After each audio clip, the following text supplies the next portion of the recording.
case number 2020-CF2603, the state of Florida versus Sarah Boone, announce your names for the record, beginning with the state. Eighth Cacciatore on behalf of the state. William J. for the state. Defense. James Owens for Sarah Boone.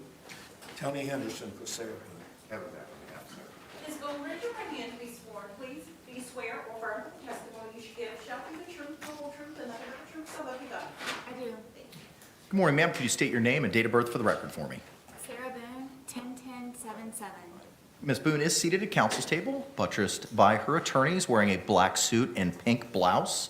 All members of our jury are present this morning. State, or is there anything we need to address before we bring in our panel? No, sir. Defense, anything we need to address? Yes, Judge, I intend to introduce these two exhibits that have already been stipulated to. One is, you did a market before, so they're these. Correct. Okay. Right now, their ID is AB as in boy and AC as in Defensive identification AB, Judge, which is the order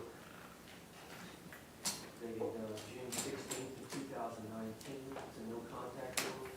And then identification, say AC.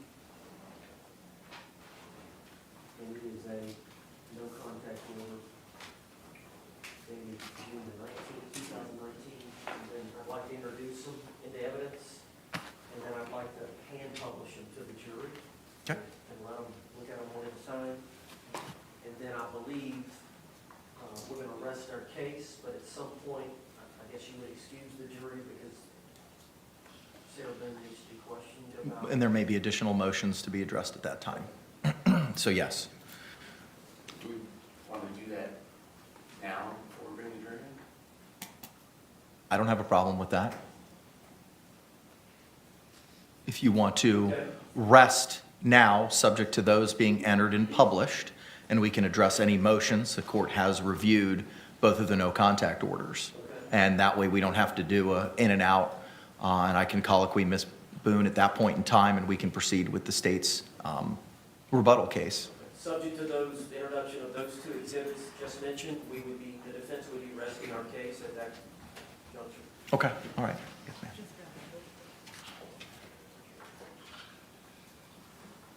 Okay, I've been advised by the courtroom deputy that juror wearing badge 130, seat 10, cannot stay past 5:30 today.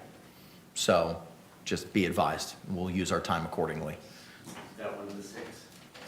I don't believe so. Give me a moment and I can check.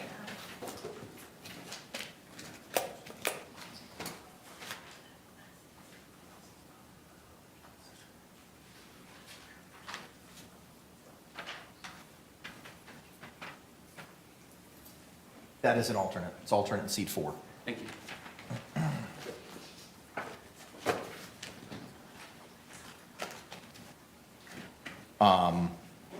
Defense, do you have any motions?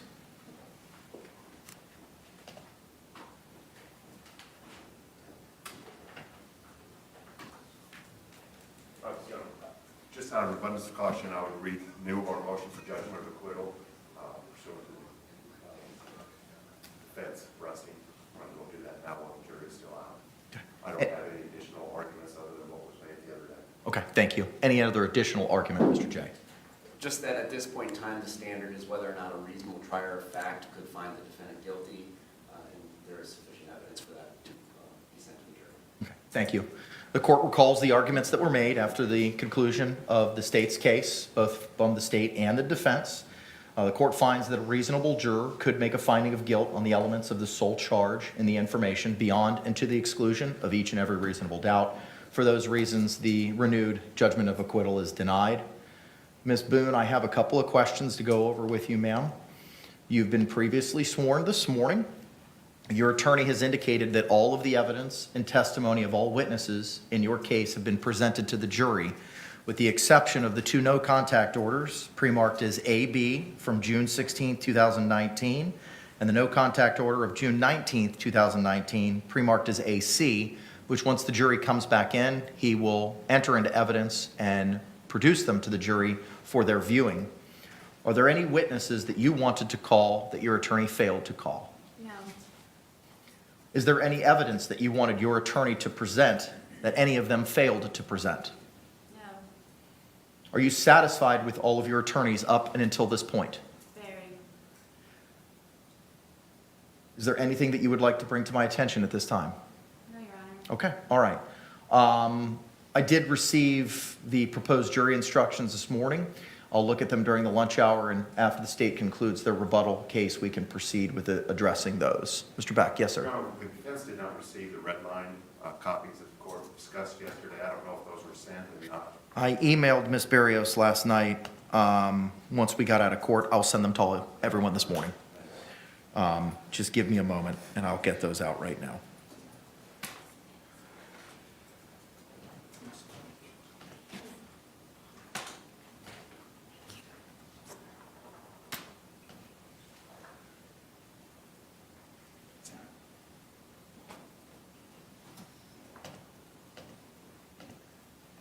Is there anyone else? The email correspondence that I have is Mr. Owens' email, Ms. Andrews' email, Mr. Cacciatore's email. Is there anyone else that they need to be sent to from the defense side? We'll pass them around. Okay, all right, very good.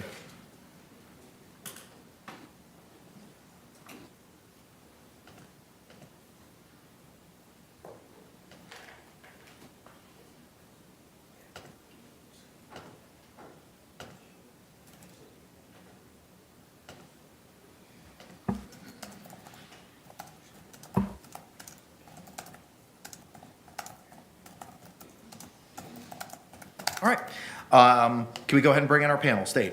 Yes, Your Honor. Defense? Yes. All right, let's stand and bring in our panel, please.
Jury's entering.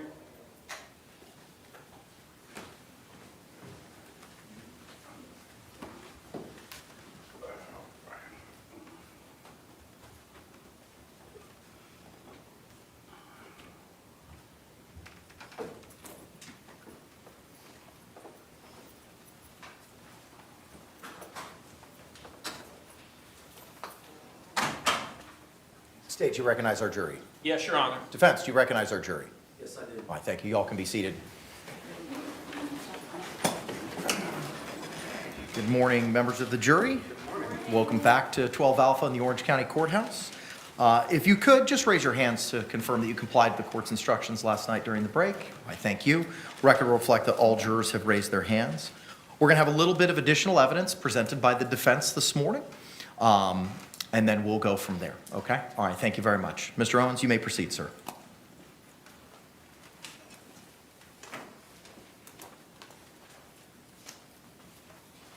Judge, at this time, I would move to introduce defense identification exhibit AB into evidence.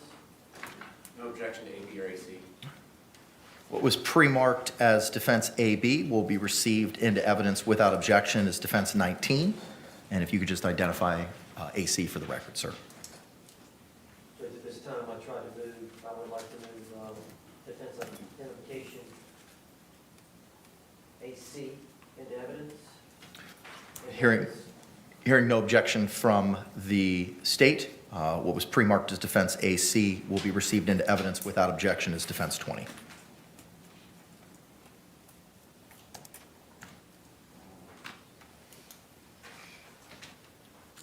And Judge, I would like to publish these to the jury and allow them to take their time and pass these down to. You may proceed.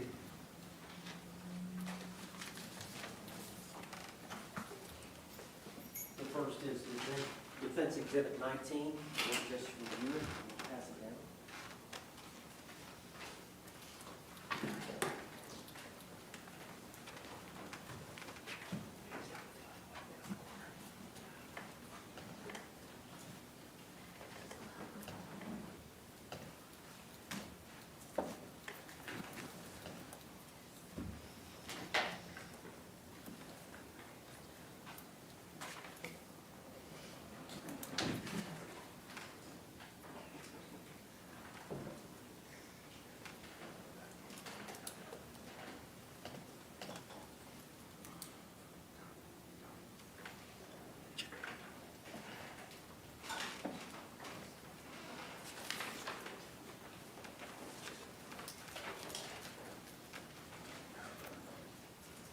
Next document is Defense Exhibit 20.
Thank you, members of the jury. Yes, sir.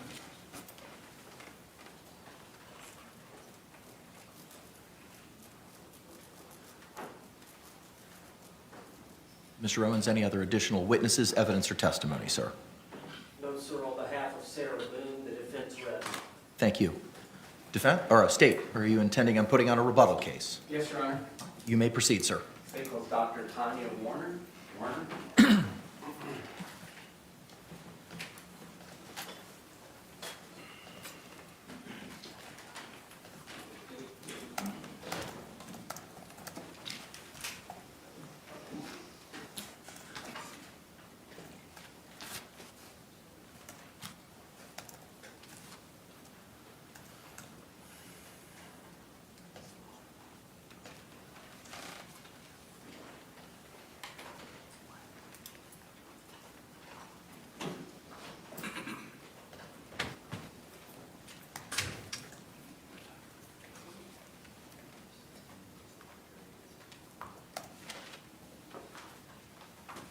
Do you swear or affirm that the testimony you should give shall be the truth, the whole truth, and nothing but the truth, so help you God? I do. Doctor, good morning. Could you state and spell your name for the record for us? My name is Tonya T-O-N-I-A Warner, W-E-R-N-E-R. All right, thank you. You may be seated, ma'am. Thank you. Good morning, ma'am. Good morning. Where do you work? I'm employed at Meridian Behavioral Health Care in Gainesville, Florida. And what services do you render there? I'm their Chief Medical Officer. And can you tell the jury what your educational background is? Yes. So I graduated with an undergraduate degree at the University of South Florida in chemistry. I then attended medical school at American University of the Caribbean. I did a residency in psychiatry at Connecticut Valley Hospital in Connecticut under the auspices of Yale University. I then came back to Florida and did a fellowship 1 year in forensic psychiatry at the University of Florida. And since your educational background, what have you been doing professionally? Yes. So I'm a licensed physician in Florida. I am board certified in general psychiatry and forensic psychiatry. I was initially employed on faculty at the University of Florida from 1998 through 2015. I retired there as the vice chairman of the Department of Psychiatry and the director of the Forensic Institute. I then went to work as the chief medical officer at Meridian Behavioral Health Care, which is a community mental health center. What is psychiatry? So psychiatry is the treatment of mental health disorders. And what is forensic psychiatry? Forensic psychiatry is the interplay of psychiatry and the law, so anywhere where psychiatry intersects with legal issues. What is the difference, if any, between a psychiatrist and a psychologist? So a psychiatrist has gone to medical school, where a psychologist has not. And as a licensed physician, are you able to prescribe medication? Yes, I am. In the course of practicing medicine as a psychiatrist, do psychiatrists prescribe medication to treat mental disorders? Yes, we do. And when did you begin your work as a forensic psychiatrist as opposed to working at the faculty at the University of Florida, or was that concurrent? In 1996 in the state of Connecticut. While I was doing my training at Yale University, I testified for the first time as an expert witness in the state of Connecticut. And over the course of your career, have you done forensic psychiatric evaluations? I have, Approximately how many? thousands of times. And does this include on matters such as competence? Yes, it does. And does it, just explain briefly to the jury, what does that mean, legal competence? So competence is, do they understand the legal process? Do they understand who the different players are in the courtroom, who's on their side, who's not on their side, what they're charged with, what the possible penalties are, what the possible plea options are? And have you ever done any forensic evaluations about insanity? I have. I've done sanity at the time of the crime, and also I've been appointed by the governor of the state of Florida to do sanity for execution. And have you ever been involved in working as a forensic psychiatrist involving the subject matter of battered spouse syndrome? I have. Can you describe your experience in that area for the jury? I've been asked to do evaluations by the prosecution and defense several times with regards to, and it's come up in different cases, criminal cases with regards to intimate partner violence. And does all violent episodes within a relationship result in something that we are describing as battered spouse syndrome? No. And I see there is a book in front of you. What book is in front of you? Yes. So this is the Diagnostic Statistical Manual, and this is the 5th edition text revision, which is the most current edition. Is battered spouse syndrome in there as a diagnosis? No, it is not. And where, if anywhere, does it fit into any of the categories within the DSM-5 TR? It would come under one of the trauma categories, most specifically under most likely post-traumatic stress disorder.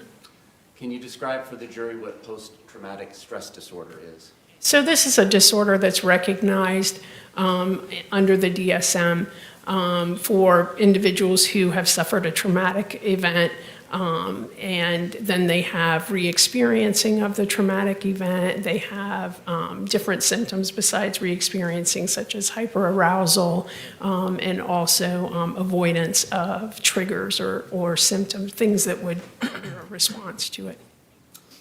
Are there any agreed upon criteria within the relevant forensic psychiatric and forensic psychological communities about battered spouse syndrome? There are. And what would those be? So it's again, having experienced a trauma, repeatedly, violence within an intimate relationship, and then having symptoms secondary to that, avoidance, so tiptoeing around, trying to avoid recreating the violence. And if a person experiences an environmental stimuli, something happens to them, another person does or says something to them, is their subjective reaction what is defined as whether there's trauma present or not? I'm not sure I understand the question. Let me rephrase it. You can rephrase. Calls.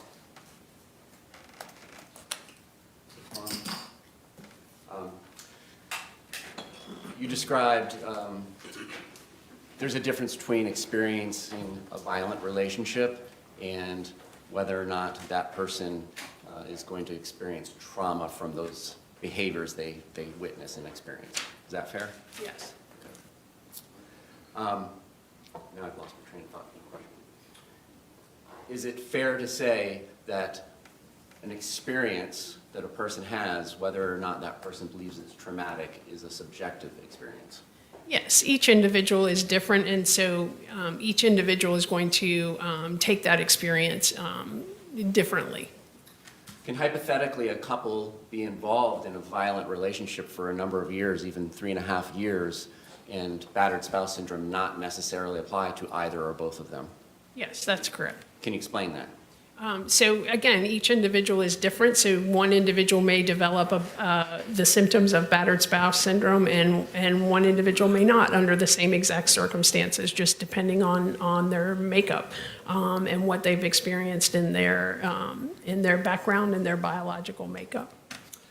And is there a cycle of violence that is sometimes used to describe battered spouse syndrome? There is. Can you describe that? There is. So there's the initial, there's kind of a tension buildup section where you feel the kind of tension building up, and the individual can feel kind of the incident coming, and then there's the actual incident of violence.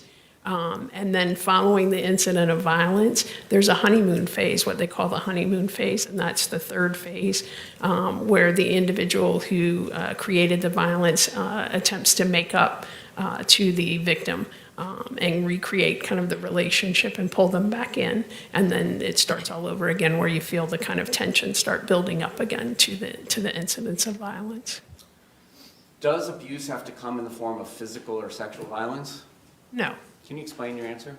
So it can also come in ways of coercion. It can come in ways of control, such as financial. So if an individual controls another individual financially or controls their ability to drive or go out, their ability to be around their other family members or friends, kind of isolates them from other individuals, controls their ability to work. So controls their ability to make money or access to funds, so they can control them in any number of ways. Is this kind of about like an inequitable power dynamic in the relationship? Yes, absolutely. Can a man be on the receiving end of emotional or physical or sexual trauma and potentially experience, strike that. Can a man be on the receiving end of verbal, harsh words, physical violence, or sexual violence, and end up having the syndrome of battered spouse syndrome? Yes, it crosses all boundaries, and we see it in all types of relationships, whether it be heterosexual or homosexual relationships. We see it cross all boundaries. And can this element of control come from controlling personal items such as identification papers? Yes, absolutely. Can control potentially, hypothetically, come from partner A gifting partner B an item, but still considering that item partner A's because he or she paid for it, even though it was a gift? Yes. And in this particular case, were you asked to do an evaluation of Sarah Boone? Yes, Do you see Ms. Boone in the courtroom today? I do. Can you point out where she is and what she's wearing? She's sitting at a table there, wearing a dark suit and a pinkish top. May the record reflect she's identified the defendant. Record will so reflect. What date did you have an evaluation of Ms. Boone? It was early in October, I believe October 2nd. And this was at the request of the state of Florida Yes, it was. and subject to a court order? Yes. And who was present for this evaluation? The defense and the prosecution. All right. Tell us about the evaluation with Ms. Boone. What do you do first? So I met with Ms. Boone at the jail in a conference room. Again, the prosecution was there and her attorney. I met with her for approximately 2.5 hours, just under 2.5 hours. I introduced myself and explained that the interview would not be confidential, that I would be coming to court if asked to share my opinions. And she agreed to participate. I then start out with just general information, so getting to know her, date of birth, kind of background information, who her parents are, childhood. I go through her educational background, her work background, her marital background. I go through health, psychiatric background, any substance use issues. I do a mental status examination. Can I stop you there? Yeah. Elaborate further on that. So a mental status examination is just questions to determine kind of memory and cognition, kind of how their thought process is, how they're thinking. Are they able to kind of fluidly think through processes? All right, go on after that. And then I transitioned from there into walking through the incident that happened with her. All right, what did she indicate occurred on February 23rd, 2020 to you? All right. Is it all right if I refer to my notes just to make? Just, if you need them to refresh your memory, please do so, but don't read from them. Just let us know. So she had a difficult time recalling what time they actually woke up that day. Initially, she said in the morning, and then she said she wasn't even sure that it was in the morning. She said that they both wanted to drink. but that she asked that they could clean the house first instead, and that they did some vacuuming and cleaning. They had a half a bottle of wine left over from the day before that they drank. She felt about 4 o'clock in the afternoon. They drank that out on the back porch. And she described that they had kind of 2 beach chairs out there and a dartboard, and that they kind of hung out there a lot on the back porch, spent time out there. They did a puzzle out there and completed that, and then did some kind of artwork. She felt like he was getting frustrated thinking about his life, that he had lost his job. And so she encouraged him to call his daughters, although she knew that that they did not like to talk to him when he was drinking. So I'm not sure why she had encouraged him to call them at that point, because they were already drinking. And she also at some point encouraged him to call his brother, because she wanted him to explain to his brother that he had pulled her down the stairs the night before, although that didn't happen. He didn't explain that to the brother, and according to her. And then at some point they went and got another bottle of wine and some cigarettes from the grocery store and continued to drink. And then they were inside the house, and then he, I guess, tagged her at some point and said, "Tag, you're it," which indicated that they were going to play hide and seek. And she said she went upstairs and hid in the shower and waited for him to come, and he never came upstairs. Excuse me. And so she eventually came out of the shower to look for him, and as she was coming down the stairs, she said she saw him slipping into a suitcase, which was on the living room floor, that they had put out because they were going to donate it. And, sorry. And so she went downstairs and indicated that she had found him, and they were kind of laughing, and she zipped the suitcase up, and they continued to laugh, she said, at that point. And they were having a good time and laughing and enjoying themselves and having a good time. And she said, and then she became angry. And she said she remembered what it felt like when he was choking her. And she became angry. What did she do after she became angry? I'm going to refer to my notes at this point. To refresh your memory, just Yes. put them down and then tell us what you remember.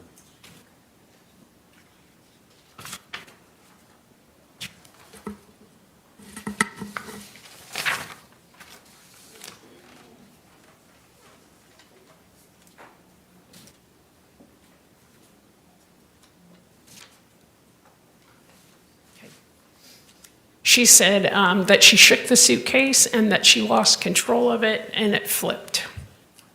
And then what happened? Then she said that he stuck 2 fingers out, and her son's baseball bat was sitting there, and she picked the bat up and hit his hand. Then what happened? And then she went upstairs and waited for him to come upstairs. All right. Alcohol. Can you tell us what you know about the effects as a medical doctor of ethanol or alcohol on a human body? Yes. So it causes intoxication, as we all know, and it causes disinhibition. It works on the frontal lobe of the brain and allows us to do things that we wouldn't normally do. It disinhibits us. And in the course of your practice, have you ever come across a diagnosis of alcohol abuse disorder? Yes. And what is that? Well, alcohol abuse is an old disorder. So we used to use alcohol dependence and alcohol abuse. It's now been combined in the DSM-5. In the DSM-5 TR, it's alcohol use disorder. In considering what a patient or a client or somebody that you've been asked to evaluate by a government entity, do you take into account that person who's relaying the history to you's consumption of alcohol at the time of the history that they're given? Yes. Why is that? Because again, it affects their behavior and their actions. Does alcohol have any effect on a person's memory? It can. What, if any, relationship is there between acute alcohol use or acute alcohol intoxication and battered spouse syndrome? Again, it can affect your memory, it can affect your reactions, it can affect your response to different things. Does the disinhibitory nature of alcohol strengthen, weaken, or have no effect on battered spouse syndrome? It would depend on each individual again. Generally speaking, it is important as an evaluator to get as much information as possible before rendering an opinion, such as diagnosing somebody with something out of the DSM-5, TR, or battered spouse syndrome. Yes. In this particular case, did you require any additional information to reach your conclusion about the relationship between battered spouse syndrome and the events of this evening? I based my opinion on the information that I had. Certainly, if there was more information, my opinion would be subject to change. And what was your opinion? My opinion was that she did not give me enough information to diagnose her with post-traumatic stress disorder at the time that I evaluated her at the jail. And specifically talking about... Judge, if we could approach the bench. Yes.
Members of the jury, thank you so much for your patience. I have a matter I have to discuss with counsel outside of y'all's presence. It may take a little bit more time than just our conference up here, and we don't want to have y'all just hanging out waiting for us to figure out what we're going to do next. So I appreciate your patience. We're going to excuse you to the deliberation room at this time. Please do not conduct any independent investigation or research as to the person, places, things, or charge involved, and do not have any conversations amongst yourselves or anyone else about those things, and we'll bring you back in as promptly as possible. Thank you.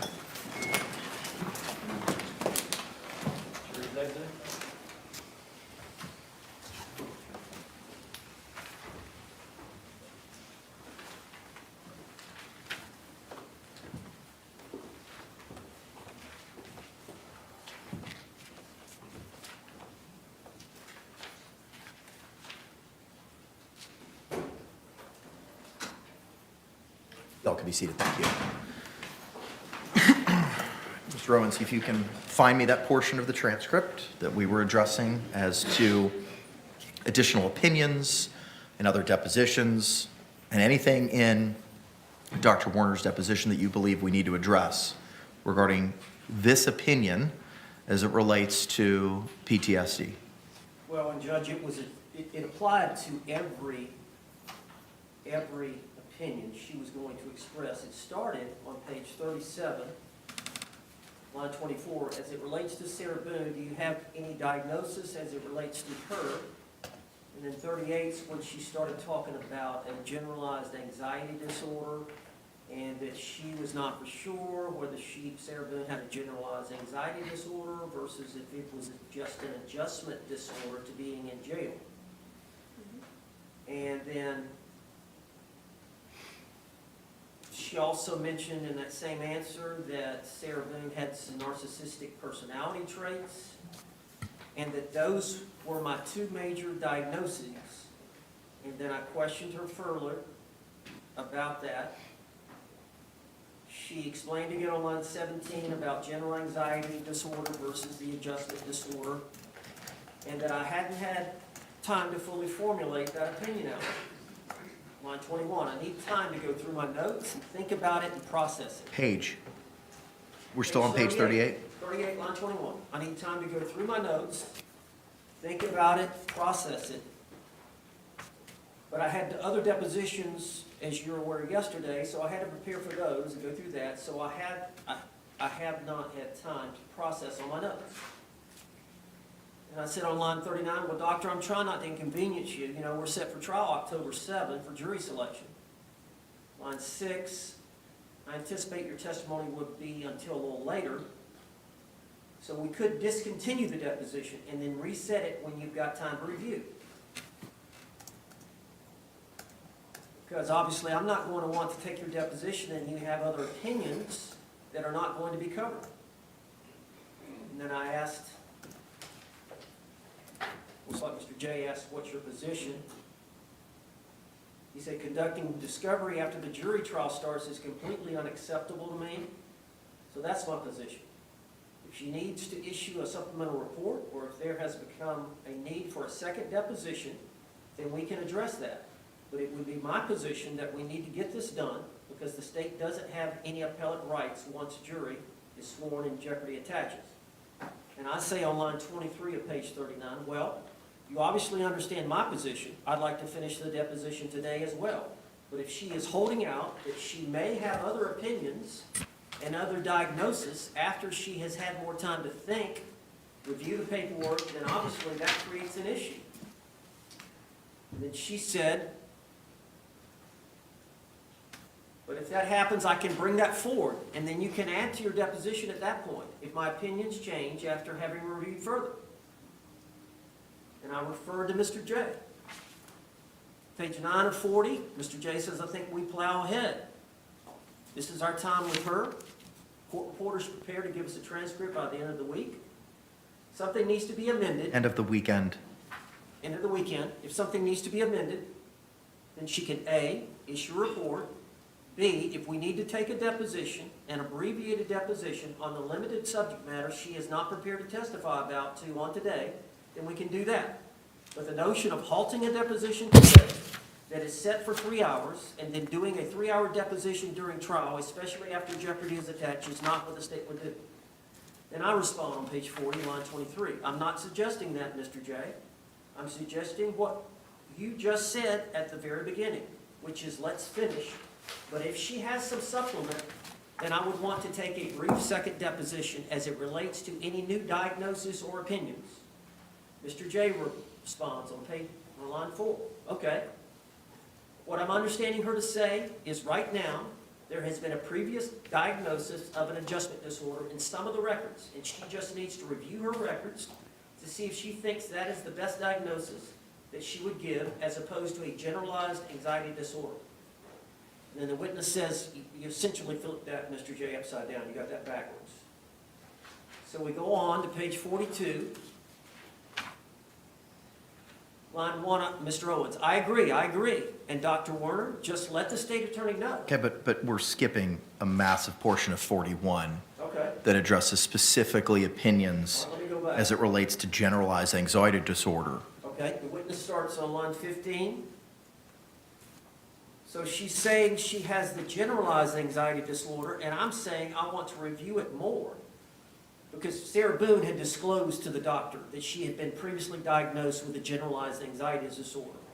And so the Dr. Werner was considering that admission, but she was saying, I want to review it more to see if I think it's more of an adjustment disorder to being in jail, Judge, to being in the correctional setting right now, and that the stressors that she is under right now as opposed to a generalized anxiety disorder. So Mr. J says on line 22, okay, so on this topic, if something new comes up, then we can address it. But if you have other topics to depose her on, then I suggest we go on. And then page 42, line 1, that's when I say, I agree, and Dr. Werner, just let the state attorney know. I know that you may be, we are on short time. If you do review your notes over the weekend or whatnot, and formulate any other opinions, just let the state attorney know, and I will address it. We'll address it. And we'll address it. Line 7, the witness, Dr. Werner says absolutely.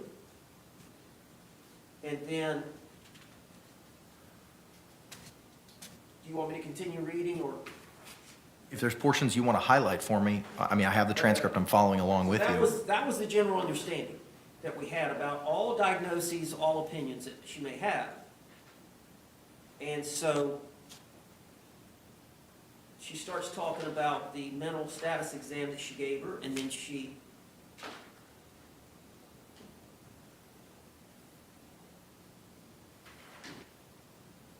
page 43, line A, she said she has narcissistic personality disorder traits. Or I asked that question, That's how she answered. She goes through a little bit of that.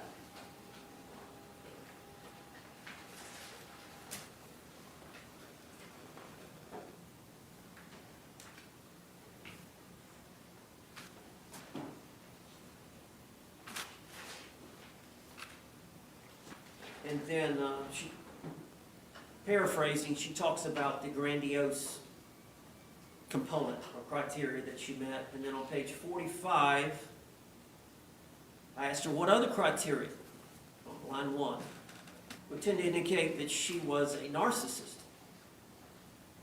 And the answer by Dr. Werner, I didn't say that she was. I said that she has narcissistic traits. And that was the examples.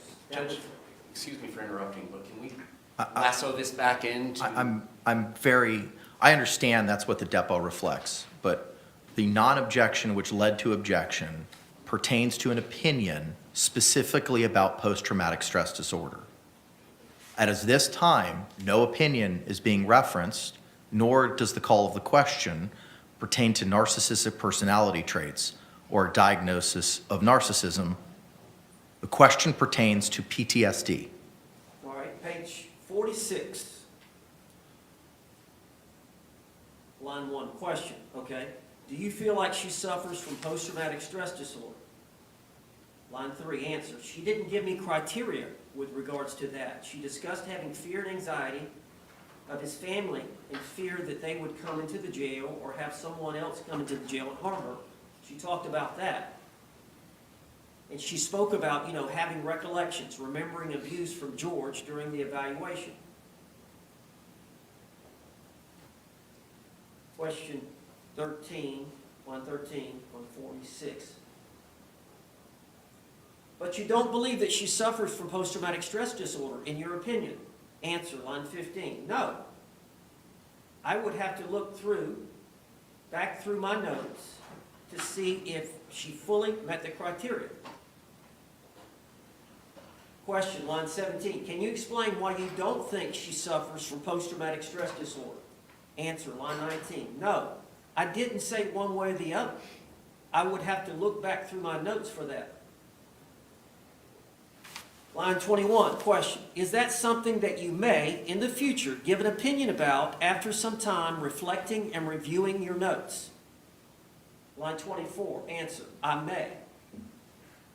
Number 25, question, okay, and that's something you will let the lawyers know about if that changes?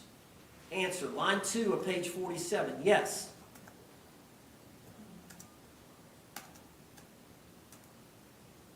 That's specific to the post-traumatic stress disorder. Okay. So at the time of this deposition, when I asked her specifically, So what's the legal objection? What are the legal grounds of the objection? I would not take that deposition, Judge. When she said, I have not had time sufficiently to answer these questions, these diagnoses, these opinions, if this wasn't set for a definitive date that you had already told me it's not going to be continued, I would refuse to take that deposition. But under the promises from the state, What are the I would be notified of any changes. legal grounds of your objection? I'm familiar with the background. I'm familiar with the time frame. I'm familiar with all the dates and the depots and the coordination and everything we had to do to get this all teed up before trial. What are the legal grounds of your objection?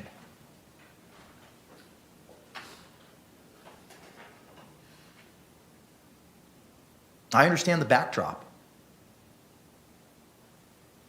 I mean, I don't know if there's a legal ground other than we had an agreement as attorneys, as parties, that I would be notified of a change of opinion and I would be allowed to take a second deposition. That's the only thing I know to object to. Okay. Because I was not given that opportunity, which was an agreement between the parties. Response. Judge, I don't appreciate the implications that they're making. What I would proffer with this witness is, we spoke yesterday. I asked her if she had any change in her opinion about any of the diagnoses. She said no. And I asked, well then, my position, my understanding of her position is that it doesn't matter whether she had PTSD or not, because what Ms. Boone said at the time was that she zipped Mr. Torres up into the suitcase. They were both laughing, and once he was already secured in the suitcase, she became angry and then did all the things that she did. My expected answers from the doctor, based on a very brief conversation yesterday and this morning, was that if I asked her whether or not PTSD or BSS had anything to do with this particular case, that her answer would be, it doesn't matter because of what she stated happened. I'm not asking her about her diagnosis of PTSD. I'm not going to be going into narcissism. I'm not going to go into whether or not she ever delineated the difference between adjustment disorder or anxiety, because my understanding of what she told me was that none of this matters. None of this matters because of what she said to us during the evaluation. But the question was, and I may have to ask Madam Court Reporter to read it back, but my memory of what the question was is, have you formulated an opinion with regard to PTSD? And my expected answer was, it doesn't matter because of what she said during the evaluation. Okay. Unfortunately, that was not the answer that came from the witness. The answer was a definitive no. Attorney's fault. I'm not casting blame. I'm just going back over of what was asked and what was said. Okay. Yes. Judge, and that's his position, that post-traumatic stress disorder, that doesn't apply in this case, and that he, I'm sure, reflected his opinion to the expert. But that doesn't mean that that's my opinion, that post-traumatic stress does not apply. Okay, that's irrelevant with the purposes of this argument. Well, their discussions and him feeling like it didn't apply. Okay, as an officer of the court, he just told me he spoke to the expert yesterday and the opinions hadn't changed. And the opinion that was offered at the deposition was, I'm not sure. And based on what he had proffered as to what he expected the answer to be, the answer was not going to be any different. It's not applicable, it doesn't matter, because of what she told me. That's unfortunately not the answer that was given. So what is it that you're asking me to do at this time, Mr. Owens? I'm asking, I don't know if we need to proffer the entire testimony of this witness, because opinions and diagnoses have apparently changed. I think I have a right to take a second deposition before she testifies. What other opinions, Mr. J, if any, are going to be offered by Dr. Warner? May I just proffer? Yes. All right, you've been present for all this hearing, yes, doctor? Yes. Am I misrepresenting any of our conversations? No. All right. And so if I ask you if battered spouse syndrome or PTSD has any relationship to the facts of the case as the defendant relayed them to you, what would be your answer? That it's not related to the incident as she reported it. Okay. And if I ask you, therefore, if there were any prior instances of violence, would that change your opinion? What would your answer be? No. And if you reviewed any other materials, would that change your opinion based on what she told you about what happened that evening? No. That's it. Judge, number one, she's given a legal opinion. Number two, it's a discovery violation.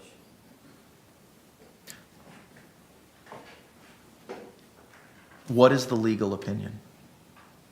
That post-traumatic stress disorder doesn't apply in this case. Dr. Harper testified it did, and that's what experts do. I would like to have known that, and that was going to be her opinion before today.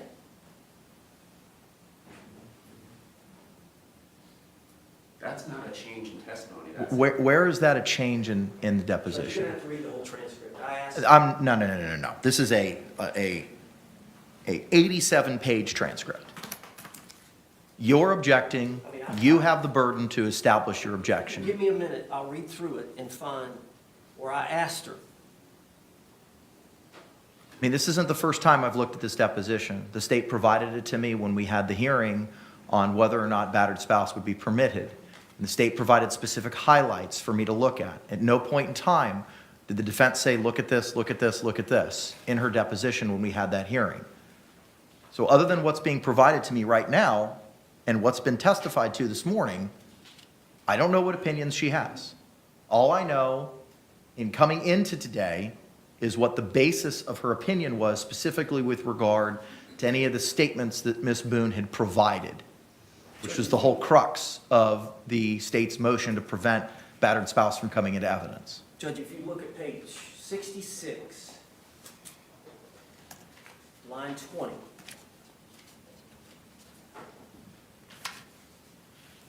Let me know when you're there, Judge. Hang on. Yes, sir.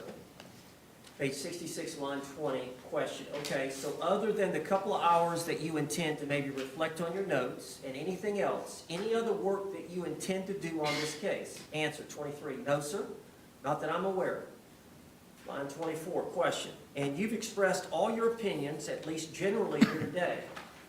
Answer, page 67, line 1, yes, sir. Question. Then I go into fees. Then on 67, line 7, question, just double dog sure. You admit that you have no other opinions other than the ones you've expressed here today. Line 10, answer, that I've been asked about. If I'm asked something else, that I'll offer it. Number 12, question, and you've been provided all the resources you need to rely on and express your opinions. Line 14, answer. I have based an opinion on the resources that I've been provided. If there's other things out there to be provided that may or may not change my opinion.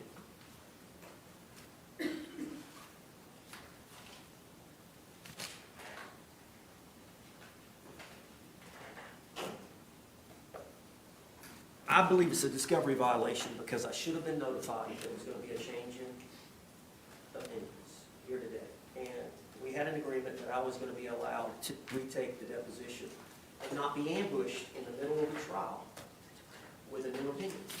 What new opinions are different based on what Mr. J proffered the testimony is going to be. I'd have to ask Madam Clerk to reread the question and the answer from the expert. It's been so long now.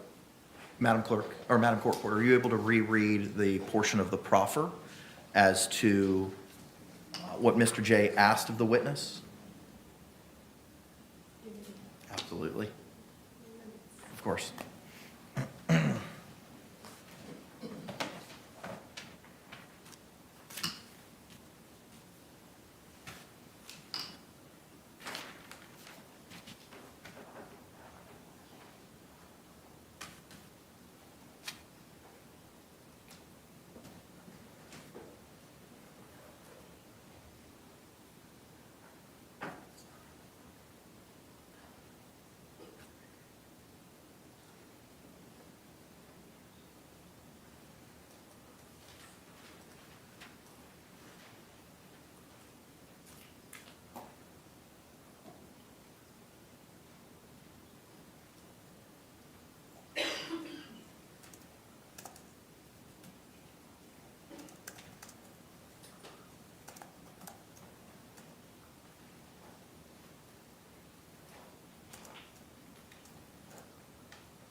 Court's going to step off for a moment while Madam Court Reporter is able to provide that readback.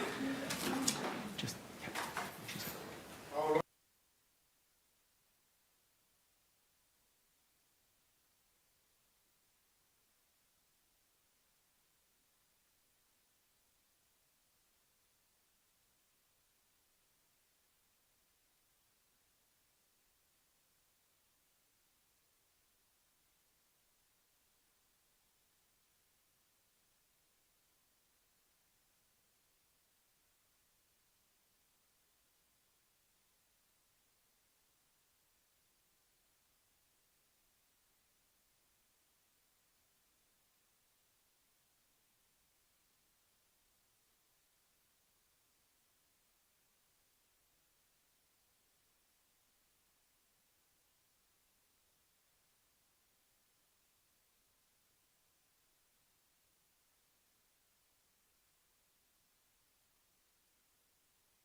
All right, we're back on the record. Case number 2020 CF 2603, State of Florida versus Sarah Boone. State. Dave Castro on behalf of the state. William J. for the state. Defense. James Owens for Ms. Boone. Kevin Beck on behalf of Ms. Boone. Ms. Boone is seated at counsel's table wearing the same clothing from this morning. Madam Court Reporter, have you had the opportunity to review the transcript as to the proffer of Dr. Werner's testimony? Okay, you may proceed.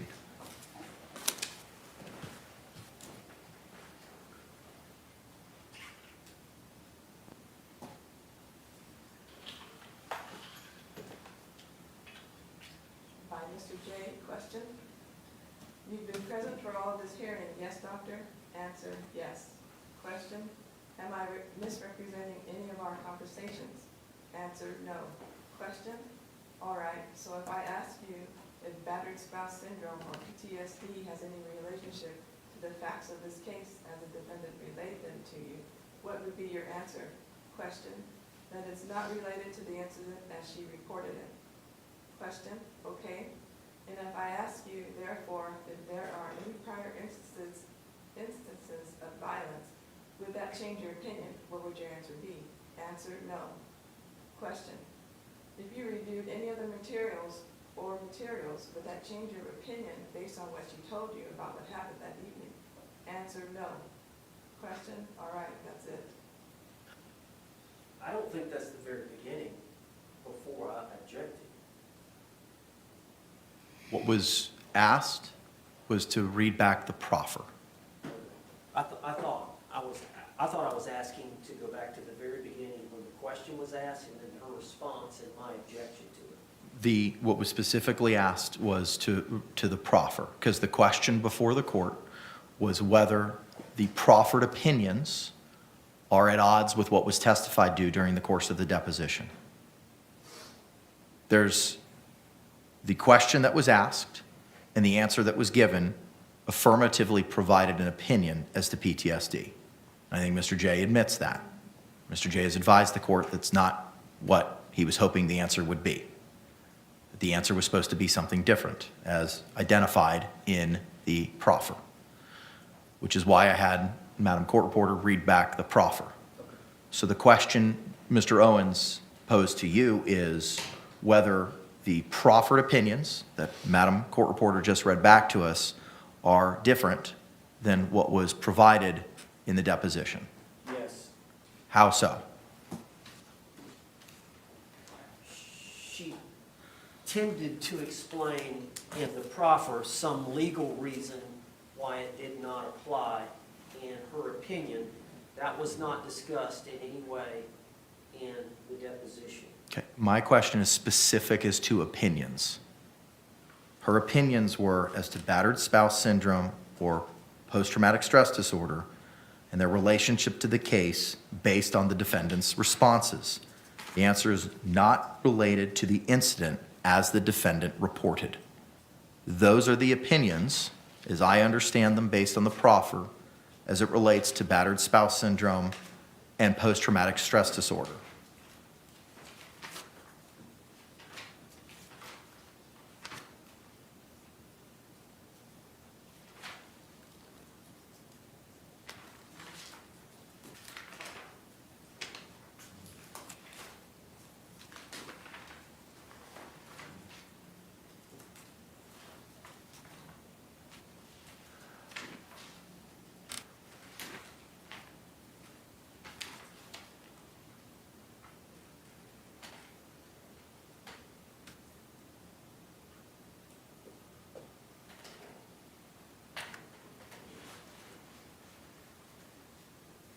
I think I'd refer to page 46. Line 13 was the question, but you don't believe that she suffers from post-traumatic stress disorder in your opinion. Line 15, the answer is no. I would have to look back through my notes to see if she fully met that criteria. Question 17, can you explain why you don't think she suffers from post-traumatic stress disorder? Line 19, answer no. I didn't say one way or the other. I would have to look back through my notes for that. Question number 21, is that something that you may in the future, give an opinion about after some time reflecting and reviewing your notes? 24, I met. 25, okay, and that's something you will let the lawyers know about if that changes. That's on page 47. On 2, yes. That's fundamentally, substantially, materially different from what she's testified as it relates to post-traumatic stress as it applies in this case. In the proffer? Excuse me? In the proffer? She's not rendering an, unless I misunderstood the proffer, she's not rendering an opinion on PTSD and whether or not Ms. Boone suffers from it. Well, she led me to believe that she was trying to decide whether or not Sarah Boone suffered from post-traumatic stress. Now in the proffer, they're claiming that post-traumatic stress does not apply.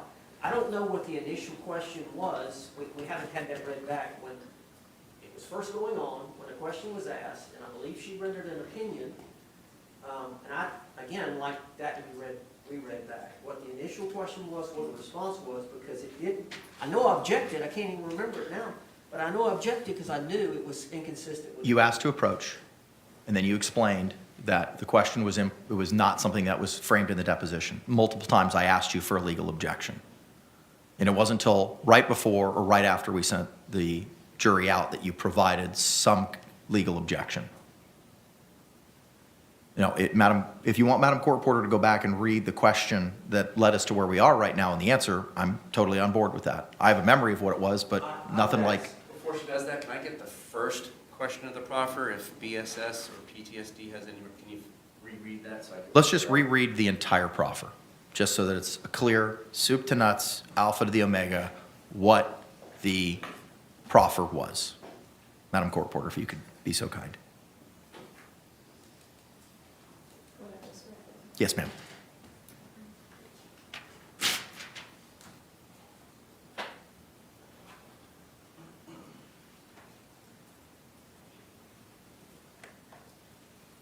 By Mr. J, question.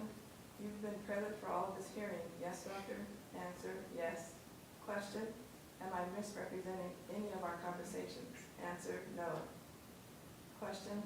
All right, so if I ask you if battered spouse syndrome or PTSD has any relationship to the facts of this case as the defendant relayed them to you, what would be your answer?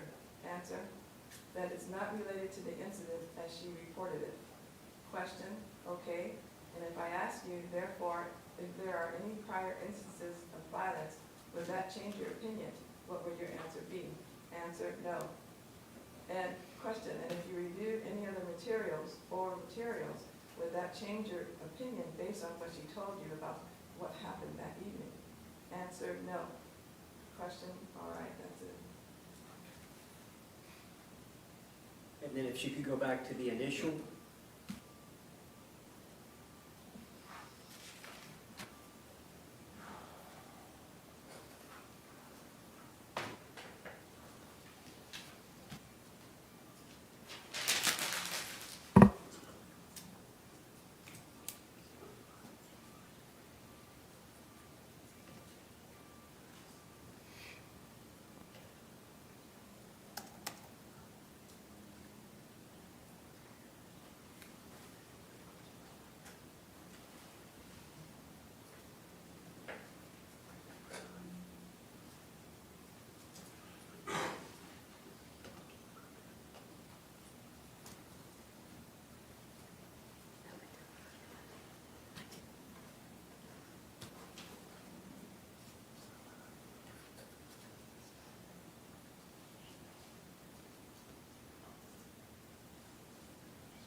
Oh, I was waiting on you. Please, go ahead.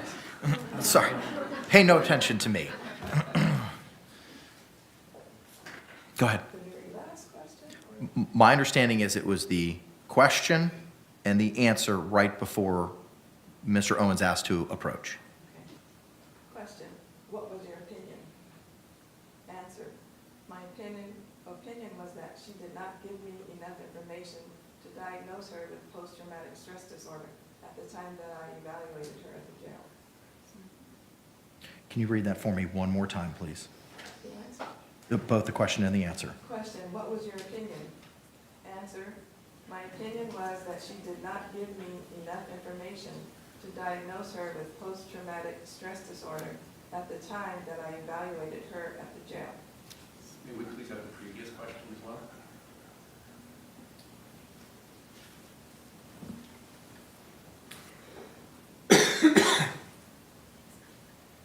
Question, and in this particular case, did you require any additional information to reach your conclusion about the relationship between battered spouse syndrome and the events of this evening? Answer, I based my opinion on the information that I had. Certainly, if there was more information, my opinion would be subject to change. Question, what was your opinion? Mr. Owens? Number one, that question and answer, she gave a differing opinion than what she gave in her deposition, which, subject to the agreement we had, I should have noticed. Number two, with the proffer, it seems that she's going to find that post-traumatic stress disorder did not apply to the facts as related by Sarah Boone. Then that is an opinion that I needed to know about. And I asked throughout this deposition and at the very end some general, if your opinions, if you have any new opinions or anything new that differs from what you've said here today, please notify the lawyers or words to that effect. So it's an evidentiary issue. I've got a right to be prepared for the trial through discovery to know what the witnesses are going to opine. And this is a discovery violation based on two things. One, her initial answer to the question that I objected to, and then two, the proffer is a new opinion. It's a discovery violation. I ask that the witness be stricken. Any response? Judge, I think it's clear from my original question that the intent that I stated was the intent of my question, to get the answer that I intended to get, was what the question was intended to elicit from the witness. As far as the discovery violations and continued attacks, I'm just not I'm not convinced he understands what the answer means or what it's going to be. The answer isn't going to be Ms. Boone didn't have PTSD, hence, therefore, battered spouse syndrome doesn't apply in this case. Mm-hmm. What I believe she's going to say, and what I believe I've been saying she's going to say, based on our conversations, was irrespective of whether anybody believes Ms. Boone had BSS or PTSD, it is irrelevant because of what Ms. Boone told her happened at the time of the event. That is not a discovery violation. She was specific in saying, if you have any questions you want to ask me, I'll give you an opinion. That is exactly what she said on page 67 of the deposition in response to a question that starts at line 7. Question, just double dog sure, you admit that you have no other opinions other than the ones you've expressed here today. Answer, that I've been asked about. If I'm asked about something else, that I'll offer it. They didn't ask about the interplay of the facts with the relevance of the syndrome. That's them, not the state. Any other argument? The totality, if you read that deposition and all that we talked I about. specifically asked you, Mr. Owens, to point out for me What? excuse me, I specifically asked for you to point out specific portions of the deposition that are at odds with either A, the opinion that was previously given, or B, what was proffered to. You have provided me pages 45, 46 of the deposition relating to specific opinions on whether or not Ms. Boone suffers from post-traumatic stress disorder. Are there any other portions of the depo that you would like to point out for me? I am not going to read an 87-page deposition and continue to waste our jurors' time as we try to find a solution for the situation that is now before us. If there are specific portions of this deposition that are at odds with the opinions that have been proffered and/or provided so far, I would ask you to direct my attention to them, Well, the ones that I expressed. other than what you've already identified. The ones that I expressed, and that just the understanding that we had, that she, in the pages that I have talked about previously here today, in the pages that I referred to about our agreement, that she was going to let me know if there were any opinions that she had, in addition to the opinions that she gave in the transcript. Okay. All right, thank you. All right. Any other argument, Mr. Jay? No. Okay, thank you very much. All right, the court has had the opportunity to listen to the proffer as read back by Madam Court Reporter, the read back of the opinion that was previously offered, the portions of the deposition which have been highlighted by the defense specifically pertain to opinions by the defendant as to whether or not the defendant suffers from post-traumatic stress disorder. That opinion is not being offered. The opinion pertains to the relationship of battered spouse syndrome and/or PTSD as it relates to the facts of the case as the defendant has relayed them to you, and that they are not related. However, the deposition as identified by the defense identifies that if there were any additional opinions, that there would be notification. So the court at this point in time, as there has been an alleged discovery violation in accordance with binding precedent by the 6th District Court of Appeal, which is binding on this trial court in Young v. State, 369, Southern 3rd, 1243. At pinpoint 1248, the court is now going to conduct a discovery violation, or discovery Richardson hearing. State any other arguments with regard to the elements of a Richardson hearing? No, sir. Okay, thank you. Any other arguments with regard to the elements of a Richardson hearing, Mr. Owens? None other than I understood she did give an opinion about post-traumatic stress in that initial series of questions. Okay. All right, the court, again, reviewing the proffer and the opinion, finds that the state's violation was inadvertent based on the proffer by the state, which was agreed to by Dr. Werner as to the conversation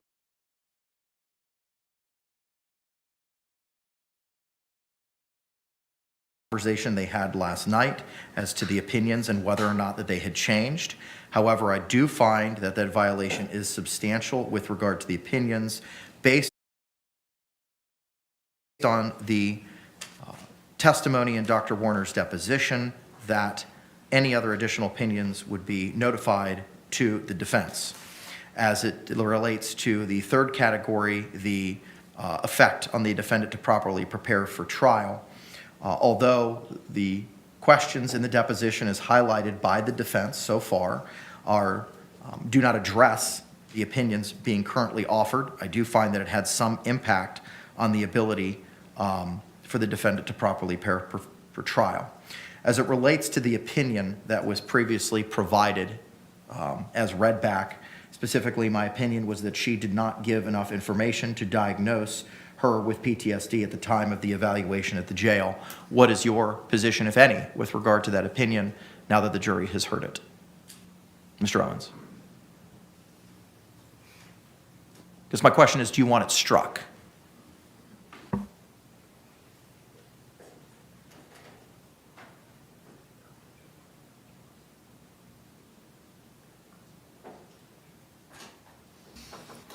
On that issue, we'll address it on cross-examination. So you do not want it to be struck, and you do not want a curative instruction? Well, I'm going to question her about post-traumatic stress, so it's going to come out through my cross from the deposition about what she said, and then it's inconsistent with what she said here today, so I'm going to want to rely on that question, or that answer. Okay, all right. Ms. Boone, have you been paying attention to the questions and answers and the readbacks of both the proffered testimony and the opinion testimony? Yes. And are you on board with the strategy not to seek to strike that opinion? Yes. Thank you.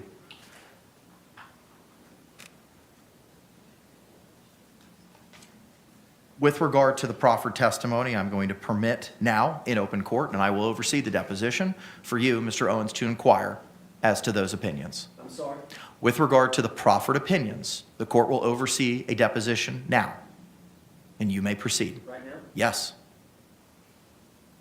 With regard to the proffered opinions. And I believe that will provide a cure for the discovery violation under the Richardson violation, based on your request not to strike the prior opinion. And since you're going to utilize that on cross, I find that the prejudice is limited. But with regard to the new opinions, I will give you the opportunity to depose her now, curing the prejudice at that point in time. You may proceed. Dr. Warren, Yes, sir. good morning. Good morning. At some point, the state attorney notified you that you were to come today. Correct. Did you and the state attorney have a discussion about your testimony? Yes. When was that discussion? Briefly last night. So y'all talked on the phone last night? Yes. Have y'all had any discussions since the phone conversation last night? Briefly this morning. And how long was the phone conversation? Less than 5 minutes. How long was the face-to-face conversation? Less than 5 minutes. Did y'all discuss that your testimony would be that you did not have enough information that you gathered from Sarah Boone to form an opinion as to whether or not she suffered from post-traumatic stress disorder? Correct, that my opinion hadn't changed. I'm sorry? Yes, that my opinion hadn't changed, that I didn't have enough information. Okay. And did the state attorney speak to you about that it didn't matter whether you had an opinion if you didn't feel like the facts that Sarah Boone had given you as it relates to the facts and issue in this case, that you didn't, if you didn't feel like post-traumatic stress even applied, then you could answer that way? Correct, that was my opinion, correct. But did he present that to you initially for you to form an opinion about it? No, my opinion was that it didn't apply because of the way that she described the incident to me. Was that your opinion back when I took your deposition? Yes, When did you form that opinion? when she described the incident to me. Why didn't you let us know that was your opinion at the time that I took your deposition? You didn't ask me about that, sir.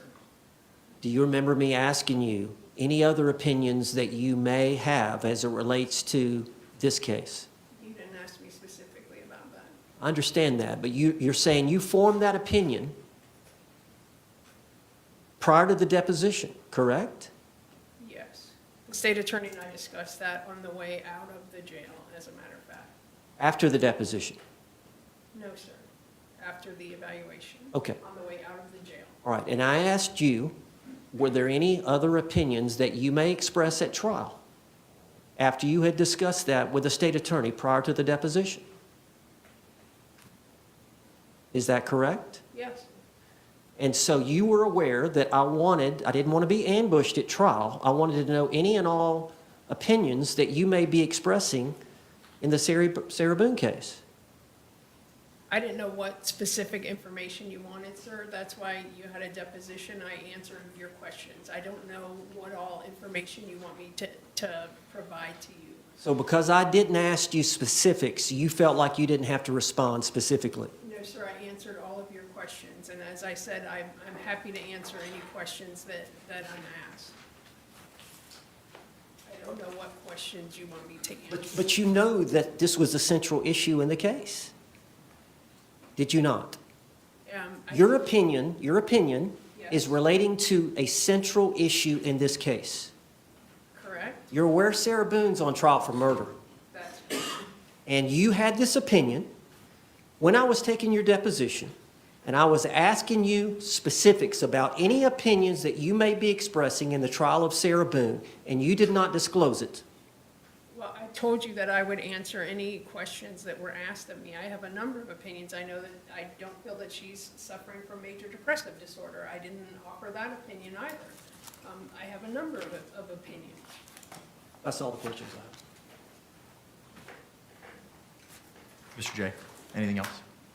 I'm just making sure he doesn't want to inquire, This is your opportunity, Mr. Owens.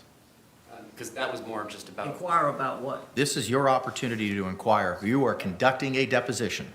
This is your opportunity and your only opportunity to cure any prejudice that we've identified with regard to those proffered opinions as it relates to the relationship of battered spouse syndrome and/or post-traumatic stress disorder as proffered. The problem is now, Judge, is I've got my expert, and we weren't aware, you know how in these type cases, the experts are allowed to listen to the testimony of the other experts and read the depositions of the other experts. Dr. Warner, were you given the opportunity to read Dr. Harper's deposition? I was.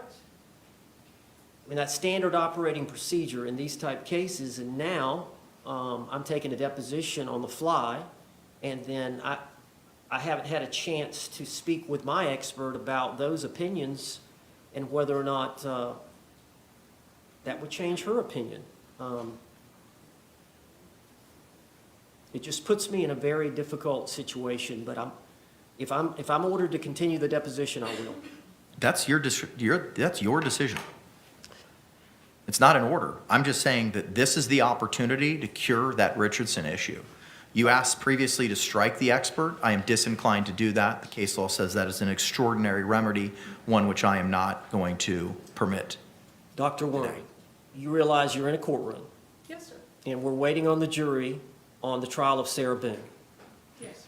Are there any other opinions that you intend to express in this trial that you have not disclosed to me in the deposition, or you have not disclosed here today under oath? I'm happy to answer any questions that I'm asked. Are you refusing to answer my question about any other opinions that you intend to express here today as it relates to Sarah Boone, who was on trial for murder in the second degree? Judge, I'm going to object. The catch-all vague question that Mr. Owens wants to ask this expert witness about any and all opinions she may or may not have, 99 out of 100 attorneys would come in here and say that's not how you do depositions with expert witnesses. You have to ask specific questions. Anytime you ask a question like that of an expert, the expert's always going to say, please ask me a specific question. And that's what she did then. That's what she's doing now. It's unfair and vague to ask somebody, tell me every opinion you have. Judge, Yes, sir. we're in the middle of a trial. She's fixing to testify. She's had conversations with the state attorney. She knows what she's going to be asked in terms of opinions that she's going to express. That's why she's here, to help the jury understand the science that relates to the law and express opinions. I mean, for me to ask, we're playing hide the ball here? In the middle of a trial? I disagree that there's any hiding of the ball. There's been a proffer that's been read multiple times as to the scope of the opinions regarding to battered spouse syndrome and post-traumatic stress disorder and its relationship to the facts of the case as the defendant represented them. And the answer is they are not relatable to the incident as relayed by the defendant. That is the opinion that have been proffered. All right, can I continue with my deposition? Yes, sir. Dr. Warner, do you recall expressing that you wanted more time to reflect as to whether or not Sarah Boone suffered from post-traumatic stress disorder? Yes, that I was going to review my notes to see if I had enough information in there to support or negate that. All right.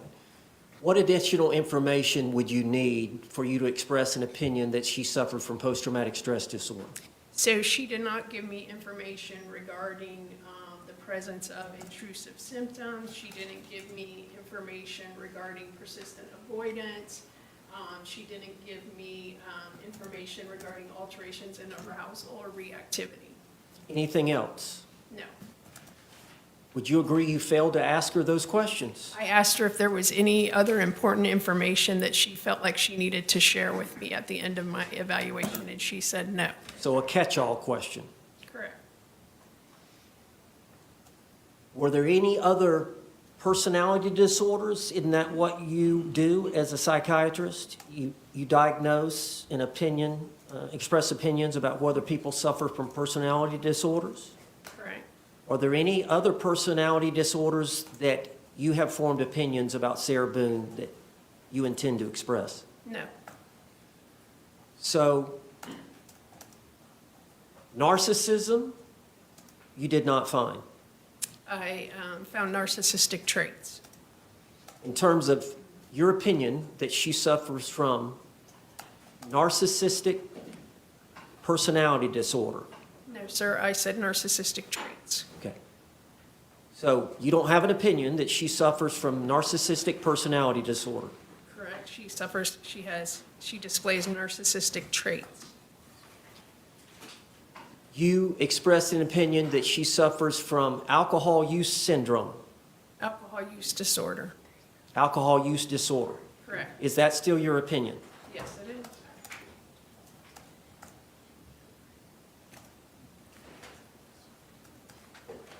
Anxiety disorder. Is it your opinion she suffers from the anxiety disorder? No.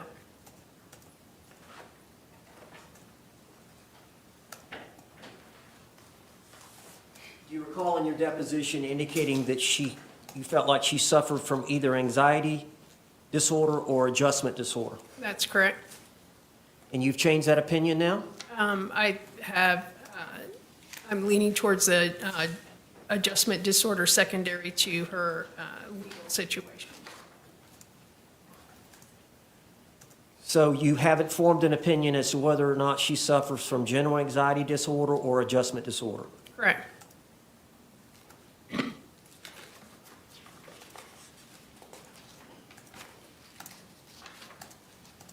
You agree that she suffered from trauma as it relates to the domestic violence history that she expressed to you from the intimate partner violence with George Torres? Yes, as reported by her. Yes.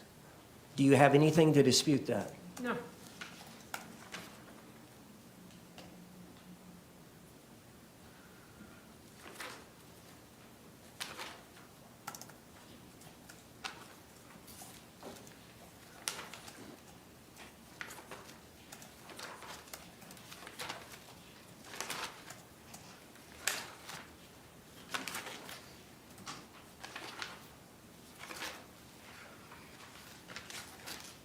In your opinion, does she suffer from any form of psychosis? No.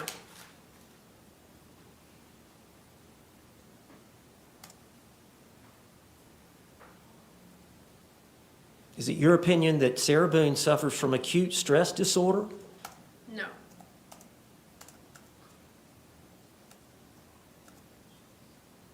Is it your opinion that Sarah Boone suffers from intimate partner violence? Yes, I think that there is enough history of the volatile relationship between the two of them. Because of that, do you believe that Sarah Boone suffers from battered spouse syndrome? She may meet the criteria for that. May. So it's possible? Yes. Is that your opinion? Yes. Definitively, you can't say? There's a history of her having that, yes. So you agree she suffers from battered spouse syndrome? Yeah.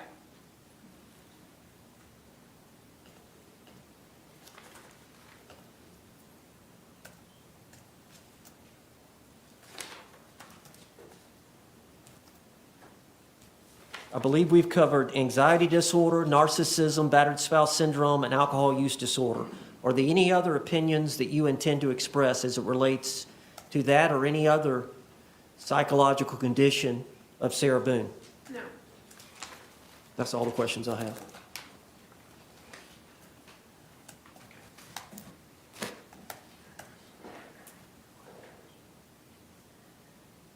Any other arguments at this time? No, Judge, just the one I've already made. Okay, all right. The court has conducted its Richardson hearing and made its findings. The court, as previously identified, will not strike the expert as that remedy is quite draconian, and I will not do so based on the questions that were asked as highlighted by the defense and the opinions that were offered. The specific areas for which opinions are being offered were not inquired into, but the deposition did leave it open that I'll ask questions about any other opinions that I'm asked about or anything else that I'm asked during the course of the trial, specifically page 59, 22 through 26 on 1, page 60, lines 11 through 25. So in the abundance of caution, the court has permitted that in-court deposition. Anything else, sir? No, sir. State, anything else? No, sir. All right, let's go ahead and bring back in our panel and we can, Before we bring the jury back in, may I approach Mr. Cacciatore with the unrelated matter? does it need to be on the record or? Yes, it does. Okay, go ahead. We would concede that Detective Copsell and Detective Lowen are not testifying again since they've been here in court this morning. They're still under defense subpoena. I We have asked, not, I asked Mr. Henderson if you guys were calling Detective Kepsel again, and he said no. and we're not, in our defense, our direct defense, is there a possibility that based upon the information the state is going to present today or this afternoon, that we may want to receive or seek sir rebuttal, and possibly through these witnesses? They're under subpoena, and I'm sorry, Mr. Henderson's not here. I've just noticed their presence. Out of an abundance of caution, I think that we need to clarify for the record that they're here listening to. What's your base, well, we're off the record, there's no jury here, that's fine, you all stay where you are. What's the basis for your sir rebuttal? We don't know because I don't know what the state's going to place in rebuttal, but. if That doesn't in fact- answer my question. What's the legal basis of a sir rebuttal? Judicial discretion as to the fairness of the proceeding that the defendant pursuing. Okay. Anything else, Mr. Cacciatore? No, Your Honor. Okay. The rule of sequestration is still in full force and effect. Detectives Lowen and Kepsel, good morning. I'm going to ask you to be excused from our proceedings and not view them and not have any communication amongst yourselves about testimony that has been previously given or any questions that have been asked or answered, and just keep your separate ways as it relates to this case and any questions or testimony that you intend to give, may give, or have give, and to comply with any instructions that were provided to you by the state regarding the rule of sequestration. Thank you very much. Anything else, Mr. Owens, we need to address? No, sir. Anything else, state? No, Your Honor. All right, let's bring back in our jury. You can continue your inquiry, sir.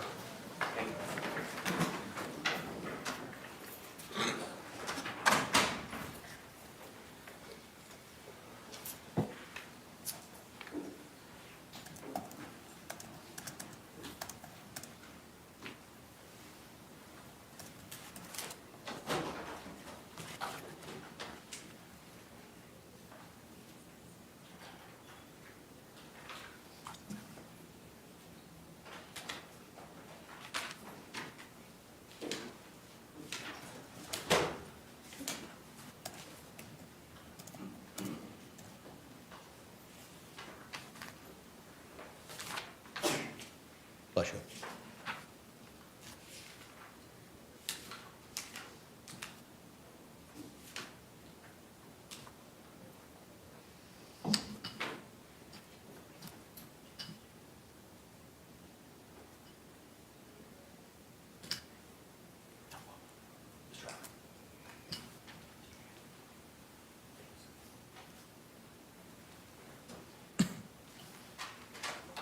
Jury's entering.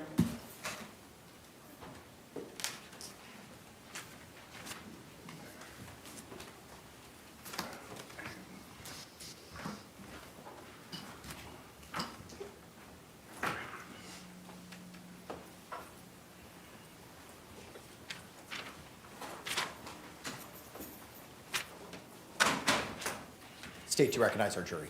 Yes, Your Honor. Defense, do you recognize our jury? Yes. I thank y'all. You can be seated.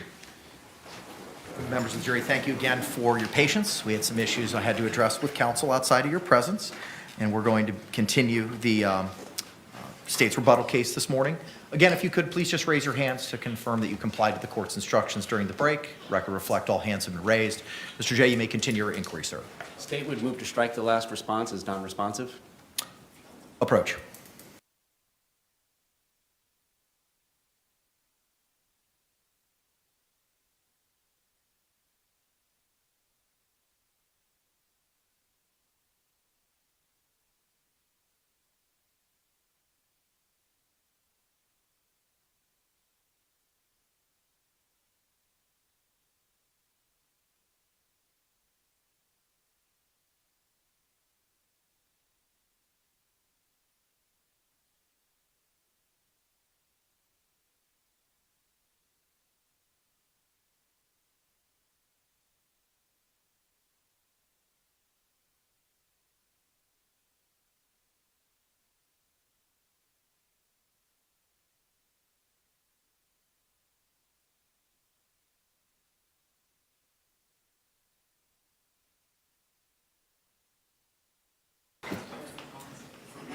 Your objection's overruled.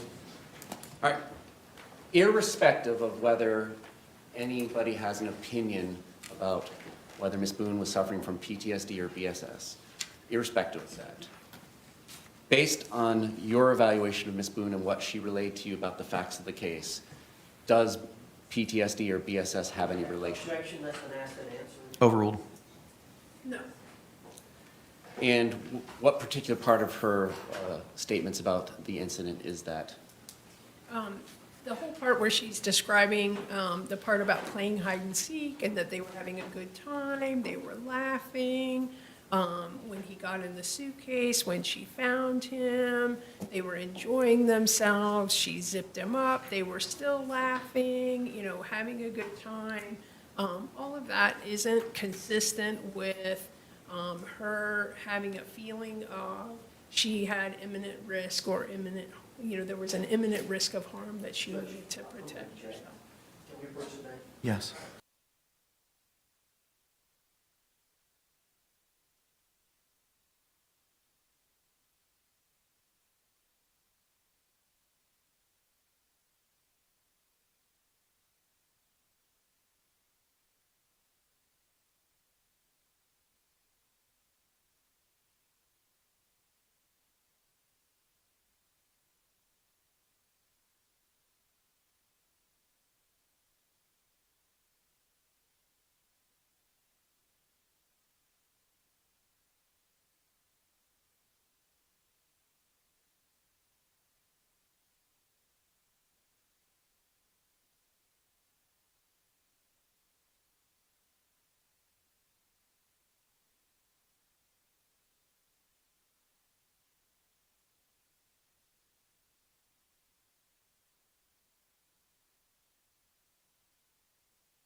Members of the jury, I have something I've got to discuss with counsel outside of y'all's presence. Same instruction, please don't conduct any independent investigation or research on the person, places, thing, or charge involved, and don't have any conversations among yourselves or anyone else with regard to that, and we'll bring you back in as promptly as possible. Thank you.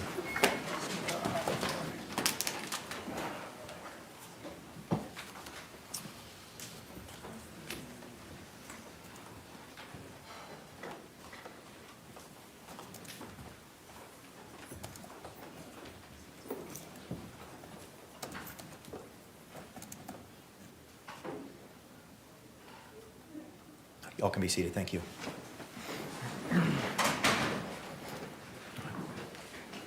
Madam Court Reporter, when you're ready.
Yes, ma'am.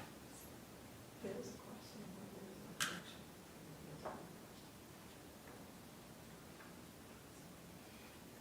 Just go from, read it from the question, answer, question, objection. Let's just have the, we can buttress it.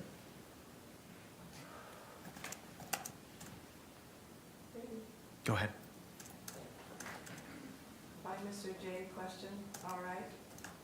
Irrespective of whether anybody has any opinion about whether Ms. Boone is suffering from PTSD or ESS, irrespective of that, based on your evaluation of Ms. Boone, what she relayed to you about the facts of this case, does PTSD or PSS have any relation? Mr. Owens' objection, asked and answered. The court overruled. The witness, no. Question, and what particular part of her statements about the incident is that? Answer, the whole part where she's describing the part about playing hide and seek. They were having a good time, they were laughing. When he got into the suitcase, when she found him, they were enjoying themselves. She zipped him, they were still laughing, having a good time. All of that isn't consistent with her having a feeling of she had imminent risk or imminent risk of harm.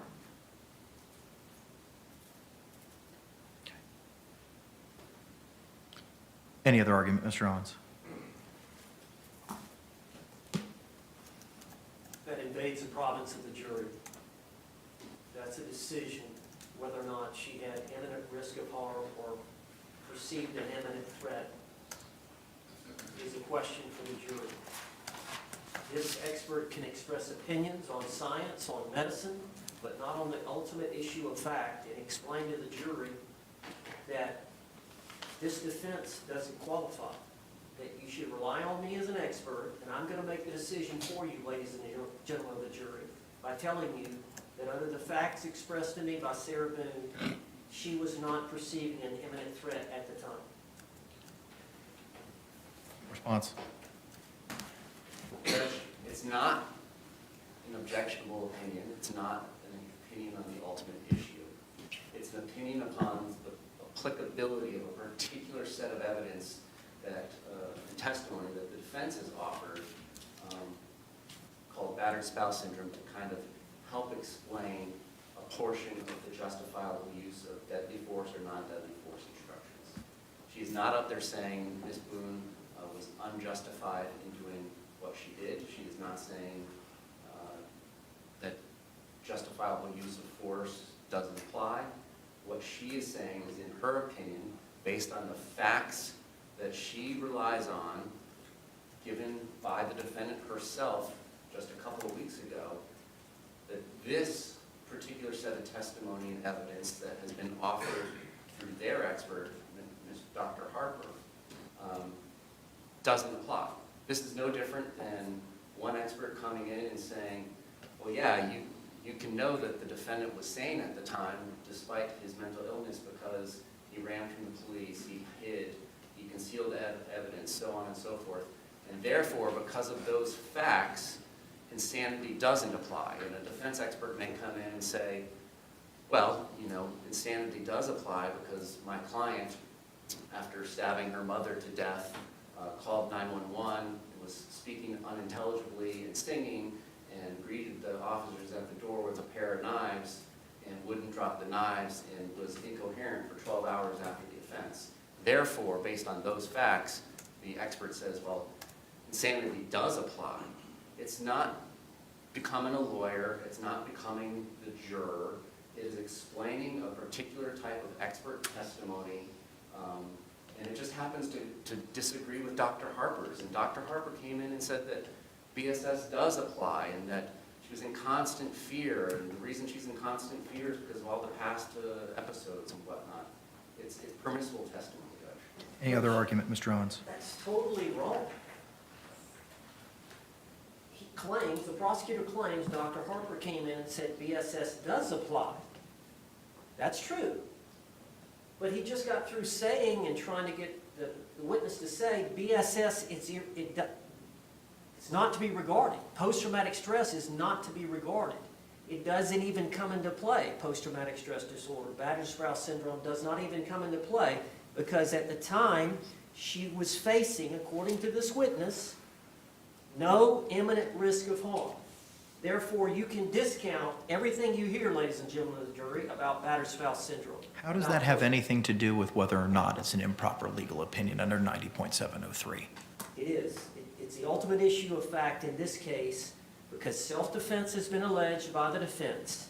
And the issue for this jury is whether or not Sarah Boone had the right to defend herself with force, deadly force or non-deadly force, based on her beliefs and impressions at the time, whether they were reasonable under the jury instructions, under the special jury instructions that are going to be applied for battered spouse syndrome, under the jury instructions, under justifiable use of deadly force, whether her perceptions about the threat was imminent and whether it was appropriate or reasonable to act the way she did. This expert is trying to say that she was not facing imminent risk of harm at the time.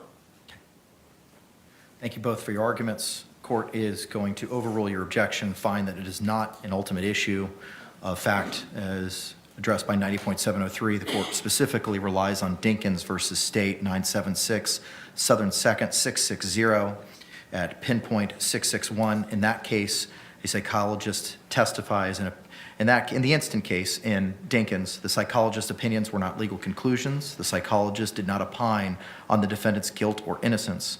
Rather, the psychologist opined only as to whether the victim was, quote, mentally defective, end quote, and capable of consent to intercourse, Although the opinions did go to ultimate issues in the case, Florida law, expressly provides that an expert witness may render such opinion. See section 90.703 Florida statutes, which provides that testimony in the form of an opinion or inference otherwise admissible is not objectionable because it includes an ultimate issue to be decided by the trier of fact.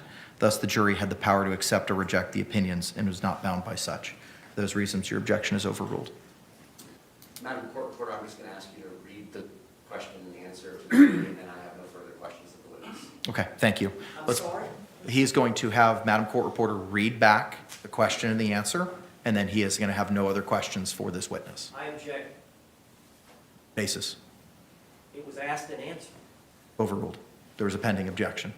Allow the state to re-ask it so it's clear based on that objection. Judge, it's 11:30. I'm going to be at least an hour for my cross-examination. We're going to begin your cross-examination after we're done with the state advises the jury in open court that there are no more questions. Let's go ahead and bring back in our panel.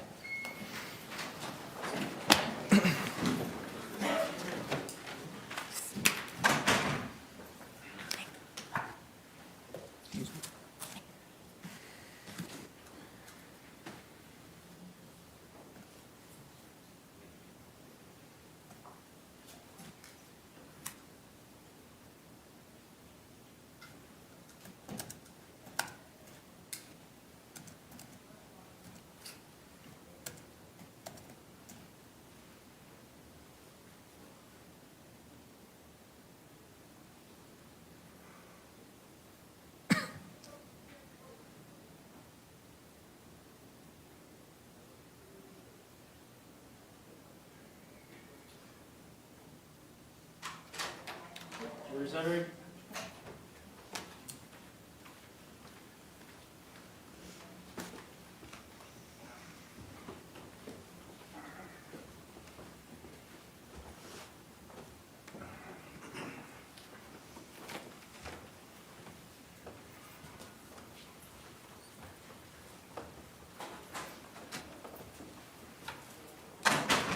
State, do you recognize our jury? Yes, Your Honor. Defense, do you recognize our jury? All right, you may be seated. Thank you. Members of the jury, again, if you could raise those hands. Juror number 2, back right, he gets it. All right, thank you all very much. Record reflect, all hands have been raised. State, you may proceed. Request to read back the question and answer. Madam Court Reporter.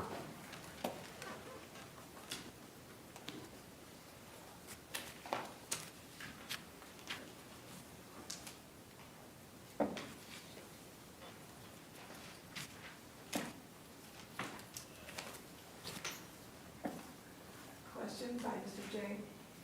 All right.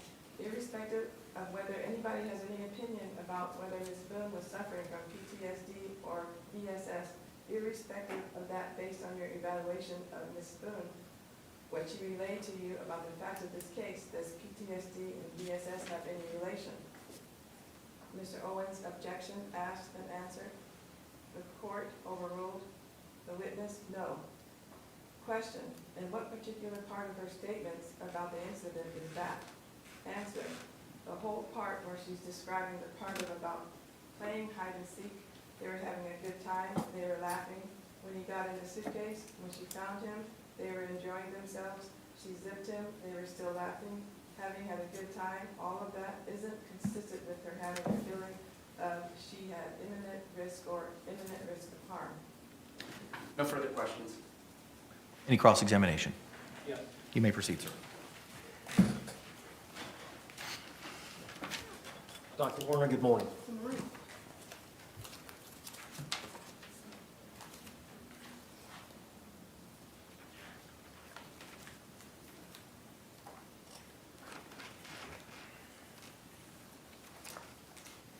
What all did you consider collaterally as it relates to your opinions you're expressing here today? I had a number of documents that I reviewed. I'll look at a list. I had the Orange County Sheriff's Office investigation report. I had a transcript of a 2-hour interview of the defendant. I had a That's the 2-hour interrogation with Detective Lowen and Detective Copsell? It was an interview, yes. Excuse me? Yeah. Okay, go ahead. It was labeled an interview. Then I had a transcript of a second interview the next day of Ms. Boone. I had medical records from Aspire Health and Advent Health. And then I had some cell phone records. And I also received the deposition of your expert. The deposition of Dr. Julie Harper? Yes. Okay. And did you listen to Dr. Julie Harper's testimony in this trial of Sarah Boone? No. Do you agree you have a right to do that? Yes. And did you listen to Sarah Boone's testimony in the trial of this case? No. You agree you have a right to do that? Yes. And you elected not to listen to her testimony before expressing opinions here today? Overruled. I did not have time to do that. You did not have time to do that? Correct. She's on trial for murder. Yes. Sustained.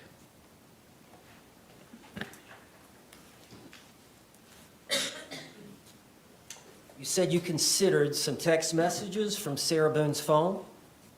I reviewed them, correct. Would it be fair to say that of those text messages, they're not necessarily overly relevant? Objection, you approach? Yes.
Regarding these text messages that you were provided, did that inform your opinion that you just expressed about the inapplicability of BSS or PTSD to the facts of this case? No. Another question, sorry. Did it apply to your opinion that Sarah Boone suffers from battered spouse syndrome? No. Are that information, when you express opinions in court about a patient or about an individual, you rely on your personal assessment as well as the documents and evidence that you're provided and asked to review, are you not? Correct. And in this case, your testimony is that you reviewed all that information before you interviewed Sarah Boone for 2.5 hours on October the 2nd of 2024, 22 days ago. Correct. So you had the information, Yes. the documents, you read the documents, Yes. you read all the text messages, Correct. and you are going to express some opinions here today, are you not? Correct. You're going to express some opinions about narcissism, whether or not she had... Any approach? Yes.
Objections overruled. You may proceed.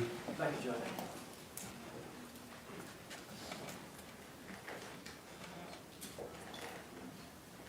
Ma'am, is it fair to say, in your evaluation of Sarah Boone on October the 2nd of 2024, that you felt like the text messages that you received from the state attorney Objection beyond scope. Overruled. are not relevant to your evaluation of Sarah Boone? Withdraw. I wasn't sure at the time who actually, I wasn't sure whose phone number it was. In all honesty, we discussed that in the deposition, and I wasn't sure, I have no proof of who actually sent the text, who actually had possession of the phone and put the text, any of the texts in. Well, I was there for the deposition, was I not? Or I appeared by Zoom, did I not? No, so you were present in person. Okay, I'm trying to think. Oh, deposition. The deposition. By Zoom, yes. You appear by Zoom, I appear by Zoom, the state attorney appeared by Zoom. Yes, that's And we discussed that these were the phone records from Sarah Boone's phone. yes. Okay. And at that time, you said they're not necessarily overly relevant to your evaluation. Did you not say that? I don't recall specifically. I'm happy to look at it. Can I approach the witness? You may. I have it, if you just refer me to the page. Just a moment. You got it? I do. Page 14. My question is at line 3. Your answer begins at line 5.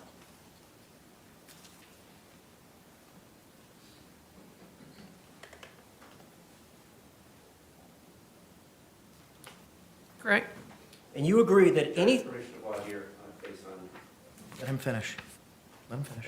well, I'm going on, I'm going to ask another question about the text messages, Judge. You just said line 5, approach.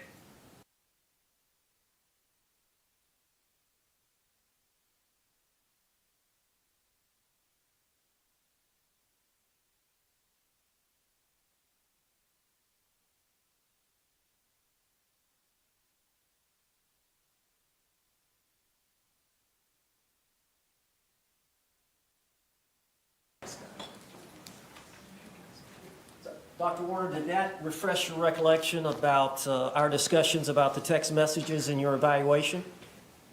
Yes. And would you agree that they're not necessarily overly relevant to your evaluation of Sarah Boone? Correct.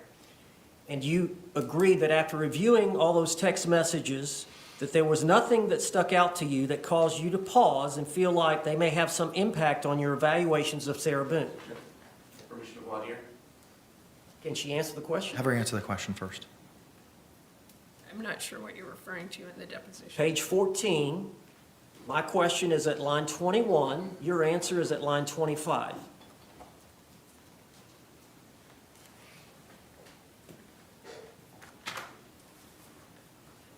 Correct. And I said no. As I said, it made me aware that they had a volatile relationship. But my question to you specifically is there anything in the text messages that stuck out to you that caused you to pause and feel like that may have some impact on your evaluations? Correct. And you agree your answer is no? As I said, it made me aware. That's not my complete answer. Okay, well, let's I can talk. read my complete First, you said answer. no. As I said, it made me aware that they had a Ma'am, volatile ma'am. It's not my complete answer. I know, Dr. Warner, but didn't you say no to me? That was your first sentence, was no. It's not my complete answer. I understand. I'm going to let you answer that. But when I asked you if there was anything in the text messages that caused you to pause and it would in some way affect the impact on your evaluation, your answer to me was no. It's not my complete answer. I understand. But was your answer not to me no? Yes, but that is not All my right. complete Now, answer. at the same time, Dr. Warner, at the same time you expressed that they had a volatile relationship. That is not the totality of my answer either. Okay, and I'm going to get to it. Okay. But part of your answer was that they had a volatile relationship, Correct? and this is in relation to my question about the text messages. You agree? Yes. After you said no, you said they had a volatile relationship, and that she text messaged calling him an idiot, a fucking idiot, for overdrafting her account.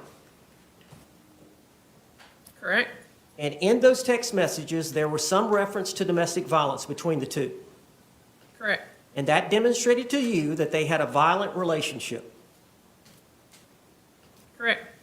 And do you not agree that that evidence of a volatile relationship had an effect on you expressing your opinion here today that Sarah Boone suffered from battered spouse syndrome? Judge, we need to object. We need to approach.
All right, members of the jury, it is 11:55. At this point in time, we're going to go ahead and take our lunch break. I'm going to give you a similar instruction that I've given you throughout the last couple of days. Give me a moment to pull it back up.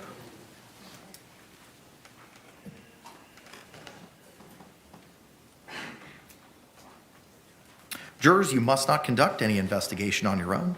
This includes reading newspapers, watching television, or using a computer, cell phone, the internet, any electronic device, or any other means at all to get information related to this case or the people and places involved in this case.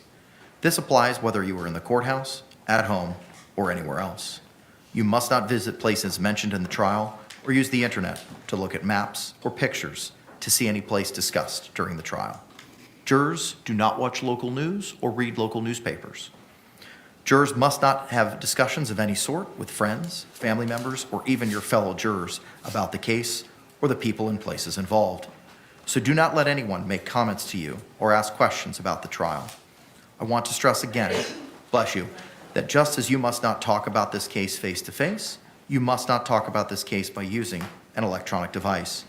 You must not use phones, computers, or other electronic devices to communicate. Do not send or accept any messages related to this case or your jury service.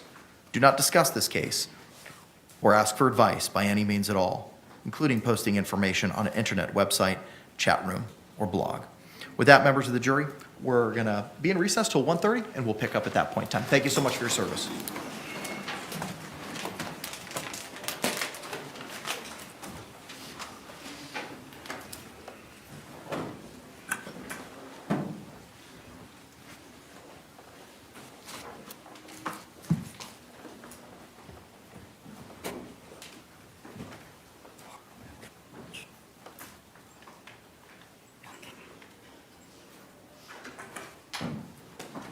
Y'all may be seated.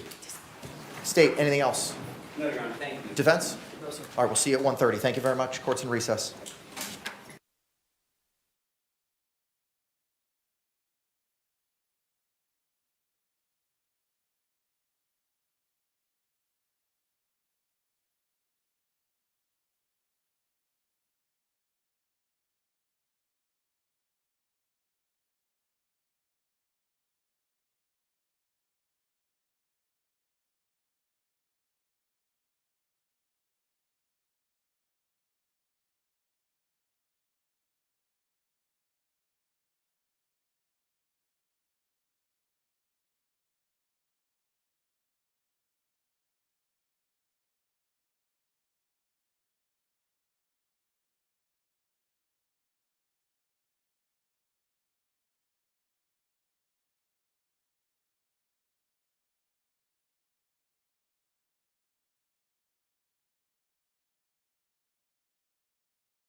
we are back on the record.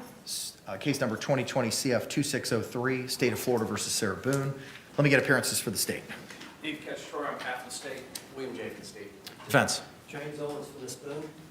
Tony Henderson for Sarah Boone. Kevin Beck on behalf of Ms. Boone, Your Honor. Ms. Boone is seated at counsel's table wearing the same clothing from this morning. Are we prepared to bring back in our jury at this time, state? Yes, Your Honor. Defense. No, sir. Yes, sir. I want to make another motion. Judge, I've had a chance to read this transcript, and I'd like to draw your attention to a few pages. Which transcript are we referring to, sir?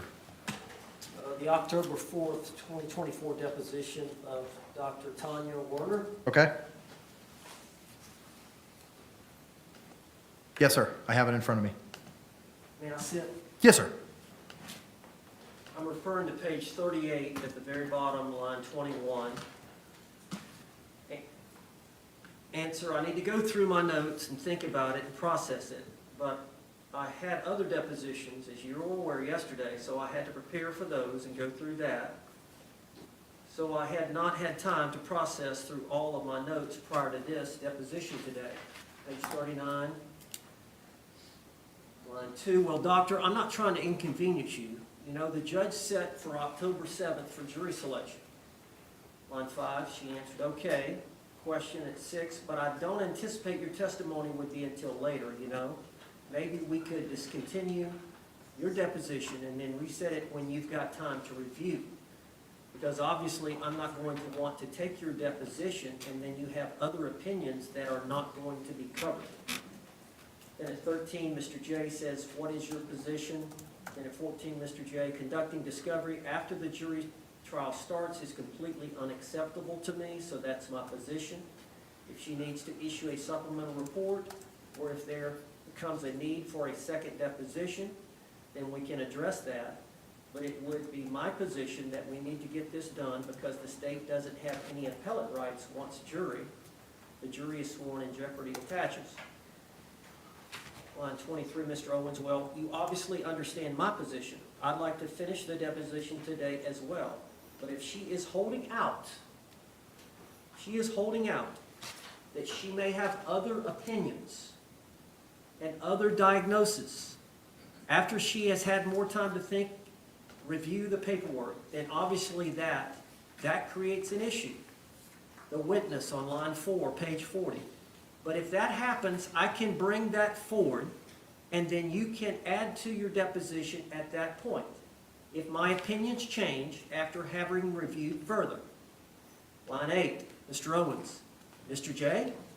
Line 9, Mr. J, I think you need to plow ahead. This is our time whether the court reporter is prepared to give us a transcript by the end of the weekend, and if something needs to be amended, then she can A, issue a report, and then B, if you need to take a deposition, an abbreviated deposition on the limited subject matter she is not prepared to testify about on today, then we can do that. But the notion of halting a deposition today that is set for 3 hours and then doing a 3-hour deposition during trial, especially after jeopardy is attached, is not what the state would do. Line 23, page 40. Mr. Owens, I'm not suggesting that, Mr. J. I'm suggesting that we just said at the very beginning. I'm suggesting what you just said at the very beginning, which is let's finish. But if she has some supplement, then I would want to take a brief second deposition as it relates to any new diagnoses or opinions. Then Mr. J goes, I think he gets confused about an issue relating to a diagnosis of an adjustment disorder or anxiety disorder. So we get down to the bottom of page 41, line 22, Mr. J. Okay, so on this topic, if something new comes up, then we can address it. But if we have other topics to depose her on, then I would suggest we go on. And then page 42, line 1, Mr. Owens, I agree. And Dr. Werner, just let the state attorney know. I know that you may be, you know, we are on short time. If you do review your notes over the weekend or whatnot and formulate any other opinions, just let the state attorney know and we'll address it. Line 7, the witness, absolutely.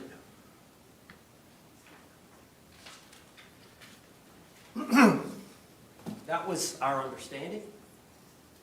I've been ambushed by a new opinion that I was not made aware of by any kind of report. I was not notified by Dr. Werner. I was not notified by the state attorney, William J.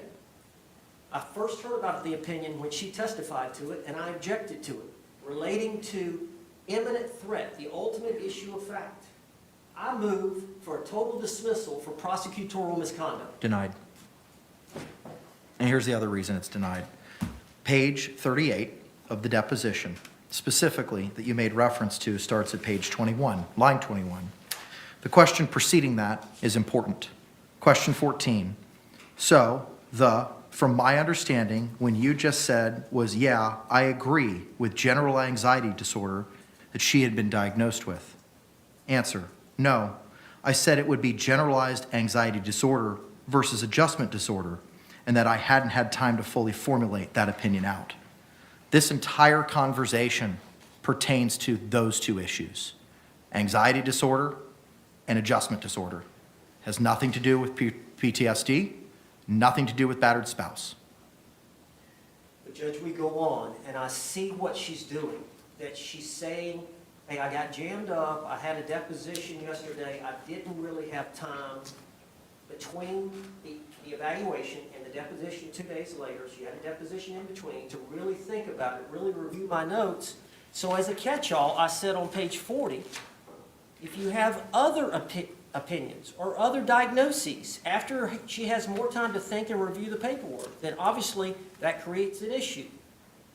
So yes, that was initially what she was talking about specifically, but I realized what she was saying was she was going to have to reflect on a lot of these opinions. So I expressed... That's, respectfully, sir, that's not what it says. That's specifically in line with the anxiety disorder versus adjustment disorder. That was the entire topic that was being conversed with. Now, later in the deposition, there are references, as I believe that I identified previously. Give me a moment.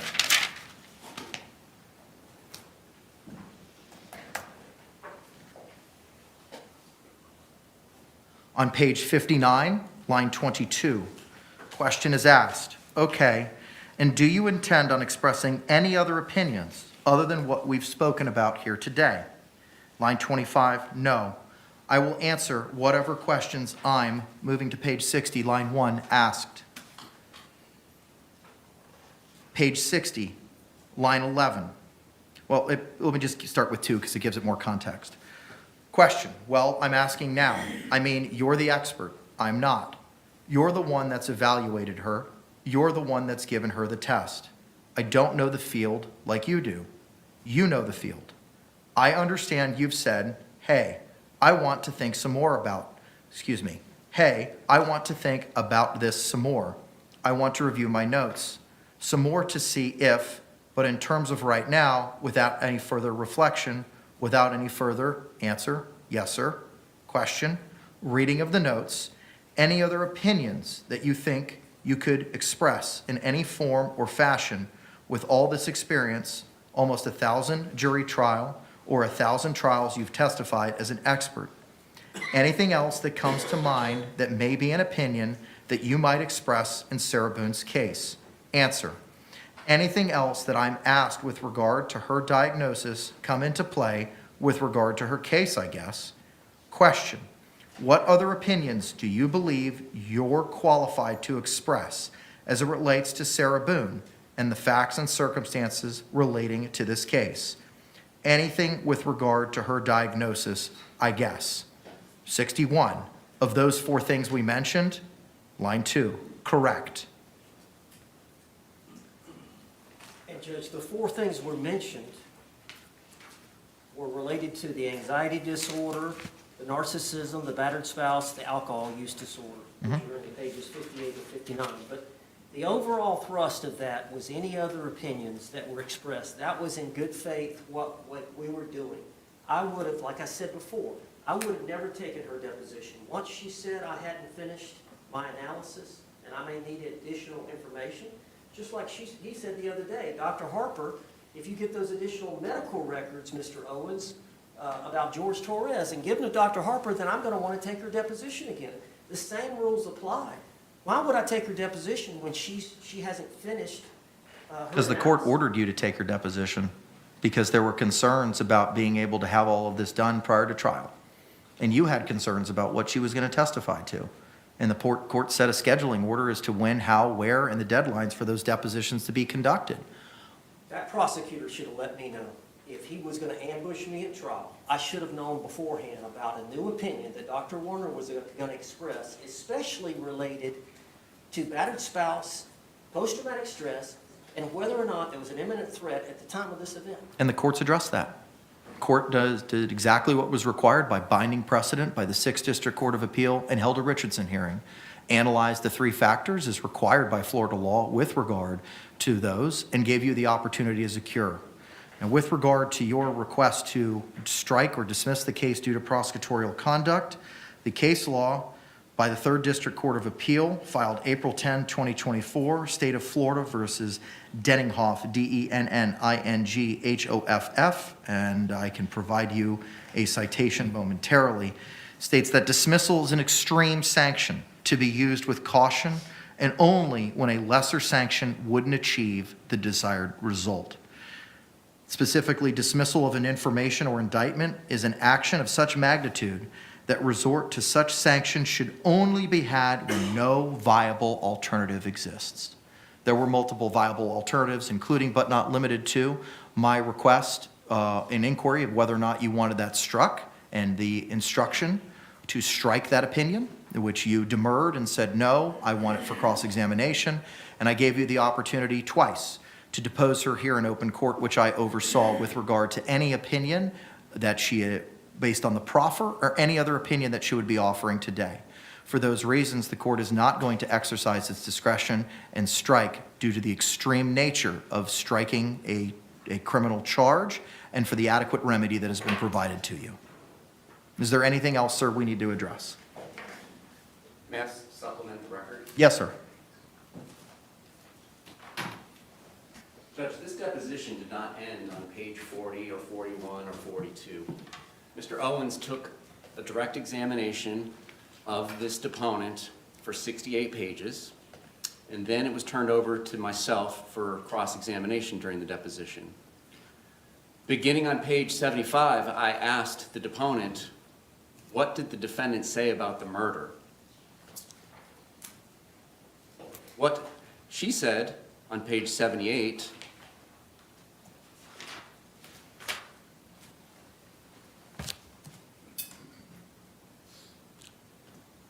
was that, starting at line 13, and she said there was a suitcase and some clothes that had gotten out to donate, and they were trying to get that together.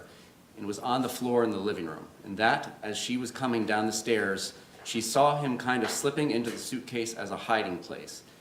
As she said, I saw him in the suitcase, and I zipped him up, and we were laughing. She said then he said he couldn't breathe, and I remembered feeling I couldn't breathe when he was choking me or sodomizing. And I was angry, and I shook the suitcase. I lost control of the suitcase, and it flipped. And she goes on and on about what happened.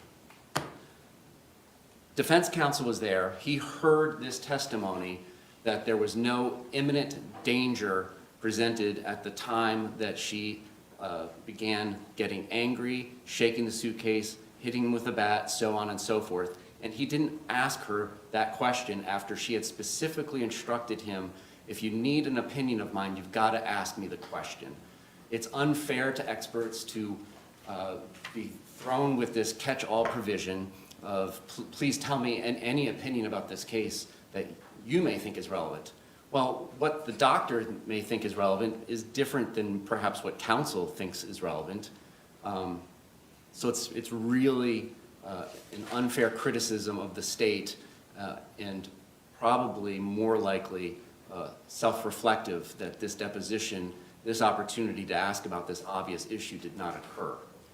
So that is what I would like to supplement the record with. The deposition was substantially longer than page 41 or 42 where it's acting like it's concluding and, is there anything else?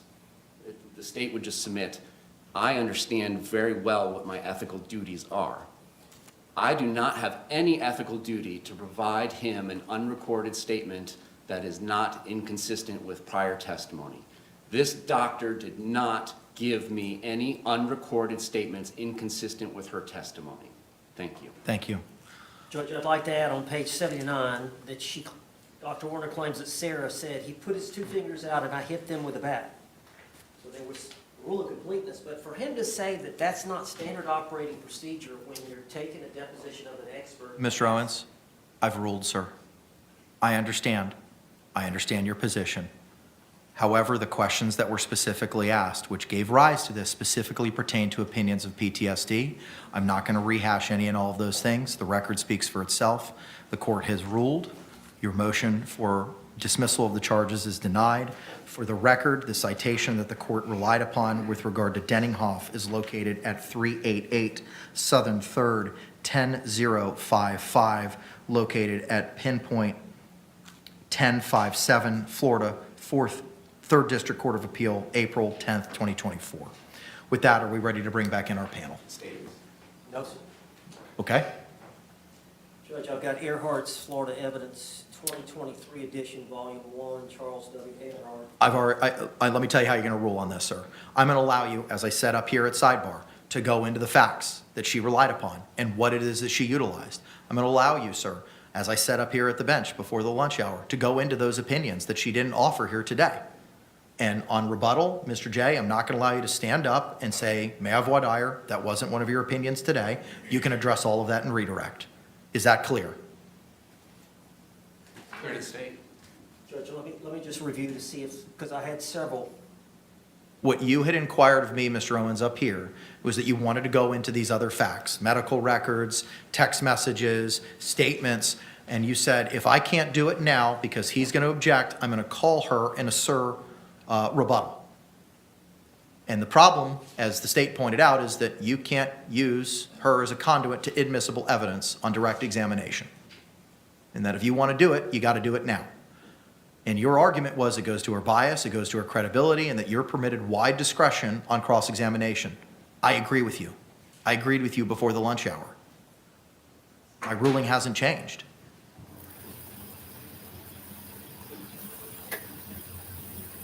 I'm going to absolutely allow you to go into those things. I appreciate that, Judge. The other thing I wanted to readdress was, I'm taking care of it, Counselor. Give me a moment.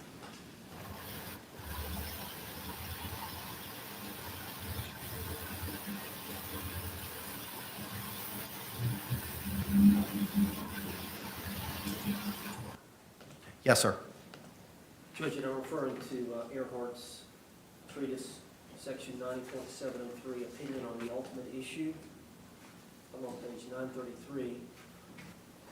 Testimony in the form of an opinion or inference otherwise admissible is not objectionable because it includes an ultimate issue to be decided by the trier of fact. And in that section, 703.1, it talks about that opinion testimony is not inadmissible solely because it includes an ultimate issue to be decided by the trier of fact.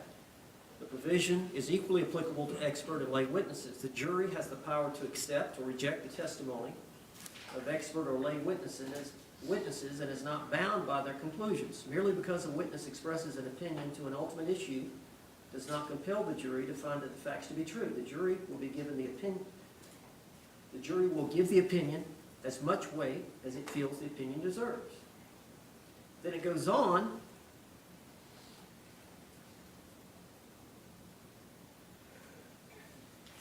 The abolition of the rule against opinions on the ultimate issues does not mean that all other opinions are admissible. Witnesses will be prevented from expressing their conclusions when the opinion only tells the jury how to decide the case.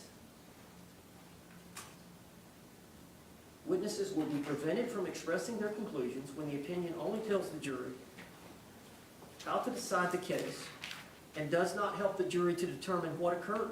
For example, a witness cannot express his or her opinion as to the guilt or innocence of a criminal defendant.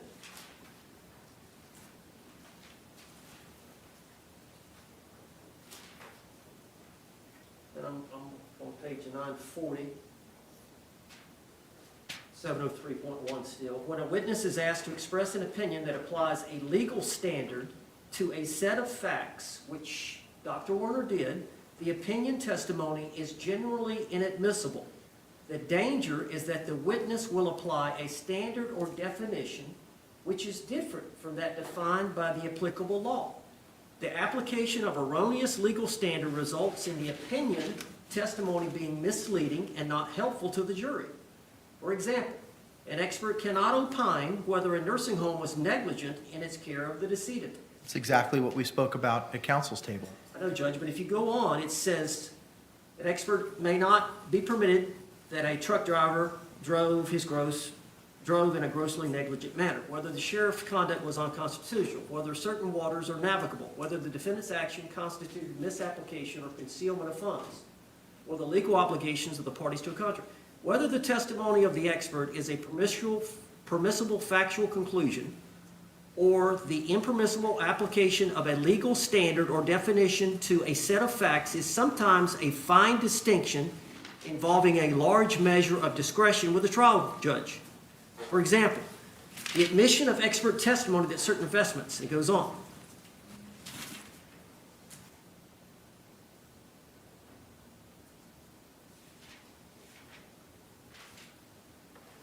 However, the witness expresses an opinion about the intent of the accused. The opinion, this is important, one of the important sections. However, if the witness expresses an opinion about the intent of the accused, which Dr. Warner did, the opinion has not been permitted. The distinction drawn by the courts as to when this type of opinion testimony is admissible are often not clear. Section 90.703 does not permit a witness to testify to legal conclusions or express an opinion upon questions of substantive law. This expert testimony regarding substantive legal principles may not be helpful to the jury and may create confusion if an expert testifies in a manner that is different or even in conflict with the testimony of an opposing expert. But the citations, respectfully, Counselor. Judge, if I could finish. Respectfully, Counselor, the citations that you're referring to are not at issue.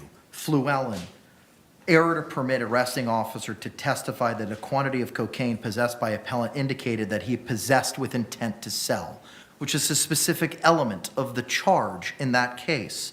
Gamble, officer's expert testimony with the amount of drugs found in defendant's possession was inconsistent with personal use and therefore intended for sale was inadmissible. 644 Southern 2nd, 1376 for Gamble, and Fluellen, 703 Southern 2nd, 511. The Dinkin case that I read says this is acceptable. If a psychologist or psychiatrist can testify that someone is not mentally defective or was mentally defective, that's on all fours with, based on what the defendant had said to this expert, she was not in imminent fear. Now, I don't remember exactly what was said, but it was along those lines, based as looking all those things, the totality of the circumstances of what, in my evaluation, on or about October 2, that the defendant had said to me as the expert, it's not imminent fear. That opinion is not inadmissible per the case law under Dinkins. Judge, can I read a little bit more? If you're just going to be reading from the treatise, I've already read it. Okay, well, I just want to make mention, because it's talking about does not prevent a witness to testify about legal conclusions or express opinions on questions of substantive law. And I was about to finish this section when this testimony, and I'm on page 947, this testimony may also interfere with the function of the trial judge to determine the applicable law and to instruct the jury thereon. As we know, we're going to do battle over the jury instruction on justifiable use of deadly and non-deadly force. The testimony from Dr. Warner, and I wrote it down, she said based on what Sarah Boone told her, she was not facing imminent risk of harm. That invades the province and function of the trial judge to determine the applicable law and to instruct the jury otherwise, which we haven't even done yet. You haven't made findings of law about which instructions apply. That's what she did, Judge.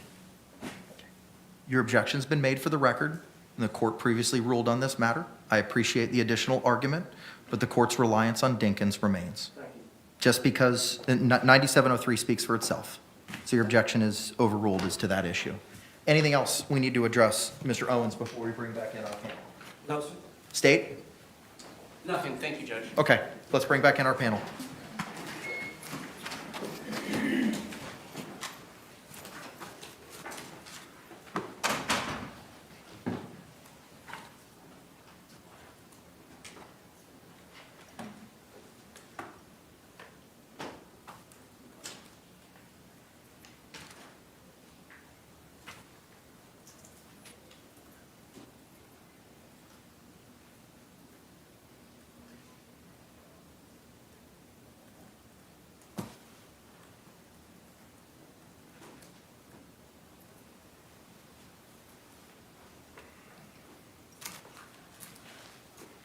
Judge, should I push the lectern now or what? You can just stay where you are, Counselor. Let's wait for them to come in.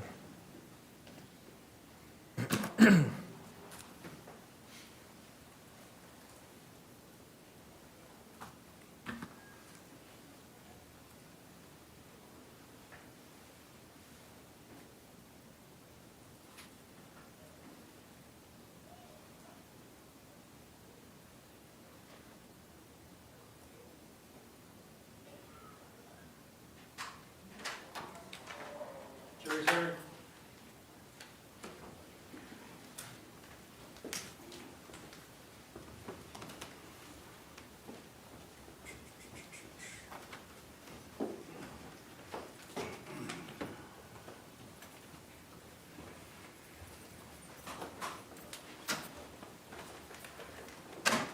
State, do you recognize our jury? Yes, Your Honor. Defense, do you recognize our jury? Thank you. All can be seated. Members of the jury, welcome back.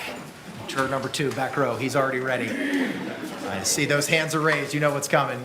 Y'all complied to the court's instructions, right? Thank you. Record reflect all hands have been raised. Mr. Owens, you may continue your cross-examination, sir.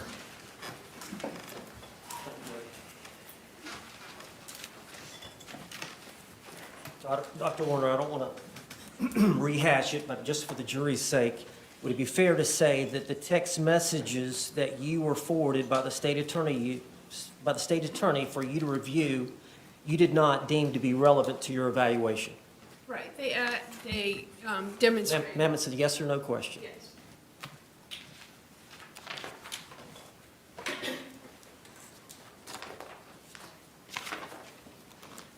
Now, from what I understand, when the state attorney sent you the information, they did not send you any videotapes.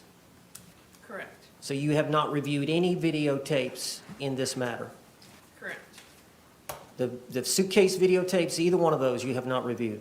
I have not seen them, correct. Or any body cam videotapes you have not reviewed. They're described in the police report. My question is, have you viewed any of the body cam videotapes relating to this incident? I have not seen them, correct. Prior incidences between the two of them, have you reviewed any videotapes, body cam videotapes of any prior incidents? I have not. Have you reviewed the audio tapes related to some of the questioning of Sarah Boone? I have not. Have you reviewed the autopsy report? It's described in the incident report, but I did not see the actual autopsy report.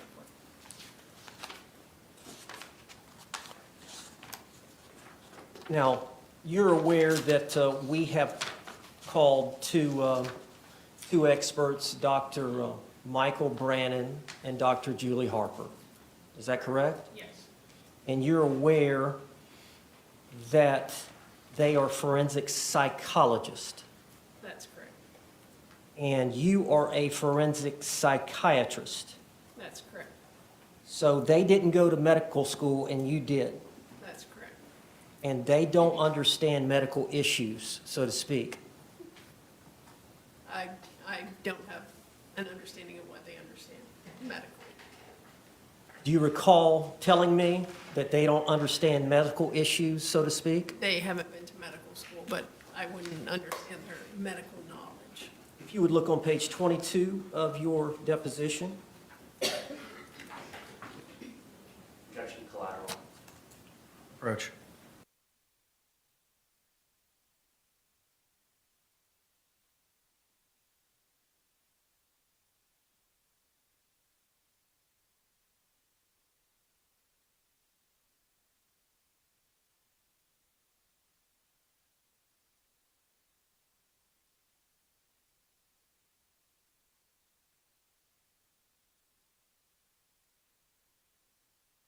Objection's overruled. Dr. Warner, have you had a chance to review your deposition on page 22, starting at line 7? Yes. Could you read down through line 11, your answer?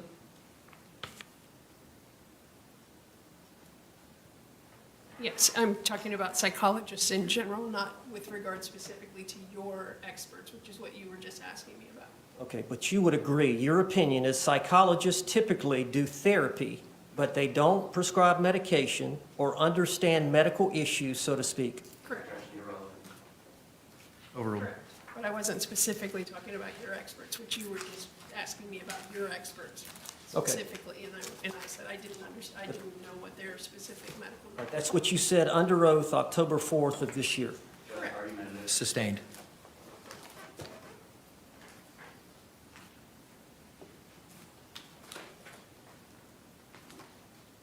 Now, is it fair to say that the majority of your work is in the field of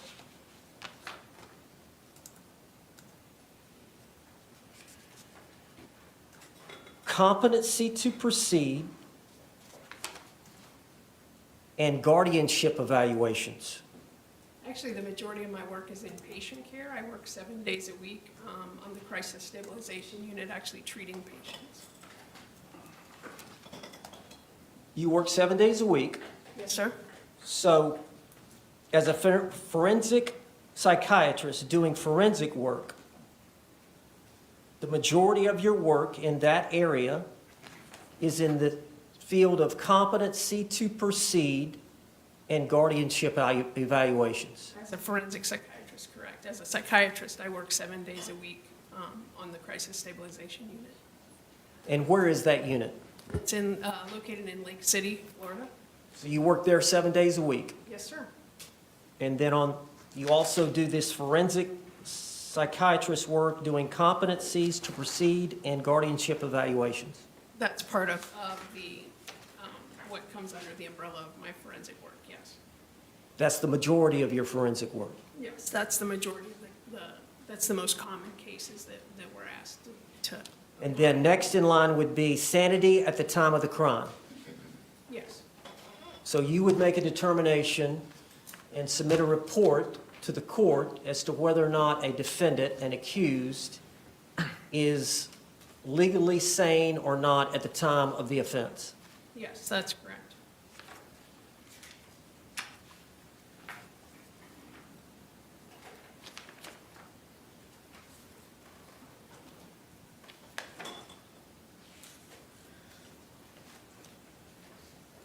Is it fair to say that you also testify weekly as a treating physician through Baker Act Court? Yes, that's correct. Every Thursday, we have Baker Act hearings with regards to our individuals who are being held in our crisis stabilization unit. Is that in Gainesville or Lake City? No, sir, that's in Lake City. Now, Lake City from here is north of Gainesville? Yes, sir, it's approximately 40 minutes north of Gainesville.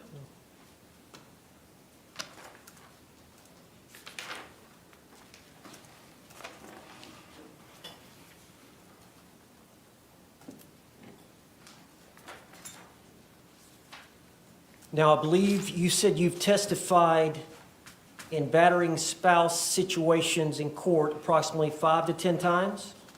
Yes. Is that correct? Yes.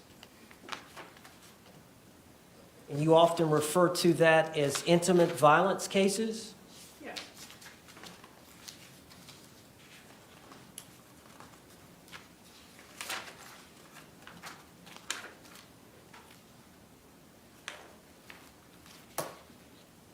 Now, my understanding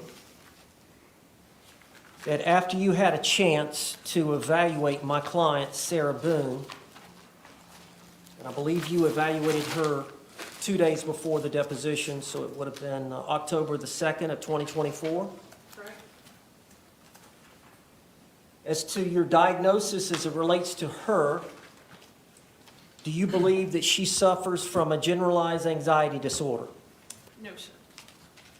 Now, you're aware that she was previously diagnosed prior to you evaluating her She was previously diagnosed with a generalized anxiety disorder. She told me that she had previously been diagnosed. I did not see any medical records with that diagnosis in it, but she told me that she had previously been diagnosed with that. Did you attempt to secure any other records to us? Improper?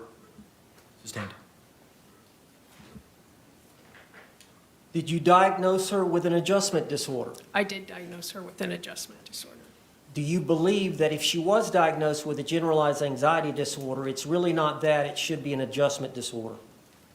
A lot of the symptoms overlap for the two diagnoses, and we see that quite often, that the different diagnosticians or physicians come up with different diagnoses based on a conglomerate of symptoms. So it's not uncommon for the two diagnoses to overlap based on the symptoms. Do you agree back on October the 4th, 2024, when I took your deposition, that you could not make up your mind at that time whether she suffered from generalized anxiety disorder or an adjustment disorder? I had not made a clinical decision at that time. I hadn't reviewed all of my documents at that time. When did you make a clinical decision that she suffered from adjustment disorder as opposed to generalized anxiety disorder? It was probably within the next week when I was reviewing all of the, going through all of the documents in her interview more thoroughly. Dr. Warner, did you agree you did not notify me? Judge, may we approach? Yes.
Objection is sustained. Dr. Warner, you agree that when I took your deposition on October the 4th, you had questions, in all honesty, about whether or not you felt like Sarah Boone suffered from a generalized anxiety disorder versus an adjustment disorder? I was leaning towards adjustment disorder secondary to her being in the correctional setting, and I think I said that in my deposition. I didn't know that I had enough information from her because I only had information from her. I didn't have anything in the medical records to support generalized anxiety disorder. So I wanted to review that. I'm just learning it now, as you testified here today. Sustained.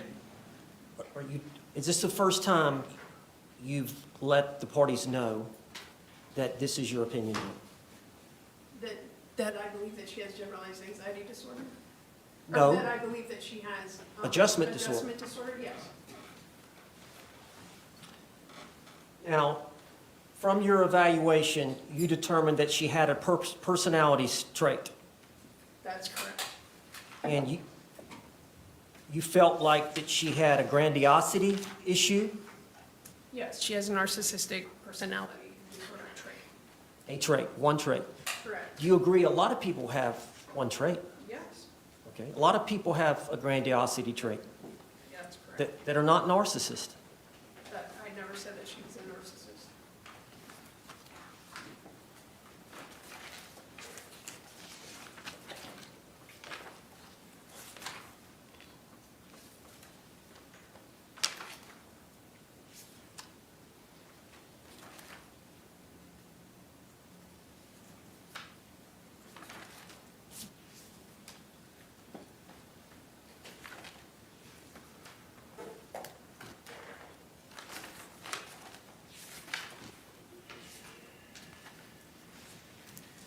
Is it your opinion that Sarah Boone has alcohol use disorder?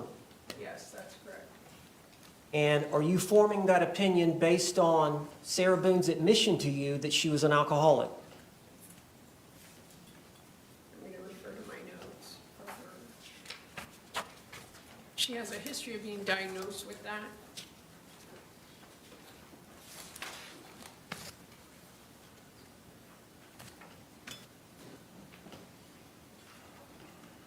She also acknowledged to me that her use had been problematic. So you formed the opinion that she suffered from alcohol use disorder based on the history that she presented to you at this evaluation? It was based on the totality of the information that I was provided, so the medical records demonstrating that she had been diagnosed with it in the past. Her ex-husband, in his interview in the police report, described her as an alcoholic, and in her description of herself having a problem with alcohol. Do you acquire a tolerance over time if you drink on the regular? That's one of the criteria.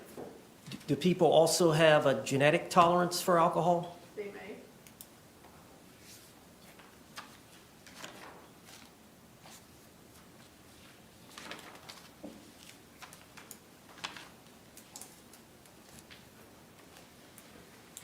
You know, as it relates to battered spouse syndrome, would you agree that that is a recognized syndrome in the psychiatric community? Yes.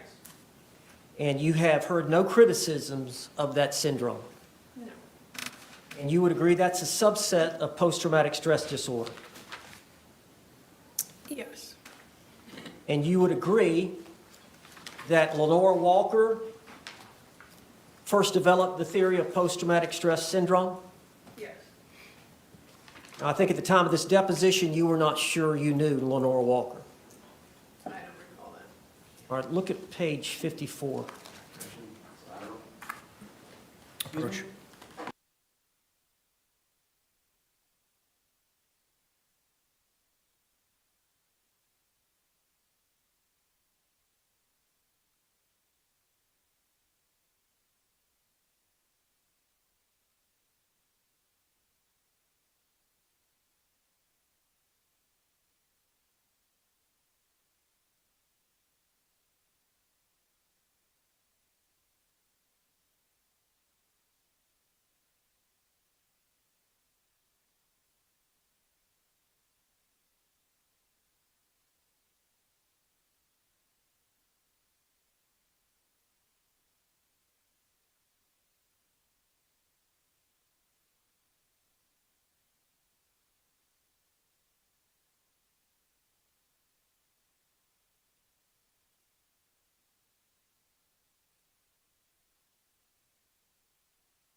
Objection is sustained.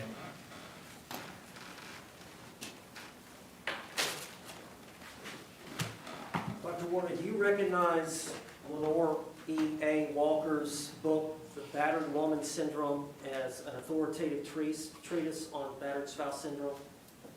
I do not, because I have not read everything.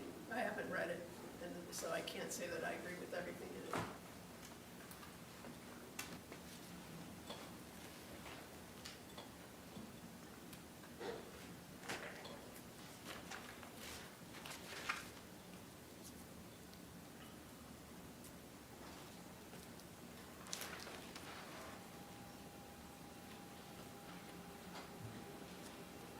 Is it clear to you that Sarah Boone was involved in a violent relationship with George Torres? Yes. Do you agree that there was a violent cycle that occurred during that 3.5-year relationship that Sarah Boone had with George Torres? It's been described that way, yes. Would you describe it that way? It's been described that way to me, yes. Do you have an opinion? A. Sustained. Do you have an opinion that that was a violent cycle between Sarah Boone and George Torres? It's been described that way, yes. Do you agree that George Torres was the abuser and Sarah Boone was the victim in that? It was a volatile relationship. In the police report, her ex-husband actually describes her as being the aggressor.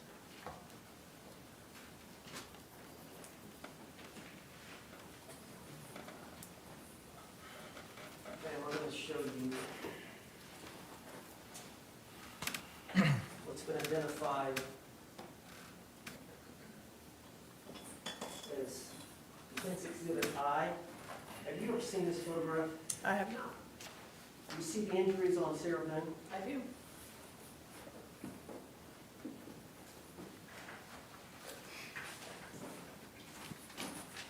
I'll show you Defense Identification H. You see this photograph? I do. Have you ever seen it before? I have not. Do you agree that's Sarah Boone? I do. Are you aware that George Torres Objection. Sustained.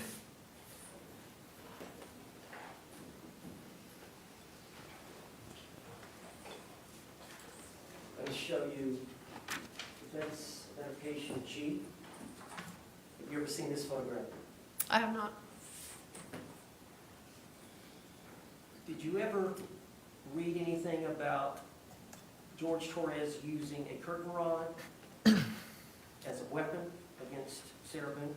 I don't recall that specifically.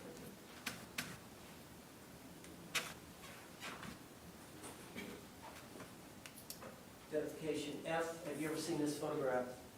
No.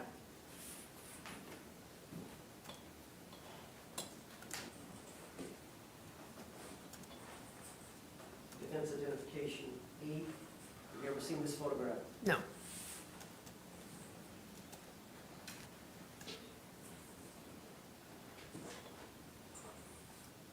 Identification D. Have you ever seen this photograph? No. Have you ever seen a videotape relating to this photograph? No.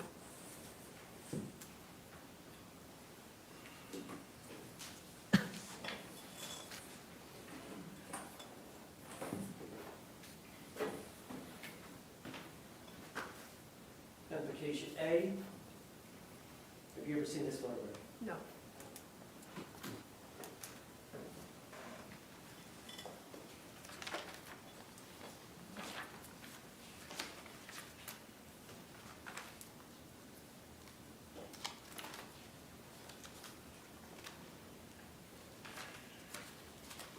Now, I believe at the time of the deposition,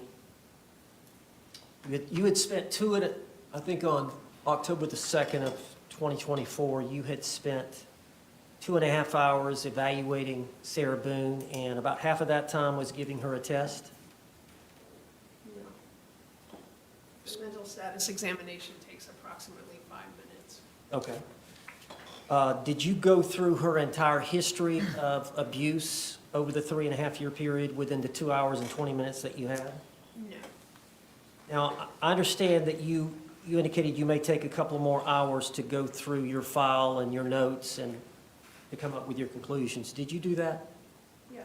Have you spent any more time on the case other than that 2 hours? I re-reviewed the documents. Have you made any other attempts to go see Sarah Boone anymore? Objection, proper? Sustained.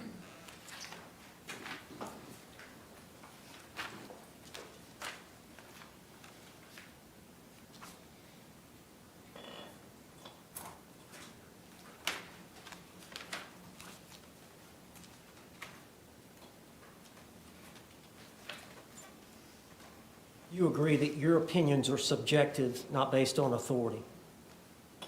They're based on my education, training, and years of experience. And you would agree they're your subjective opinion? Correct. Would you agree that Sarah Boone suffers from battered spouse syndrome? I do. Would you agree that battered women's experiences affect their perception of imminent danger? They can. Would you agree that victims of repeat violence may fear death in a situation others would not? They may.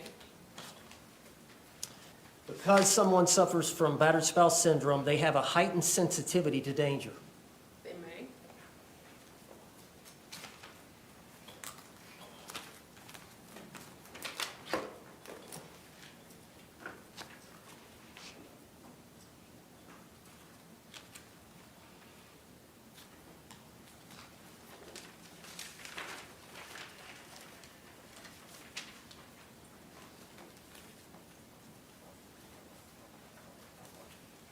You agree that people suffering from depression and anxiety are predisposed to getting into a relationship with a partner who may be violent?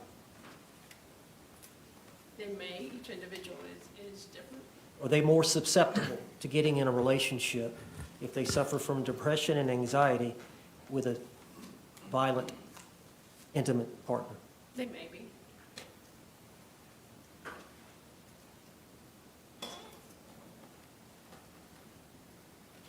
Do you agree that the DSM, I think you have it there with you, Yes, sir. directs that the clinician should consider post-traumatic stress disorder if there was exposure to extreme stress? Do you agree with that? Yes. Did you do any testing to measure whether or not Sarah Boone had post-traumatic stress disorder? No. Is it your opinion that Sarah Boone suffers from post-traumatic stress disorder? Again, she did not give me enough information to formulate an opinion with regards to that.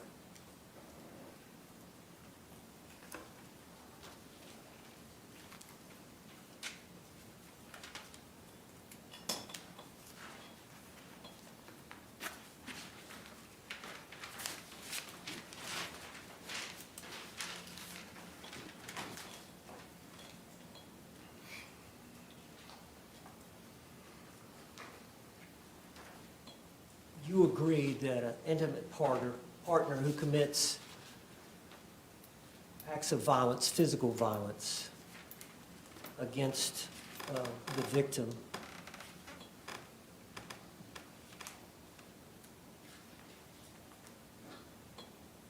that could cause extreme stress in that individual? It may. Do you agree if that is the cause, the violence is the cause of extreme stress, that a diagnosis of post-traumatic stress disorder should be considered? If they meet the criteria. They have to meet the diagnostic criteria.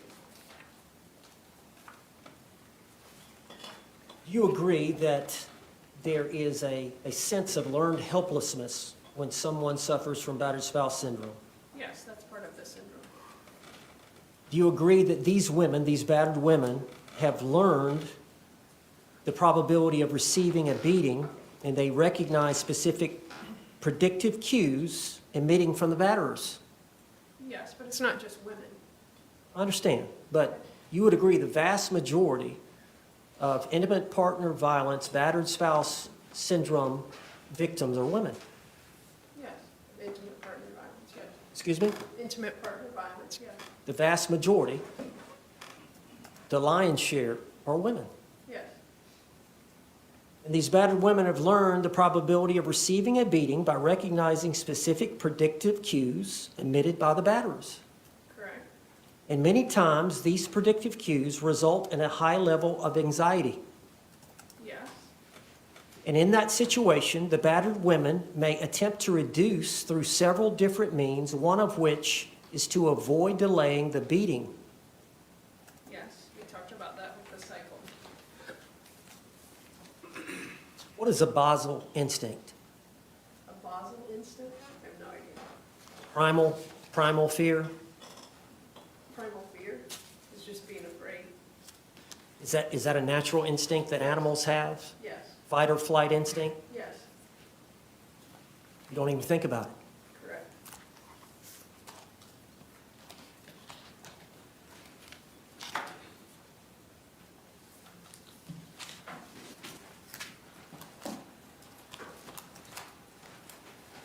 Do you agree that victims of battered spouse or battered woman syndrome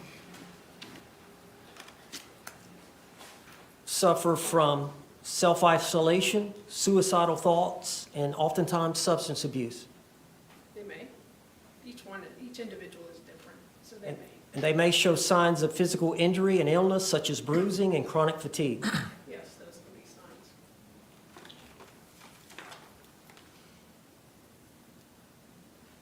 The syndrome, battered woman syndrome, is the psychological effects of living with an intimate partner violence.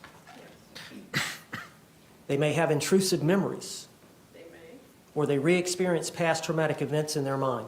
Yes. They have high levels of anxiety, Yes. They may. hypervigilant when something doesn't seem right.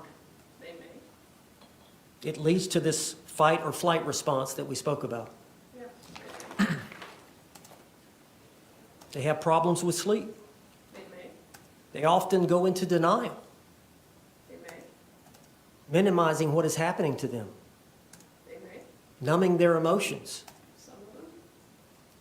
Disassociation. A battered woman may often develop a defense mechanism of being able to psychologically detach from their body during the traumatic experience.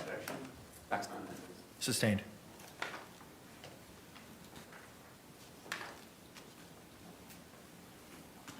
Panic attacks, severe depression, very low self-esteem, poor body image, disassociation, learned helplessness. All these are symptoms of a battered woman syndrome. Objective compound, some facts and evidence. Sustained. You agree panic attacks is one of the symptoms of battered woman syndrome. Objection, fact and evidence. Sustained. What are the symptoms of a battered spouse syndrome? They can be numerous symptoms, from anxiety symptoms, mood symptoms. They can have psychotic symptoms. It can be any vast majority of symptoms. Substance abuse symptoms, any vast majority. Do you agree fear is a symptom?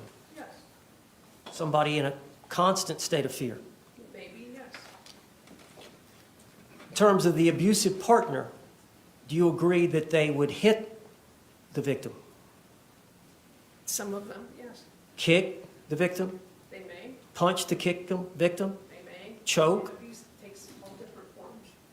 choke, They may, burn, they may, destroy their belongings, they may, use weapons to hurt them, they may, threaten to hurt them, their children, or their pets, they may, take their car keys, they may, take their debit card, they may, take their vehicle, they may, control where they go and who they see, yes, they may, force them to have sex when they don't want to. yes, they may.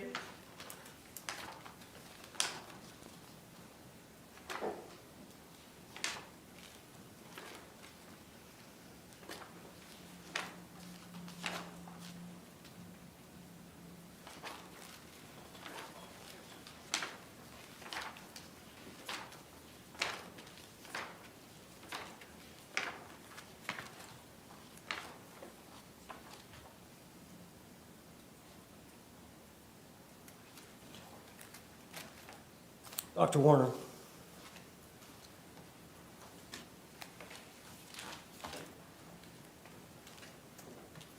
I know you spent a short amount of time with her, and you're saying you didn't get some of the answers as to whether or not. Facts. Stating facts. Objection sustained. If you'd have spent more time with Sarah Boone, could you have uncovered as to whether or not she suffered from battered spouse syndrome? I agree that she met the criteria, or that she had battered spouse. How about post-traumatic stress disorder? It's possible. Thank you. Any redirect examination? Yes. You may proceed.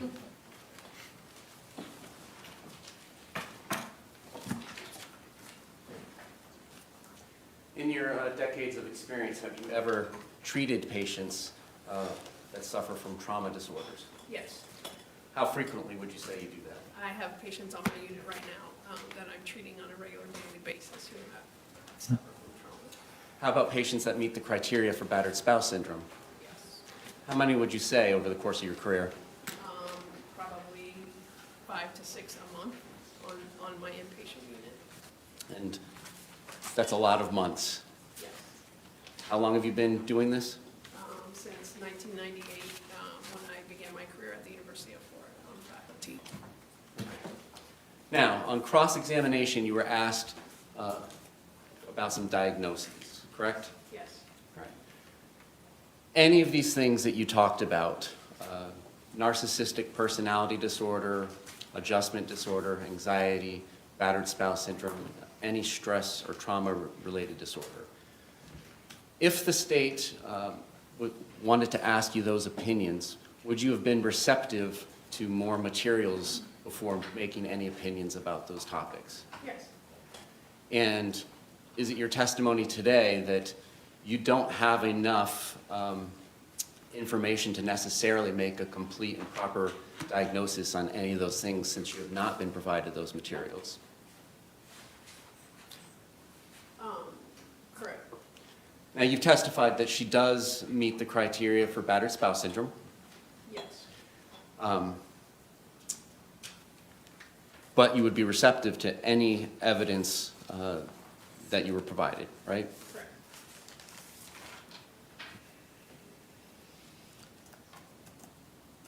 Going back to what you testified to on direct when the state asked you your opinion about this case, everything that you just talked about with Mr. Owens, does that change your opinion about whether or not battered spouse syndrome is applicable to the facts as Ms. Boone relayed them to you about this incident? No, not at all. And why is that? Because again, she disobeyed. Objection, Judge.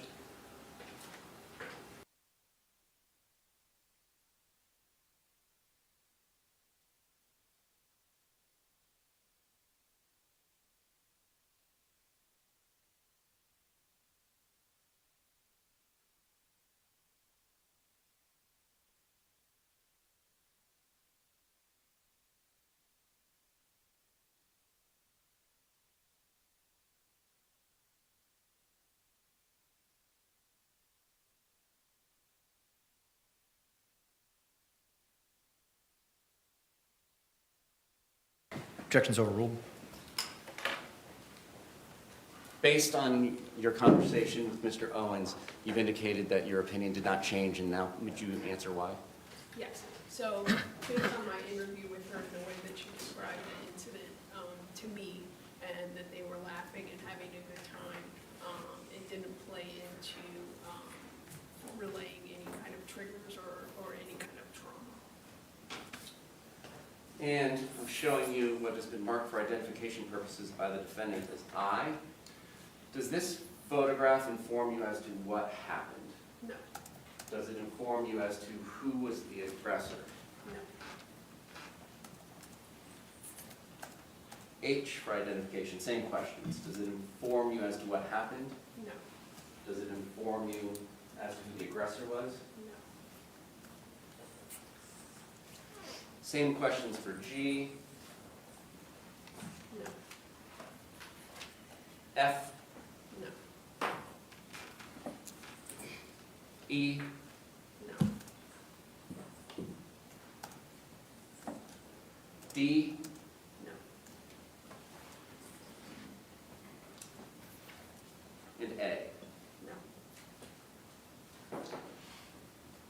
if those specifics as to what happened and who was the aggressor is dependent upon the credibility of somebody, would you want to take into account all the things that can make a person credible or less than credible?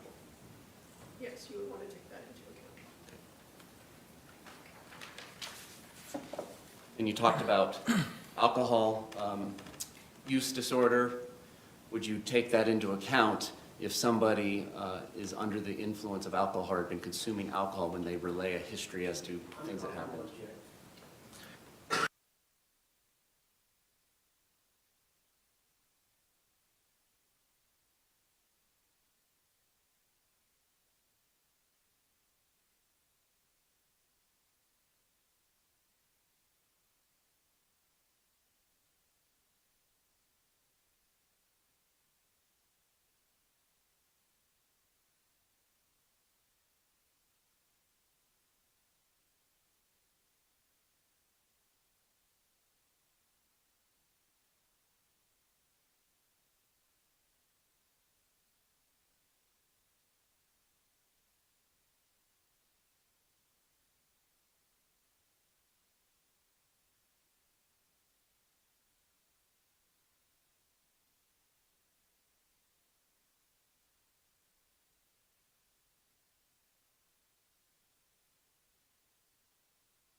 Objections overruled.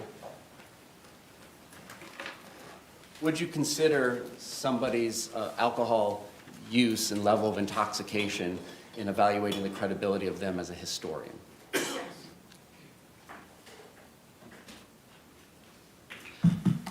And you were asked about whether or not you did any testing for post-traumatic stress disorder. Correct. And you didn't. Correct. You already indicated, however, you believe that Ms. Boone meets the criteria for battered spouse syndrome. That's correct.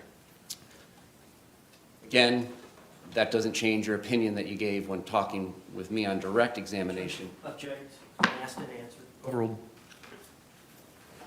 Specifically about this question about the testing that you did not perform.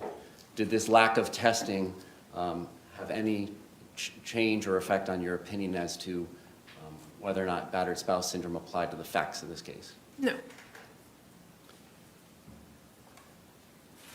You were questioned about insanity on cross-examination. Do you recall that? Yes.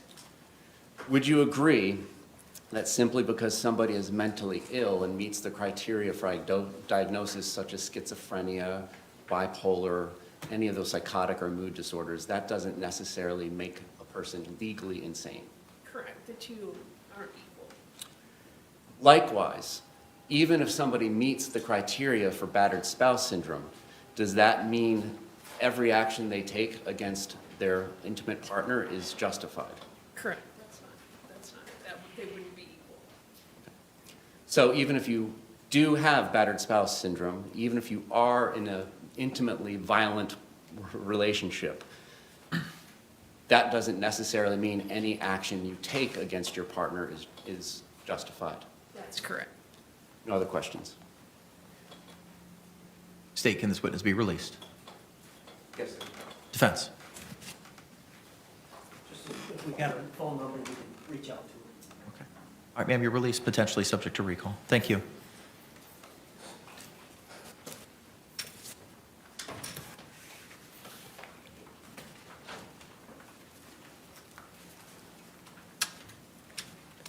State, you can call your next witness.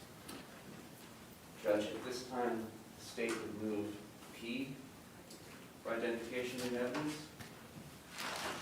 Is this a videotape or an audio tape?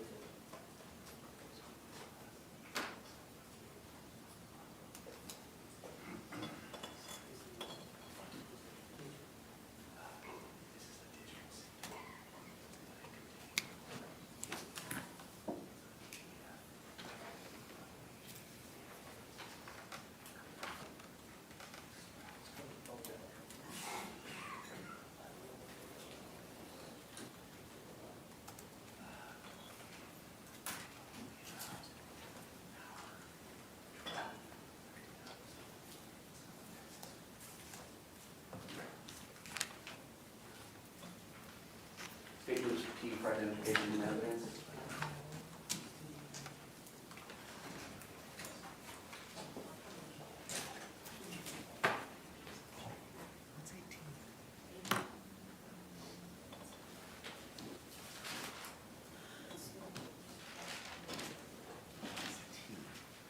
Got it. Okay. Any objection to what was pre-marked as P?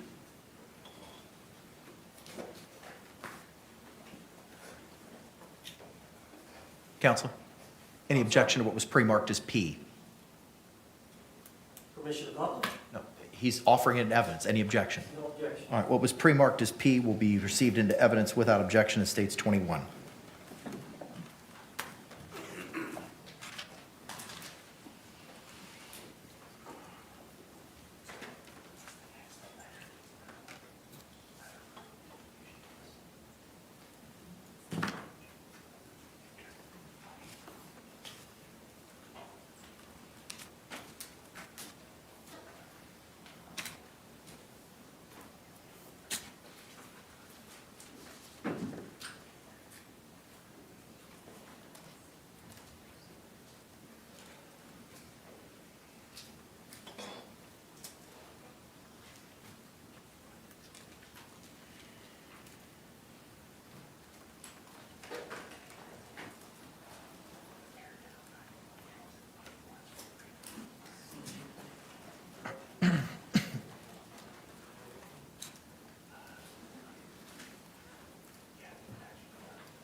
State will move V for identification, B as in Victor. Any objections? No objection. What was pre-marked as V will be received into evidence without objection as states 22.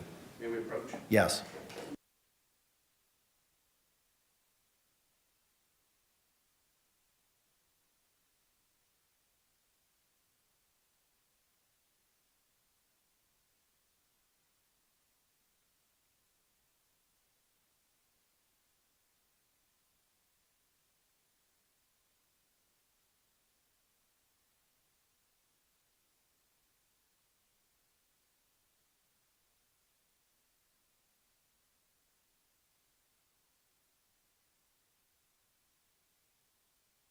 Members of the jury, it is 2:52 in the afternoon. The next part of the state's presentation are going to be some videos and other things that will be read to you that may take a little bit of time based on the length of them. So we're going to go ahead and take our afternoon break at this point in time. Similar instruction I've given to you over the last couple of days. Please do not conduct any independent investigation or research if the person, places, things, or charge involved, and do not have any discussions with anyone or amongst yourselves about those things, and we'll bring in 5 after. Thank you.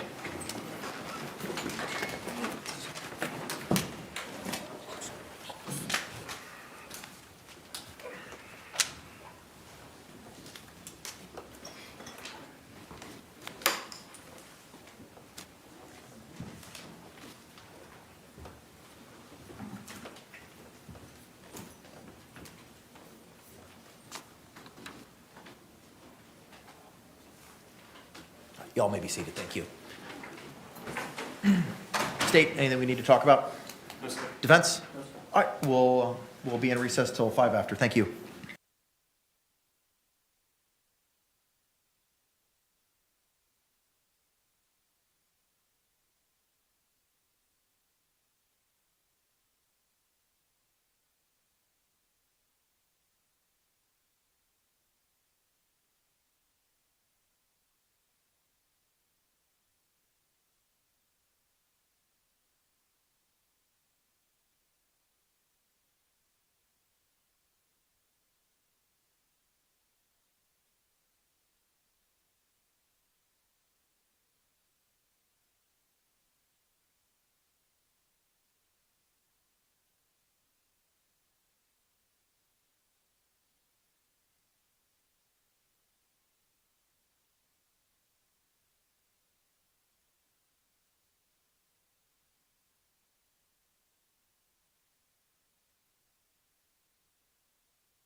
All right, we're back on the record. Case number 2020 CF 2603, State of Florida versus Sarah Boone. State. William J. for the state. Dave Castro for the state.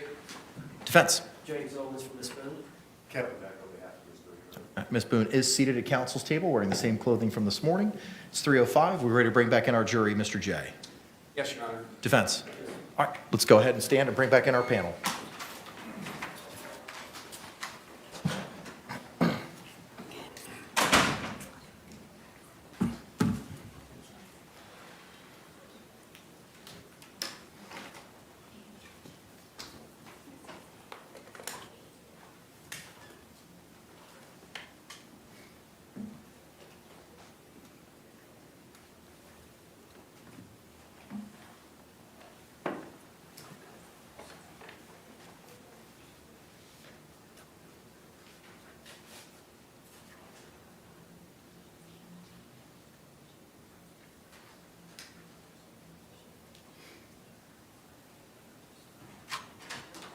Hearing's entering.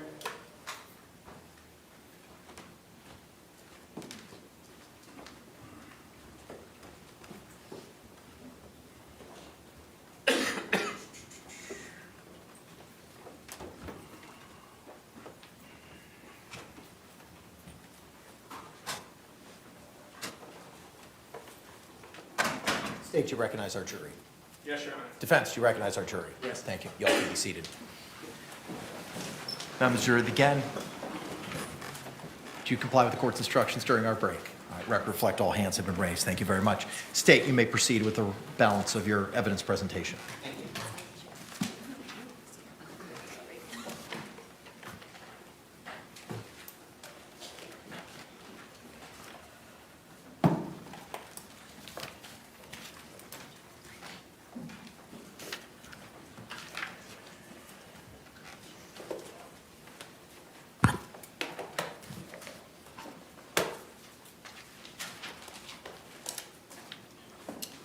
Permission to publish what has been entered into evidence as 22, previously V as in Victor for identification. You may proceed.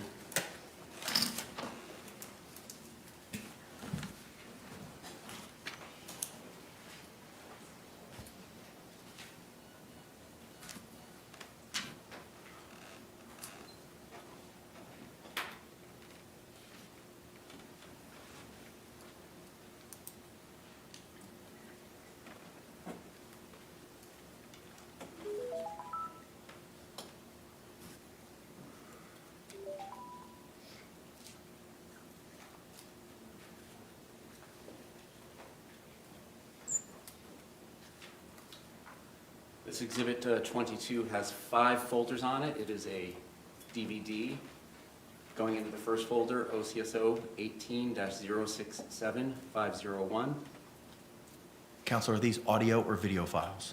This first one, Your Honor, is going to be a video file. Okay, let's go dim the lights, please. Thank you. And for record purposes, its file name ends with 0154-2. You may proceed, sir.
Yard and a half, and he's going through a whole bunch of shit. Pardon me for saying that. No, pardon me for saying that, but like, oh man, he let loose on my ass tonight, and I'm not having it.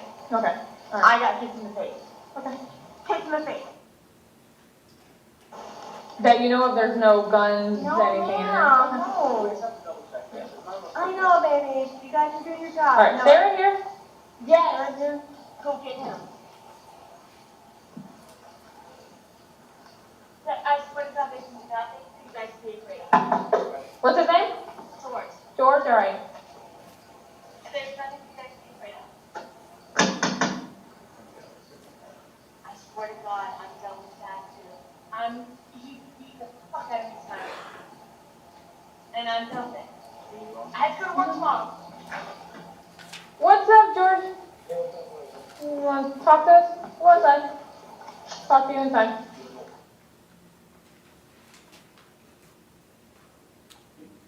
For the record, this is redacted. Are the videos in States 22 redacted videos? Some. Okay. You see my eye? I do see your eye.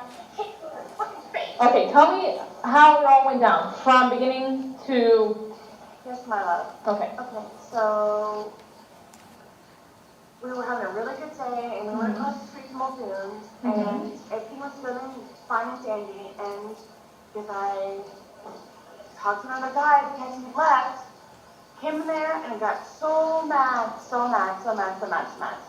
because I asked for a cigarette from another guy because he took my license, my debit card, and everything, cigarettes, everything, took everything. Okay. So I asked someone for a cigarette, and it happened to be a guy. So he walked in and got super pissed because I asked for a cigarette from another guy. I came home. Mind you, my car is across the street still. Okay.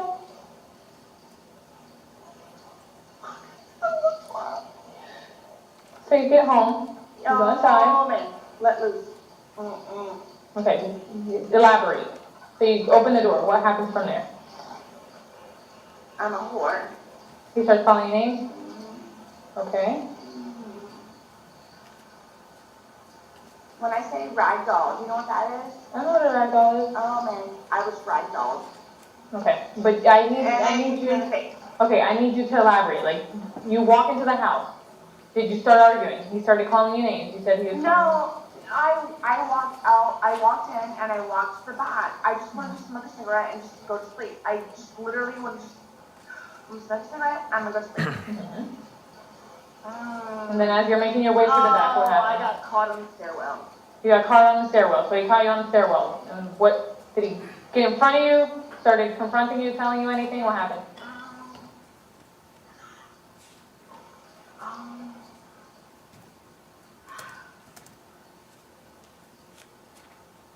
It was bad. Okay. Elaborate, Miss Sarah. I need you to tell me exactly what happened so I can help you. My heart is like, I don't want him to get in trouble, but fuck, I'm tired of being beaten up. Okay. I understand. I'm trying to help you out, but I know you are, I know you are. I need you to elaborate a little bit. So, I swear in the to God. stairwell, Dragged me down the stairs. Dragged- I went upstairs, Mhm. tried to get into bed. I just want to go to sleep. I just want to go to sleep. I just wanted to go to sleep. I didn't make it to bed. I didn't make it to bed. He caught me in the upstairs. like in the hallway?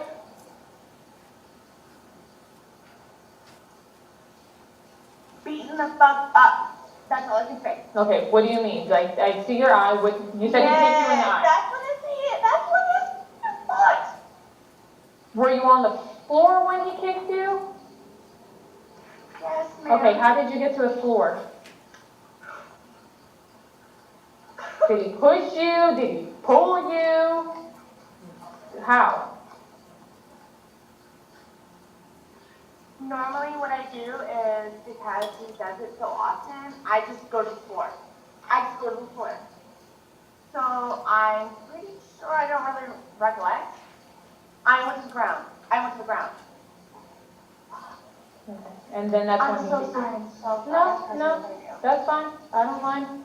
So you went down to the ground. Yes, that's what I do. Did he kicked you with what? Do you recall which foot? Right. Right foot, okay. Heel. His heel. Okay. And you say you've been together for... Because I asked for a cigarette. Because he left my ass in my car across the street. Okay. You said you've been together for about a year? And A year and a half? Yes. Okay. Live together, obviously? Yes. Okay. I just recently went for a divorce. He's been there with me. He knows all the story, blah, blah, blah. But I know. I'm just trying to. this sucks. And I could have worked tomorrow. Do you want the fire department to come out and check your No, eyes? baby. No? Okay. Okay. Do you want to press charges? You can smoke your cigarette if you want. Can I talk to you though? You're talking to me by myself. I don't want to be taken. Please put the fear of the police. So you don't want to press charges? Okay. Do you want to fill out any paperwork? Do a statement? No? Okay. Smoke your cigarette, sit down, smoke your cigarette. I don't want to be in trouble. I know. You guys have actually been out here twice now. Look at this shit. Look at this my shit all the time. Did this happen today? Yes. Okay. Alright. Yeah, I see it. It's ripped and done a little bit. I just bought this yesterday. I get it. Sit down, smoke your cigarette. Pardon? Do you think? No, it's fine. Do you have an ID with you? Is it in the house? Okay, we'll go find it. I know my number if you want it. Oh, that's perfect. Go for it. B 500-791-77870-0. 870-0. Okay. First name is spelled S-A-R-A-H. Do you have a middle name? Catherine. K-A-T-H-R-Y-N. K-A-T-H-R-Y-N. R-Y-N.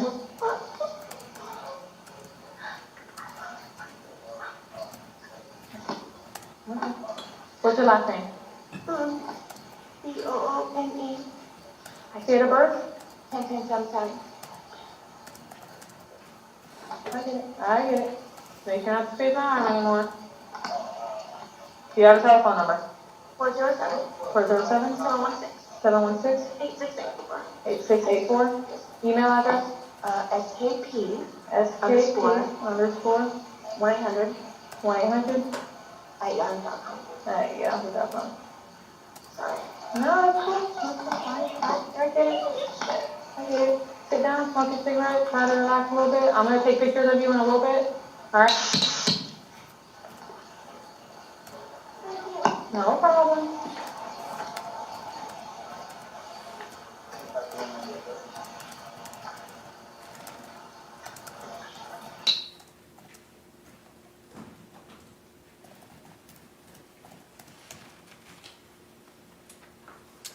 Turning now to folder OCSO 19-054.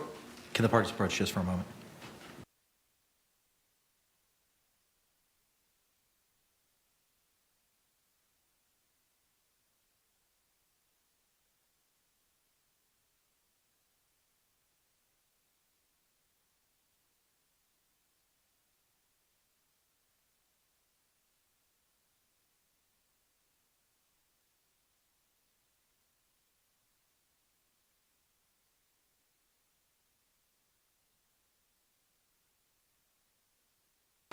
All right, sir, you may continue. Within this folder, the first thing that will be published is a file that's an audio file, 911 call _ R1. 911, what is the location of your emergency? 4748 Branch Court, apartment 3. 4748, what was the street name? I didn't hear you. 4748 Branch Court, apartment 3. Okay. Ain't nothing that I would call, but I did. And he just beat the fuck out of me. You said Frank Lane? That's what it comes up, as always. Okay, and then what was the apartment? 3. Okay, and what happened then? He just beat the fuck out of me. Who is he? George Torres. Is he still there? Yes. Okay, where's he at? Up in the bed. I'm outside. Okay.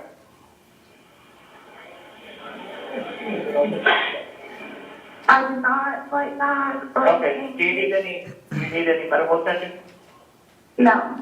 I just have a lump on my head and I just got these look up, that's all. Okay, what's your name? Sarah. With an H. Okay, and George, you black understand? He's Hispanic. What are you wearing today? Oh gosh. Just color shirt and pants, that's all I need. I don't even recognize because he just showed up. Okay. Do you have his date of birth? February 13th, 78. To 1378.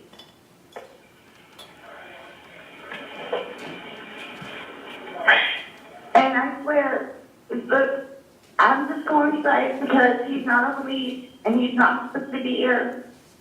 But he's here. How long ago did this happen? About how 12 many minutes? minutes ago.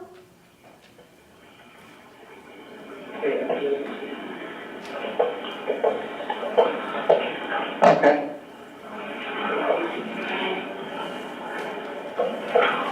I'm done.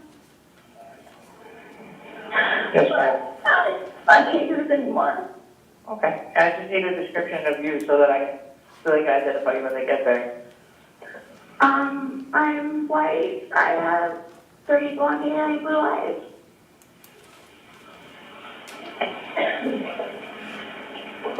What color is your pants you wearing? Am I? Yes. Black. Black shirt, black pants? Pink shorts. Pink shorts? And you're outside? Please don't get me in trouble. There's no way that I can get in trouble for this. No, just stay where you're safe. You said you're outside, right? Yes. Okay, does he have any weapons that you know No. of? Okay. And did he hurt you with anything, or was it only his hand? Fist. Just his fist? Okay. And you don't need any medical attention? No, I always get over it, but this time I'm not getting over it. Understood, okay. Okay, we're gonna go ahead and send some help to you, okay? Anything you can just give us a call back, okay? Wait, can I sit out front though? Yes, definitely sit out front, stay out front. That's right, that's good. Okay, I'm gonna walk around the house. Okay. Okay, thank you. Yes, bye-bye. Goodbye.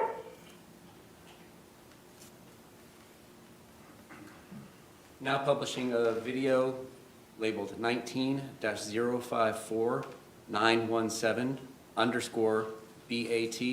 19-054917_BAT_DV.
Call?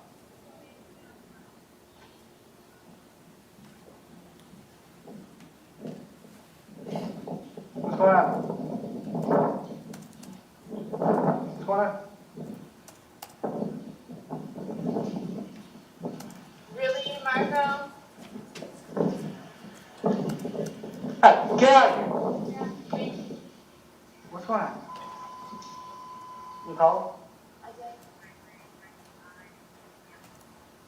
Okay. Do you want to tell me what's going on?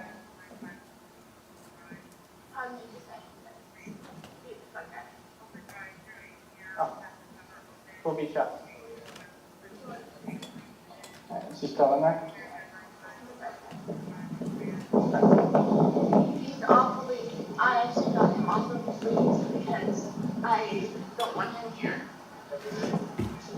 And he shows this ugly mug over the wall all the time. He comes over and looks for me and. Do you want to press charges? What charges do I get today? Well, what's your relationship, man? I guess boyfriend and girlfriend, Okay, how long have you guys been dating for? like 2.5 years. Okay. And that's a current relationship? No, it's on and off. I don't know. Because I can't deal with this shit.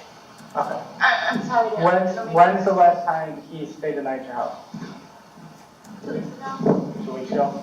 and he's been figured out. Okay. So why is he over here today? Because he wants to win me over, is what he told me. Okay. So I'm not allowed to leave him. you're not. Okay. Tell me, well, fuck no. Okay. He's mad because I went out with my girlfriend. Okay. And she introduced me to another gentleman. Mm-hmm. He's not a gentleman. He's not a gentleman. And he got pissed. Okay. So he came over today, you let him in because you're going to talk, right? Yes. Okay, then what happened? He got really pissed. Really pissed. Okay, so you guys start arguing and then No, what? I didn't argue. I can't argue. I was just taking down and speaking. Okay, so when you say taking down a beating, just like describe it for me, so I know. What did he do to you? Did he push you? Was he slapping you? Was he punching you? All of the above. Okay, you have to kind of explain to me what happened. You have to tell me like He's step the by closet step. doors. Okay, so he threw you into the closet doors? Yes, that's it. Okay, you're upstairs, he threw you into the closet doors. Did anything break when he threw you in there? My head? No. Okay, but you said you don't need the fire department? No. I just have really bad luck. It'll go away because I'm used to it. It'll go away. Okay, let me see. Where is it? Right here. Can you just pull your hair back a little bit? There's a lump. Right here. Okay. Like you can feel it. Yep, I see it. Do you have any other injuries? No. I just, because he's not on the lease anymore, I know that he can't, I got him off the lease to not come over here anymore. And I'm trying to get him out of here. And he comes over here every day. And I have a feeling he's going to jump the wall. Okay, so there's another exit to this apartment, so he could be gone? There's the spark of my store. I have a feeling that he said that I was called the police, which I have done 4 times. You're the 4th one. Okay. He's gonna hop the wall, but I have a feeling he's upstairs though. Go get him. Well, I'm going to, but I'm going to have to try to get somebody else here. What's his name? George. George? I'm sitting here. Okay. And I have to ask this too. When's the last time you guys slept together? Had sex Mm-hmm. 3 weeks ago. Okay. So, but you guys are kind of on again, off again. And you're saying as of right now you're off. But Oh, I've been off. Okay, but within like the last 2 or 3 weeks you guys were dating. Honestly, no. Okay. But at least there are some I knew who he expectation. was. There's an expectation of intimacy when he came over. No. But you said Oh, you no. We were gonna try and figure it out. Okay. Oh. But you want to press charges on us What charges can I press? right now? What he said he just hit you with hands and feet and pushed you? I got a heel on my face. Okay. You keep getting upset with me, but you're not really giving me the information that I need. I'm asking you to kind of walk me through what happened, okay? Because I don't know. I wasn't there. I know. Okay? Yes. Okay, so all you said, you guys were upstairs. Alright. But that means lots of different things. So that's why I need to know what This you is did. why I have all of this over here, is because he continuously stalks me, and he strangled me multiple times. Today? Yes. Okay. Did you start to lose consciousness or anything while you were strangling you? I couldn't breathe. Did you feel yourself losing consciousness? No, I didn't lose consciousness. I just couldn't breathe. Okay. About how long was he strangling you for?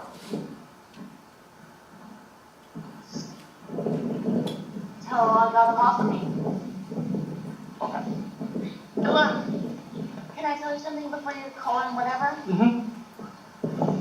I've been arrested before because I fought back. Look, I did fight back. Look, I did fight back. So whatever he has or whatever it is, it's not me. Did he hit you with any, like an object or anything? No. Okay. He threatens me with a bat. Today? I'm talking about today. Did he pick up a baseball bat and threaten you? Okay. Tell me about that. How far away were you when he had the bat? How I was close in the were you? bedroom. And where was he? In the bedroom. Okay. Was there anything in between you guys at the time? My dog. Just a dog? And how close was he to you? Couple feet, 3 feet? 3 feet.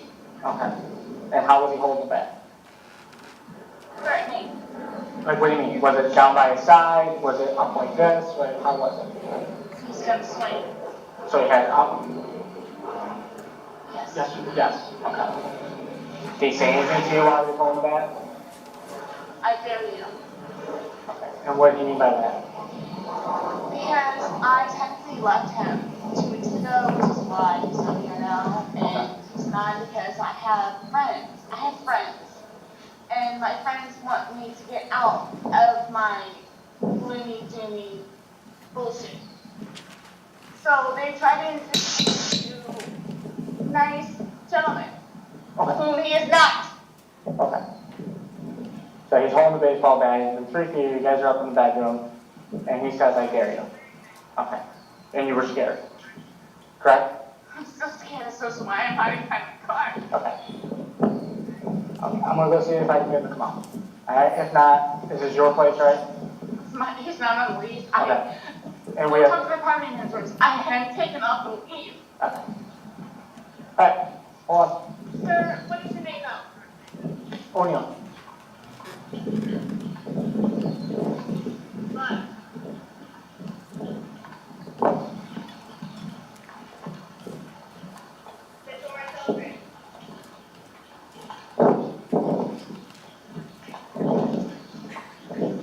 10-4 Tommy. If there's anybody available, can I get 44? Don't get me a Hey, George?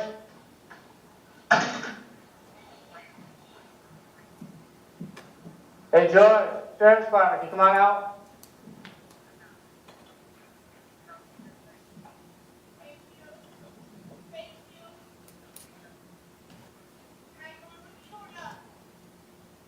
Just hold on. Hey, George, I can hear you. Come on up.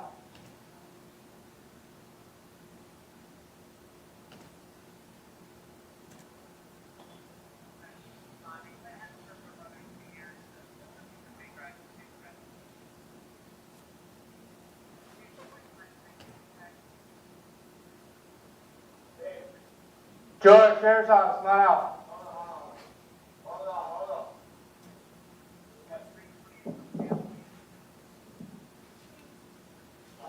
What's going on, man? Come on here, talk. What's going on? Talk to me.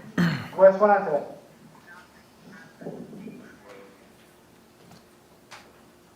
Do you speak English?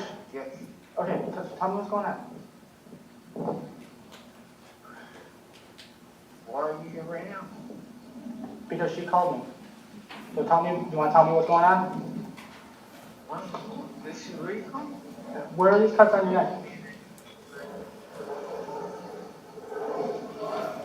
That's near the end of that, huh?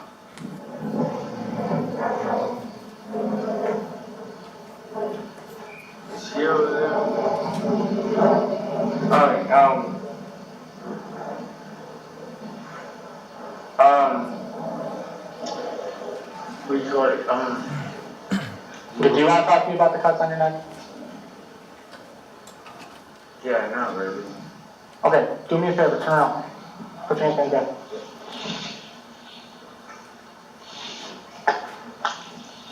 What?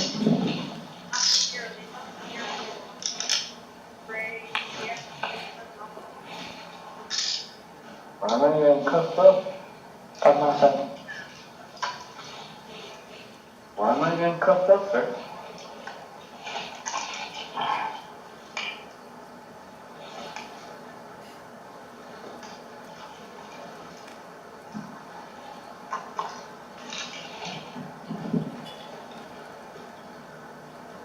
Current 424, one is bag, mouse good. Why am I getting cuffed up? Come over here. Yeah, why am I getting cuffed up? We'll talk to you about it in a sec, okay?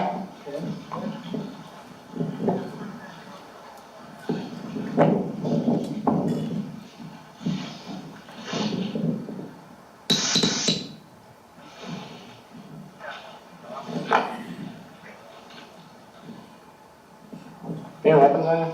No. I know.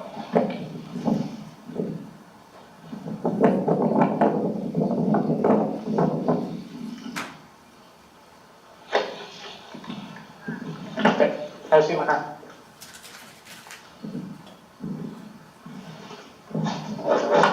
You been drinking today? Yeah. Okay. A lot or a little bit? Like, do you understand what's going on right now? Yeah. Okay. So I'm gonna go ahead and I'm gonna read these, okay? I'm just gonna need you to answer yes or no after each time I ask you a question, okay? You have the right to remain silent, do you understand that? Anything you say will be used in court as evidence against you, do you understand that? You are entitled to talk to an attorney now and have him present now and at any time during the questioning, do you understand that? Yeah. If you cannot afford an attorney, one will be appointed to you without cost, do you understand that? Yeah. Okay, do you desire to consult with an attorney first or have one during this interview? Yes or no? Okay. If at any time hereafter you wish to remain silent and have an attorney present, all questioning will be stopped. Do you understand? Yeah. Okay. Has anyone at any time threatened, coerced, promised you anything in order to induce you to make a statement? No. Okay. Do you understand these rights as I read them to you? Yes. Okay. Do you wish to talk to me at this time? Yes. Okay. So, tell me what happened today. What is going on? She said that you hit her and you choked her. What? No, sir. No, sir. Okay, she's got a lump on her head. How did she get the lump on her head?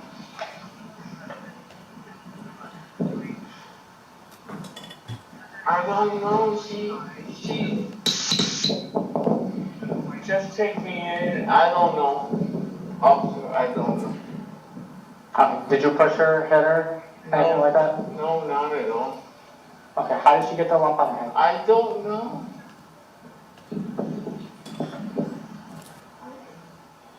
Okay, what brought you over here today? I was trying to get my ID and my social, and my birth certificate. And she's not trying to give me that. Okay, but obviously you've been here for a little bit. I mean, your shirt's off, you've been drinking, so you didn't want to just come over here to get something. So, like, how long have you been here? For a while. Okay.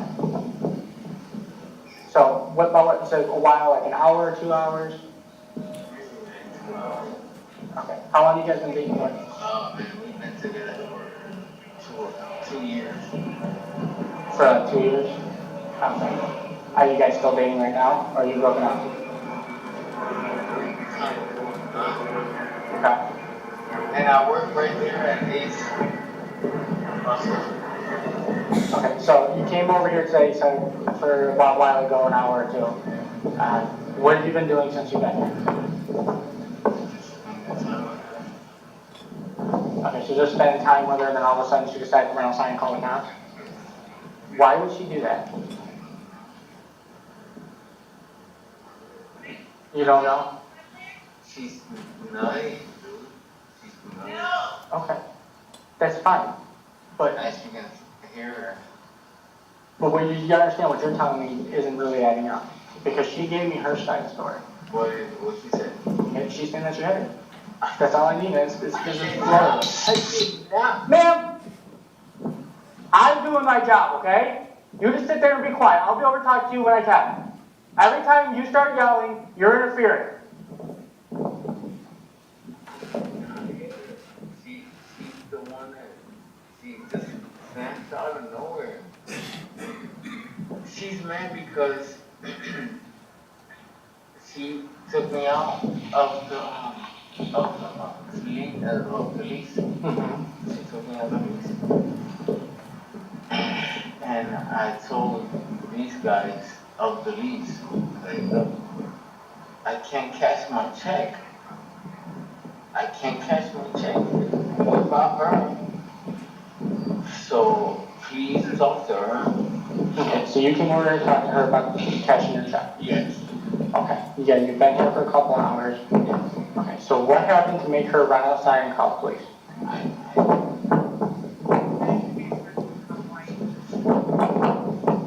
Because I'm seeing cuts on you and I'm seeing bruises on her. But you're not telling me what happened. And you're the one sitting in the back of a cop car right now. I don't even know what happened.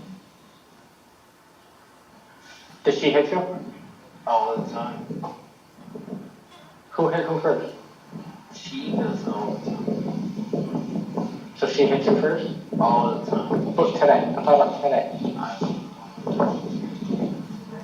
You don't know if she hit you today? Huh? Do you have an ID on you? She has it. She has it? Yeah. Okay.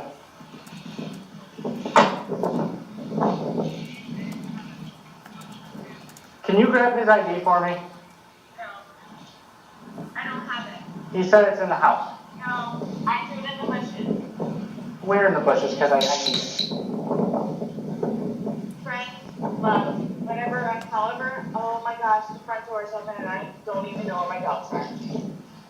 Oh, here, find the desk. I don't have his ID. You said you threw it in the bushes. Where in the bushes did you throw it? Could you please go look over there? So what's happening? It's in the back of the cop car. You said he hit you, he beat you, you have a bump. Okay? I don't have it. You can look up here.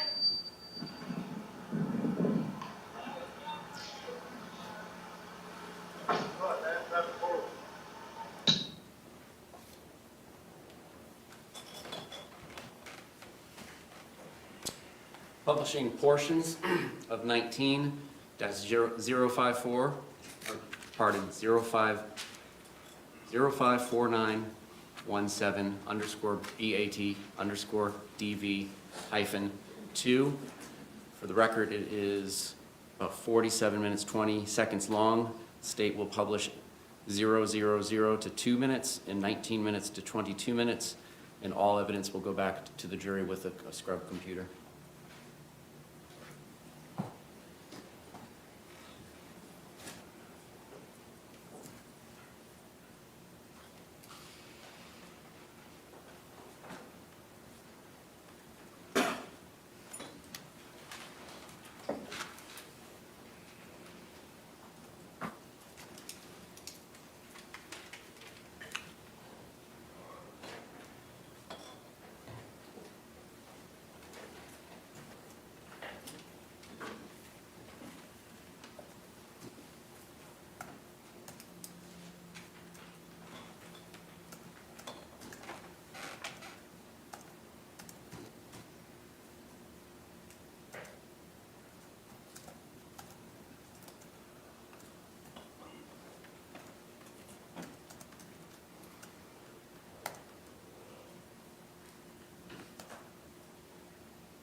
Where were you? His brother and his ranting mother came over here, so it should be somewhere in here if they didn't find it.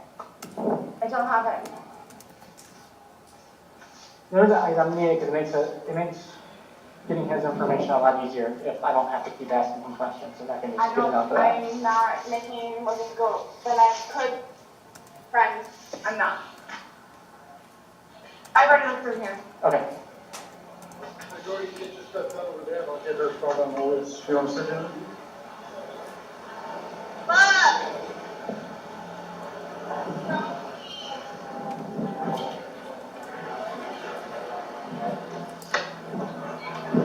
She also has my birth certificate.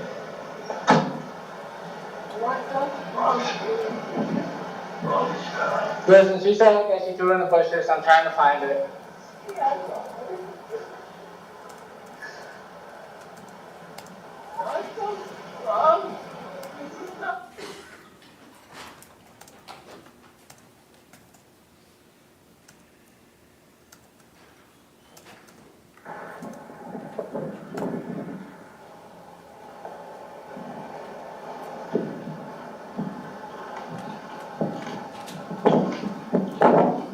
If you look in here, you wouldn't be leaving it now. You told me I'm not going to get one. I love you. I don't know what it is that you're asking me for. Okay, maybe he didn't get to it yet. That's why I'm looking to see it. Oh, yeah. It was the backside of this. If you get any more bruises that show up that you didn't see while we were here. Can I show you all the other pictures that I have that I have documented? I mean, he's going to jail for this, so the rest of that I can't really do anything about. But if anything else shows up, you can go take that paper down to It's headquarters. not giving me anything else because you're taking him down. I Put mean, him under the jail. He's going. Under the jail. Okay. We're all set then. What else do you, I could show you bloody fingers and bloody faces and black eyes and... I know, it sounds like you guys need to probably not hang out with each other anymore. Hello. I know. That's I know, why I but left him 3 weeks ago. But this also isn't the first time, so, with both you guys, with the cops out here. No. Okay? I've had to lie to you guys 3 times. And you shouldn't have to do that, so let's make this maybe the last time. Now I'm not lying. And I appreciate that, okay? And he's going, okay? They're gonna come and kill me. Who's that? Just like I told the other sheriff, they're gonna come and kill me. If you, I want you to know that. Look. if you're in fear, are you talking about Yes. family? Yes. Okay. So I want you to know, I am full blown. They're gonna come and kill me. go down to the courthouse, okay, and get an injunction against them. Did you get the pamphlet for the victim's rights pamphlet? Yes. Okay, so you know that there's a place where you can They're go tonight? going to come and kill me. Okay, so you got the victim's rights pamphlet, you know there's a place you can go tonight then? It's in the The bed? domestic, I'm gonna go sleep over her house. Perfect, Neighbors. okay. You have any more questions? Can I get gone? This one. I'm working. I get in trouble for that. Okay, have a good day. Okay, that's good enough. I know. Thank you.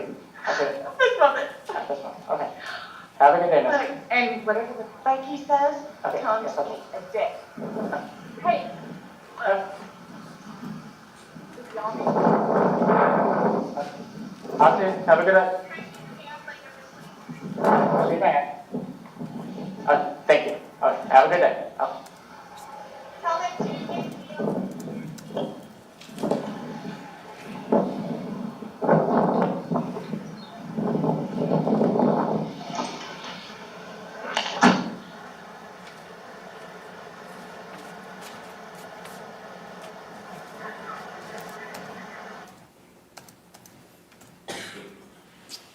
Publishing video file axon_flex_2_video. It's the only one that starts with that name in this folder.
so why don't you come on over and give me a written statement about what happened?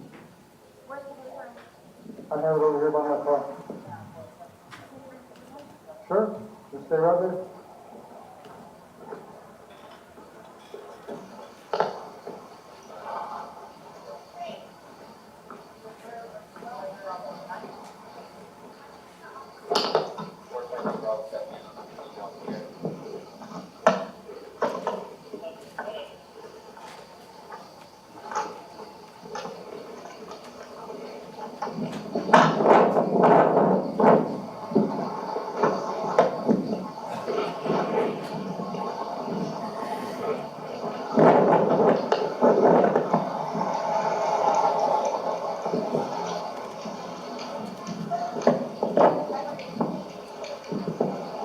Now go ahead and get your stuff done over there and I'll get her started on all this. You want to sit down in here? Think you're right? Okay. Mom! Don't leave! Come on, let me call you here. Let's get this done. I'm not getting arrested. No, I'm getting a statement from you. You're not being arrested. So, Okay, look, I'll come over and see you in like 5. Come on, Thanks, buddies. They know. let's get this done. They know. Okay. Good. Now, would you come in here so we can do your statement, please? And stop this. Sit down at the table and let's get your statement filled out. He didn't believe I would ever do it. How much took for? Is that okay? Sure.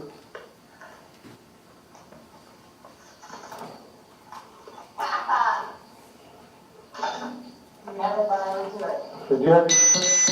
No, sir. What's in there? Yes. I'm not getting arrested. No, you're not getting arrested. I've already told you that. Yeah. It's on the couch.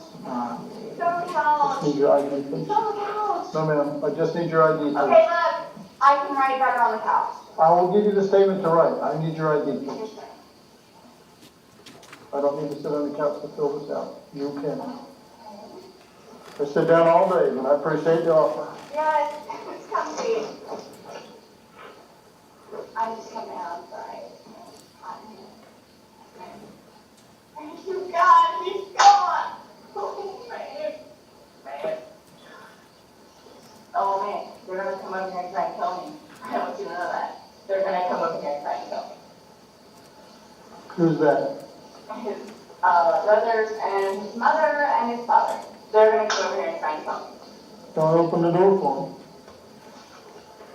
It doesn't matter. They don't go up there and rant and bullshit and everything, and then they cause a commotion, and then I get complaints against me. Anyway, my name is Sarah. Mm-hmm. Hi, Sarah. I'm filling this out just a minute. What's your name? Jeff, Deputy Brown. Jeff. Okay. We're all gonna come up here and try and help me. Did he get caught up? He will be. Do you have a phone number, ma'am? 407-716-8684. I'm not getting arrested. Nope, you're not. Did you do something you should be arrested for? No. Okay. For the last time I fought back. Or 20 years. Do you have an email address, ma'am? S is in Sam, K is in Kate, P is in Paul, _1800 @yahoo.com. You can totally come sit down over here. I sit down all day. I appreciate the offer, but I want to get this done for you. It's a little more comfortable for me to stand and do this. I can't tell you how amazing it is. Oh, wait, I didn't mean to say that. Sorry. Okay. I'm sorry. Holy crap, the car's still there. Okay, come on in and sit down so you can get this filled out. Okay. And what I need you to do is you'll just print your name right where that X is, and then I need you to just write the story about what happened today. Print. Yep, please.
So is this a husband, boyfriend?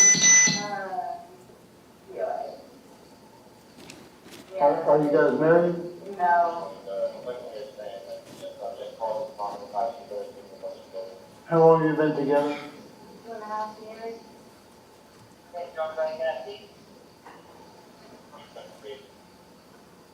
Was he drinking or anything today? Yes, Both of you? I have. Okay. Bless you. Nothing wrong with that. Here's my artwork thing, just look, because I do artwork, look. Okay, I need you to show us it. Very I nice. do artwork. Very nice. I have a drink and some music and I do artwork. No, nothing wrong with that.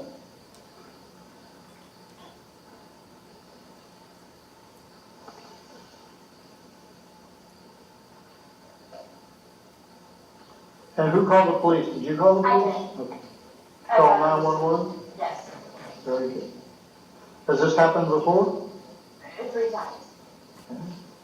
The last one that came up, they were like, oh yeah, we read your statement, so we know kind of who you are and what's going on. So 3 times the police have been here? Was there ever, Sheriff. were there reports written when they were here? I'm not really sure about that, I didn't have to sign anything. Okay.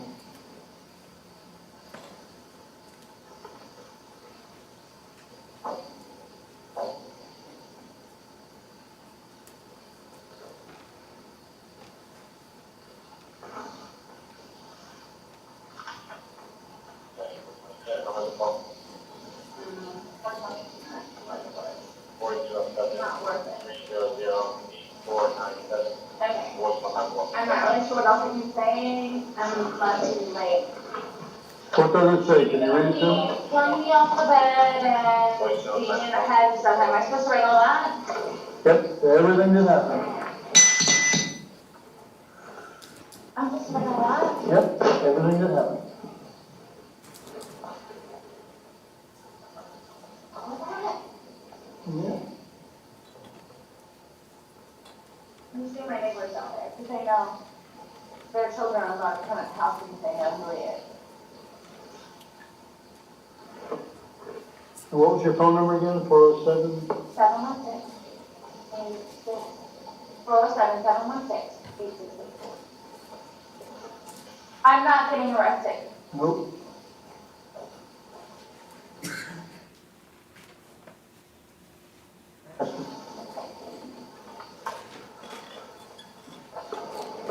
Out in the car still. County charge $25. Okay. Could you give me 424 case number, please?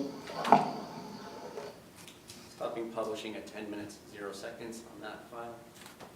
Proceeding to third folder, OCSO 19-055572. Publishing audio file 911 call, dash first. 911, what is the location of the emergency? Well, I didn't have an emergency here at my place, but my boyfriend was arrested, I think, last Thursday, and he has a no contact form, and he took it upon himself to come over to my house yesterday and took the bike that I bought for him, which is technically mine, and also my debit card.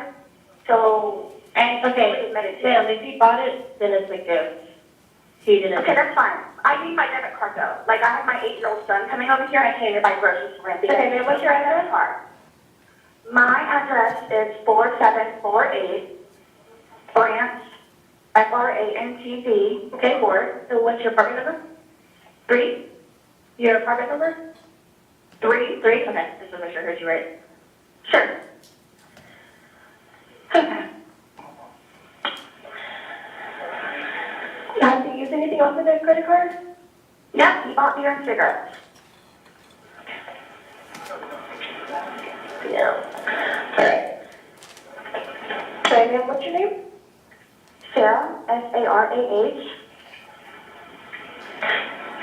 Okay, Sarah, you call back, it's 407-716-8684? Yes, okay. And he's at his parents' house right now, so if you need the actual address over there or whatever, it needs to be done. I'm sorry, Sarah, what did you say? He's actually at his parents' house right now, so I don't know. Okay, well, we're gonna come to you first to make a report, okay? Gotcha. All right, I'm gonna get all this information in here, but consider it's done to you. I need to, send it to you, okay? All right, so when did this happen? Yesterday.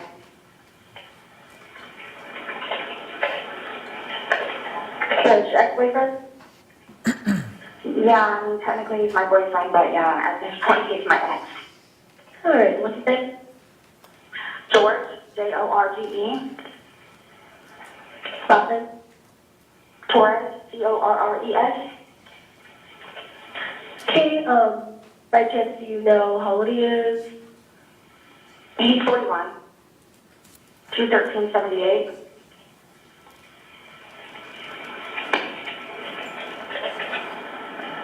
Okay. If anyone can recognize you, are you white, black, or Hispanic? I'm white. So what color shirt pants are you wearing? Right now I'm wearing a blue shirt with white sweatpants. And there's a green pineapple on my door because it covers up the 3. Okay. Do you have any weapons on you or in your home? No. I mean, I have a baseball bat, but that's just only when I'm here by myself or me and my little 8-year-old.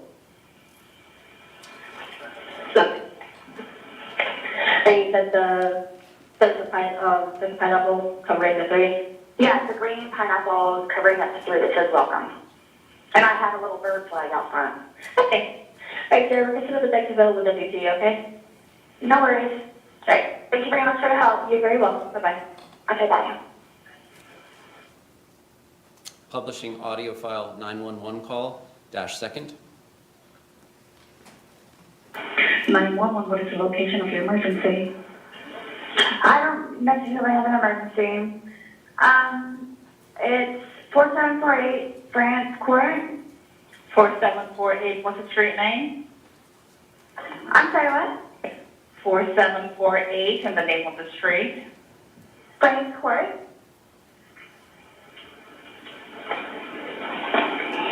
And what's going on there?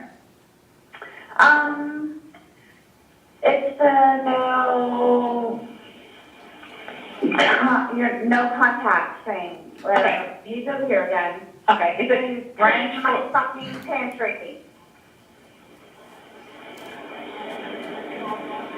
Okay, is it branch court or French court? FRANTZ. What's the appointment number? 3. And what's going on there?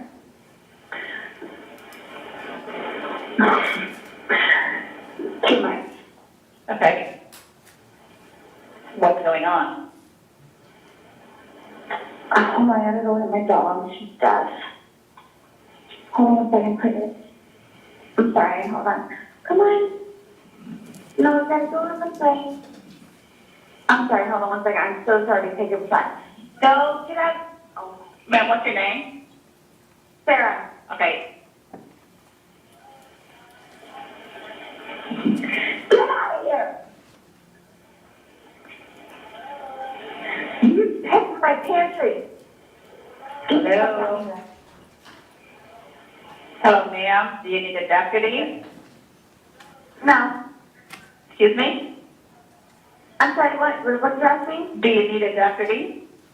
No, not necessarily. I'm trying to get my dog. I have a blind dog and a deaf dog. I'm trying to get them in from outside. Okay, you're dialing 911. Yes. Okay, and you don't need a deputy? He's here again.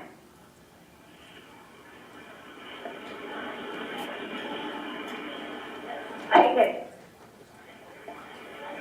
That's mine in full voucher.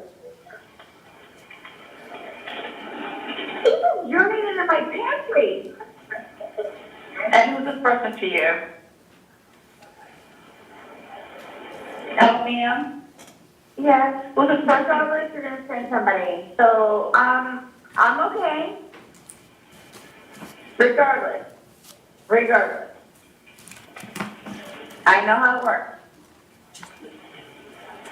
I'm okay.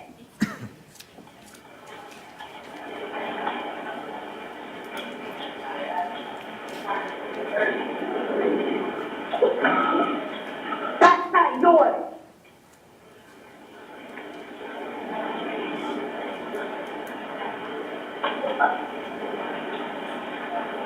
Hello? I'm still here. Yes, ma'am. Thank you. Oh, thanks. Okay. Yeah, so.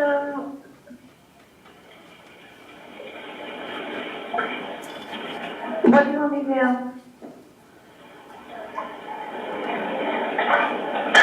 Put it back.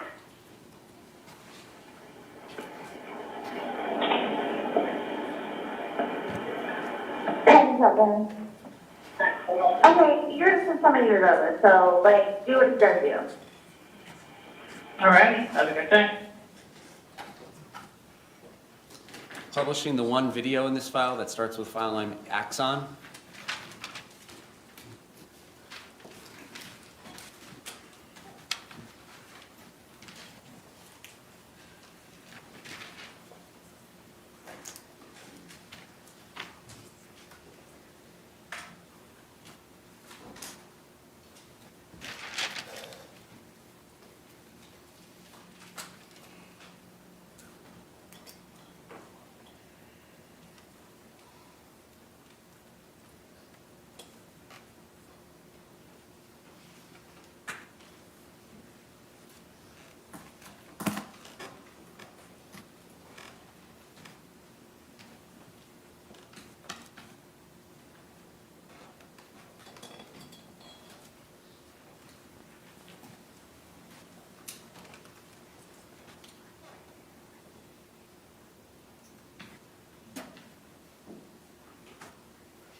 What's up, bro? It's the guys. It is. So what happened? What's going on now? Did this just happen? What? No. I said earlier. Oh, no, when I moved in, we dropped it. So who called me?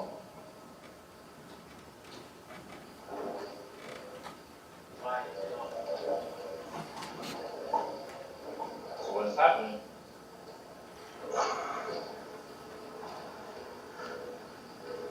They're asking you, not me. Yeah, you speak to him, I'll speak to you later. Come here. Exactly. It's the same place. So I'm guessing you called for a reason, right? Only 24 hours. Yeah. Okay. Yeah, but you do realize he's here though, right? Have you been drinking? I had a drink. Okay. It was raining. I did raining. No, look at the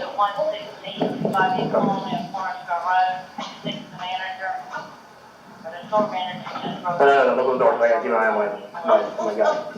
Yeah, see what up there. Okay, well.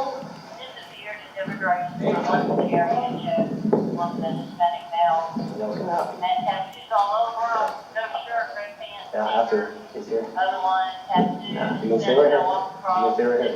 He doesn't know. He doesn't allow me right. After. You have to. We left earlier. We respected your wish earlier. Yeah, we respected your wish earlier, okay? But he's here. Okay? That's the only reason. Yeah, I have to make it go.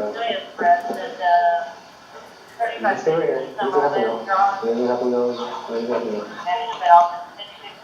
Transfer promotion is referred last night. Oh, you can sit back. It's not raining. It's just sprinkling. It's okay. Go in the corner if you want. Yeah, just there. Hey, but I'm literally begging you, don't. Yeah, but you know he's gonna have to. Just stay.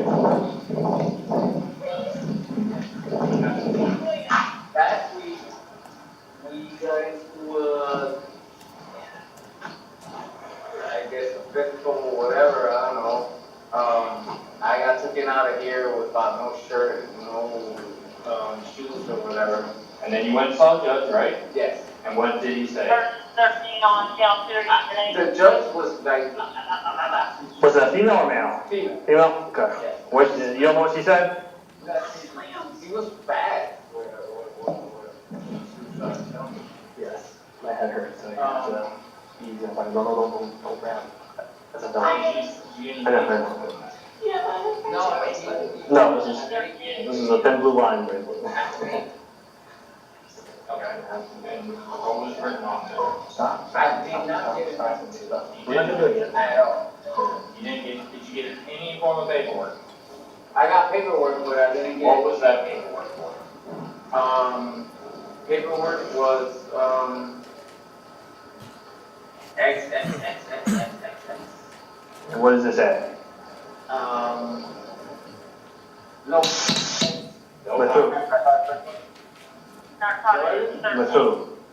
With her, but she never said anything like that. It was just the judge that put it.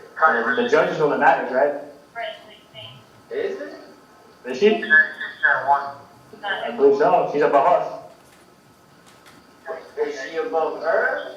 She's the judge. She's the law. Okay. You guys don't want to take me in. I have no. Is my other guy here? Okay. So here's the deal, man. Your paperwork says that you can't have any contact whatsoever with her. Okay. And if you do, it's a new charge. Okay. So. I like contact. Alright. Has she been drinking today? Have you been drinking? Okay. How long have you been here since? I'm gonna be honest. You guys came here. She called me. We know. Because we went to your work of employment. And they told and they told us that you just left. Yep. And we knew that she called you. We knew that. We knew she called. Oh, it's just she called me and said, Yep. Thursday coming. You're correct. Okay, so you know what's gonna happen, right? Yes. Okay. Stand up. Stand up, Rockwell. You can take one last puff. Yep. Please? Yeah, one last. Go ahead. Yeah, just put it out real quick. Alright, wait, one more. Wait, no, what? Never make sure that Come on, relax. Relax. Relax. Okay? I want you to be off your head.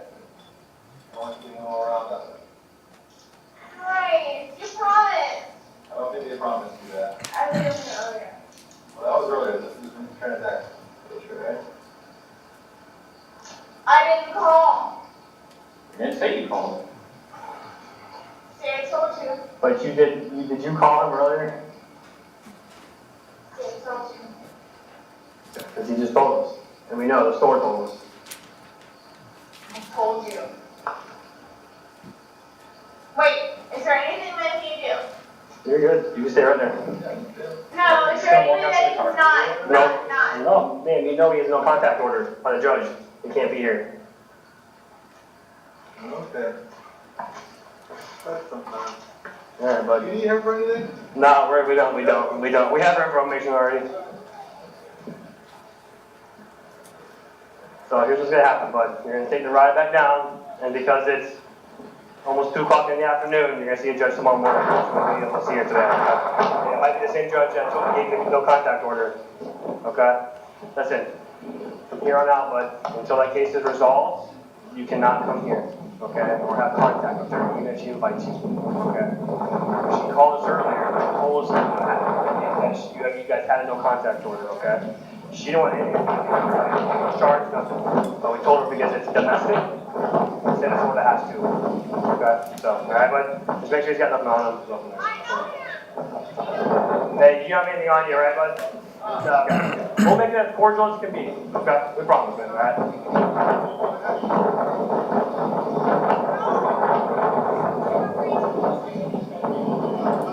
What you say? I love you, babe. Don't take it easy, you hear me? I love you. Call Pop and Mom. Hello, Dad.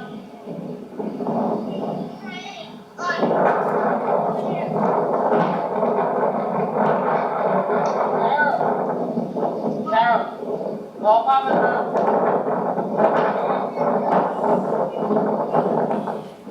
I'll make sure you go there.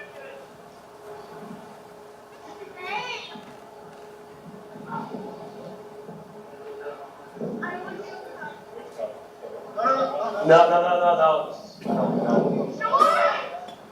It's alright, babe. Josh, give me your mom's and your father's Just number. there. I don't know it. You don't know it. Tino, Sarah? What's the charges against?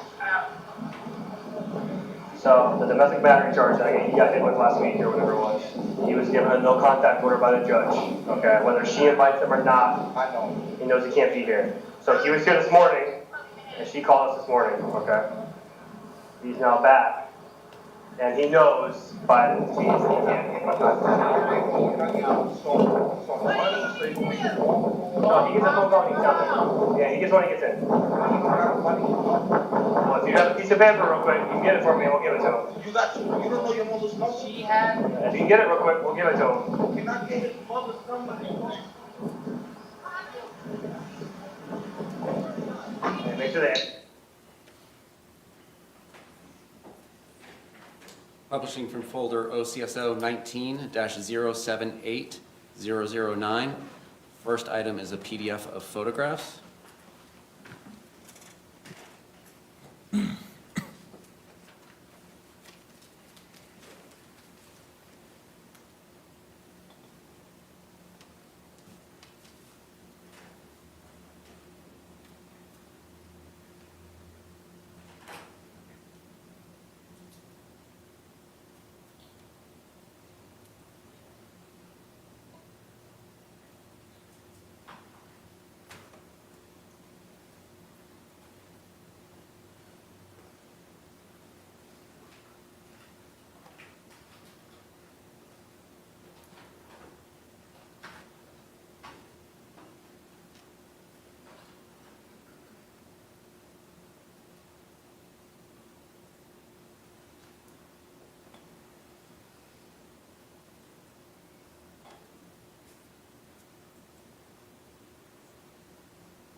Second item is the single video starting with Axon.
Oh, I have been here. here. Because the last time I was here, you guys got in a fight at the bar. And you No, were home we like that. No, we Or haven't. he came home from a bar. Someone came home from a bar. Hey, who's that? What? Hey, George? Yeah, what's up with the blind one? Is she there? She's dead. Can you just repeat that for me? No problem. What's going on tonight? You didn't think I'd call. Okay. Go, sis. Okay, come on, George. Off the couch.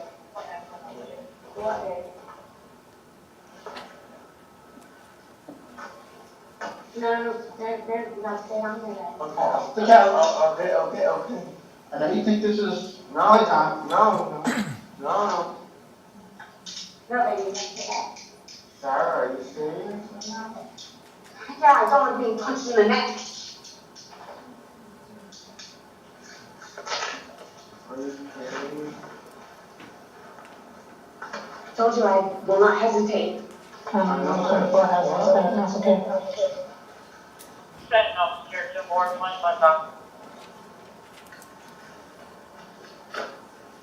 Alright, come on in. Because we're going to talk outside. What gloves? Oh, he's nice enough to actually give you your shoes from last time. Ma'am, you want to get your ID from me? Yes.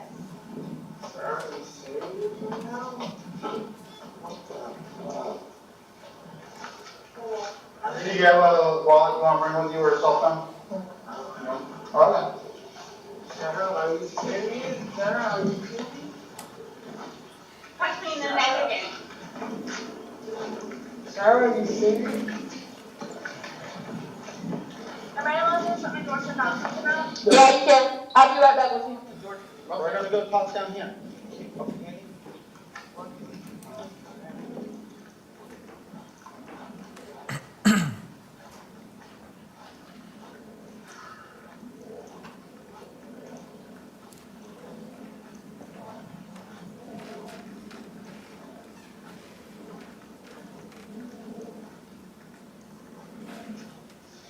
Can you grab the paperwork? Yeah. We're going to sit like this and punch up. And then you can go. Don't go nowhere, all right? You sure you don't want me to watch him? You can, come on. That'll work too.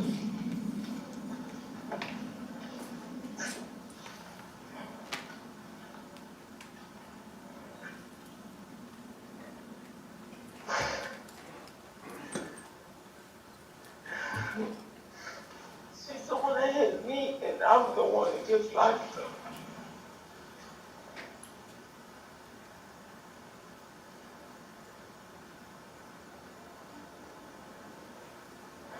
Well, let's just get down to the bottom of it, okay?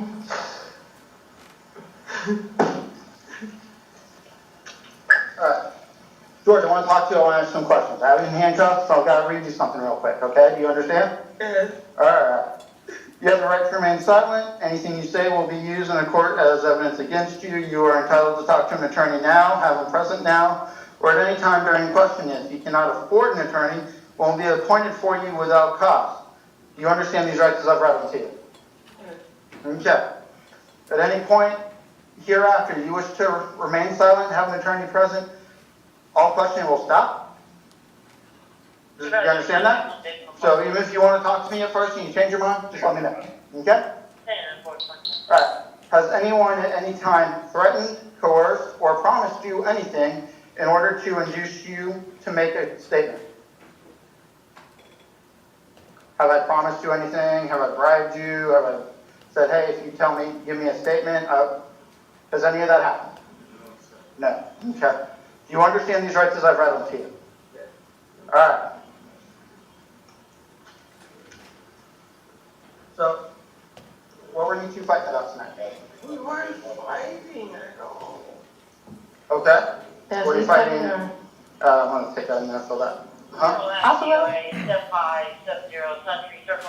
Okay. I'll take the statement and get the statement done. Oh, with him? Huh? From him? No, for her. Okay. That way you can fill this out while you're 10-12 with him. Sarah, I'll get her information from her. Okay. Okay, listen. So why did you throw him in there? What happened? Not good. I don't know. Okay, can you explain the bruises she has? Those don't come from nowhere.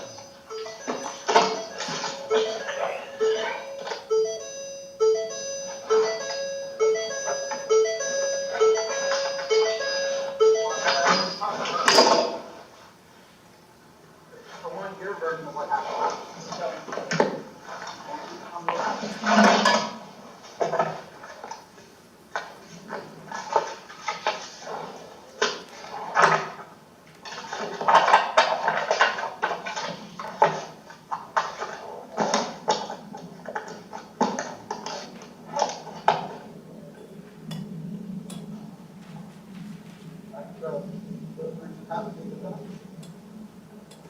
Okay, so you did hit her. You said the bruises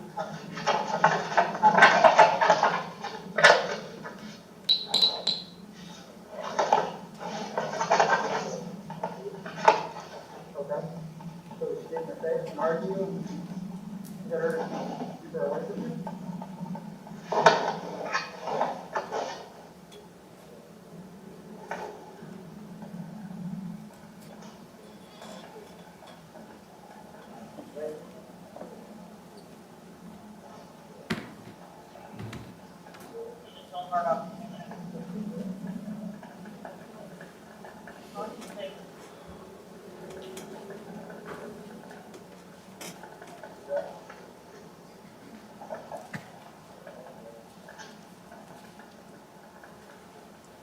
Or you keep saying that you did it all the time, but you're not.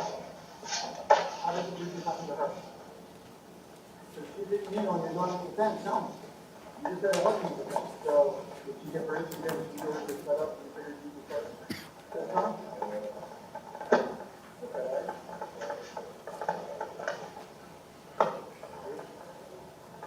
Sarah?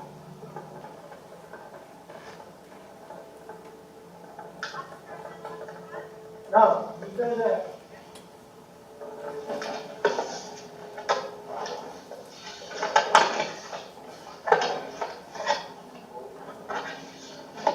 I know, I've been answered before. If that was for us, let us know. I think we're fine. Why happen? Sitting on 2220 million unknown means an hour ago. Today, 6 complainant, 3028 Riverdale, 3028 Riverdale, an hour ago via text message, code 32013. Sorry about that.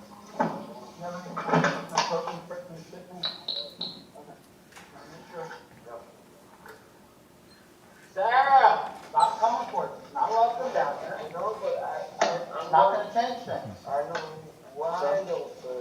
Because you have a tunnel. You have a battery. And when I try to get the straight story, you don't want to give it to me. I'm sitting this straight, please.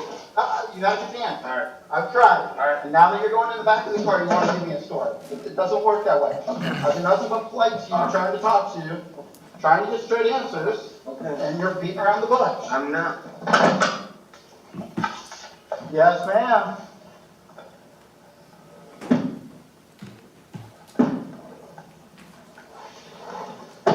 Do not start kicking and banging on things, okay?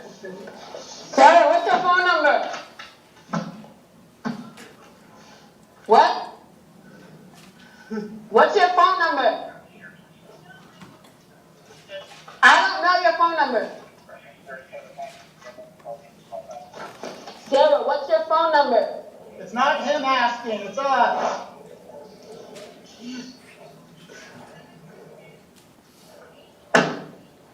You said, hey, what? Thank you.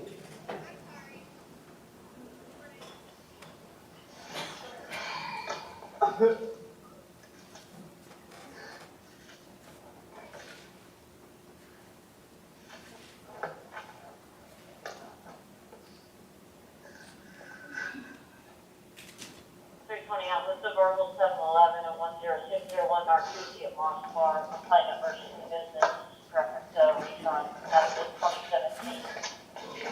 Likely the female, pretty sure we need a very non-CRB.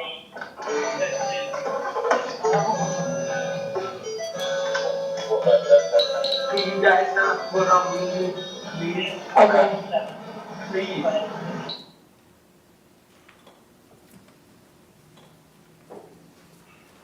Fifth folder, OCSO 19-079759. First file is a PDF starting 48-2019.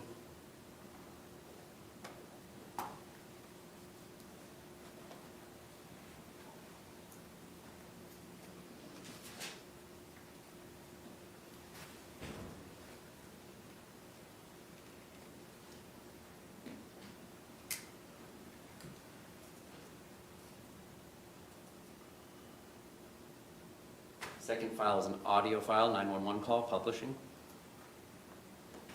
It's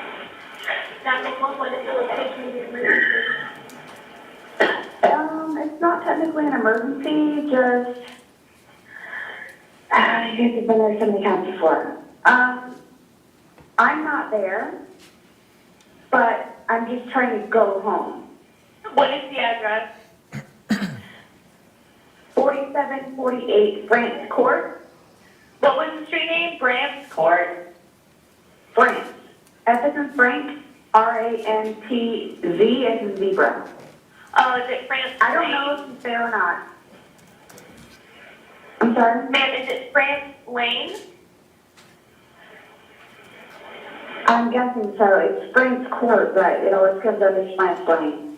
Okay, what exactly is going on? I would like to go home, but I can't go home because he's there. Okay, do you have some sort of restraining order against him, or? He has a no contact. Is there an apartment number? 3. 1 second. I'm at my former husband's house right now because I can't go home. I don't even know if he's there or not.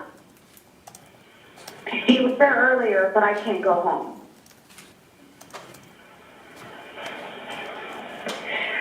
Okay, so do you want us to do a standby with you?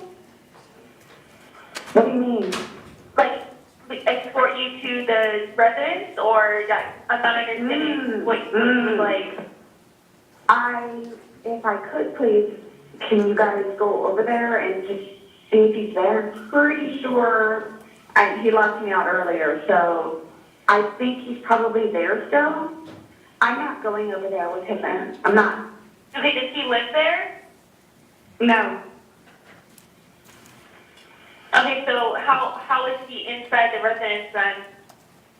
He has a key that he took.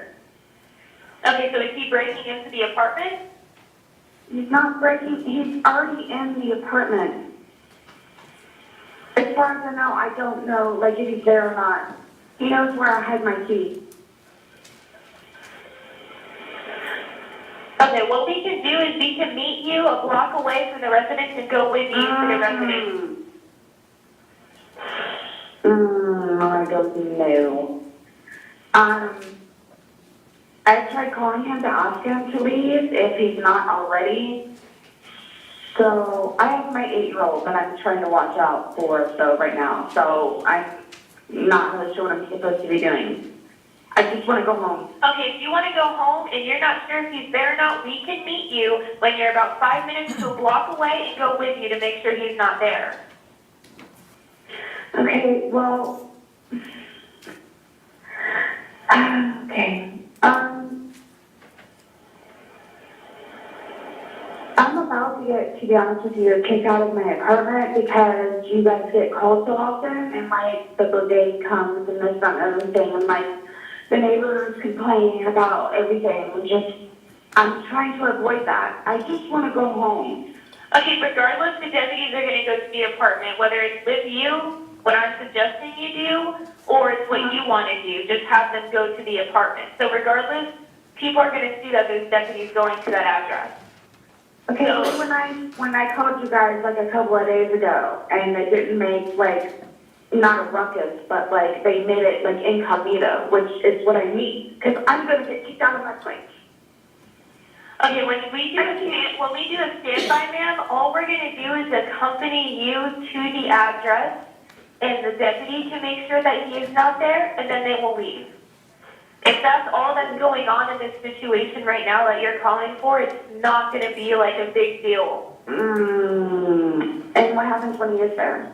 If he is there and you don't want him there, you can have him trespass. They're gonna make sure he can leave. I mean, if he does not live there like you're saying, and he should not be in there, you can trespass him. You already have a no contact order with him. They will remove him.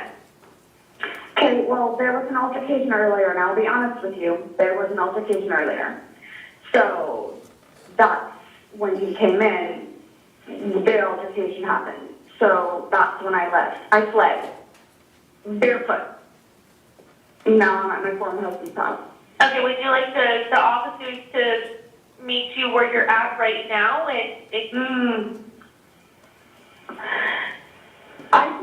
I don't want to get arrested. I don't, because I fought for myself, and I have my 8-year-old, and I just want to go home and sleep in my own bed right now. But I did fight back, I'm not going to lie.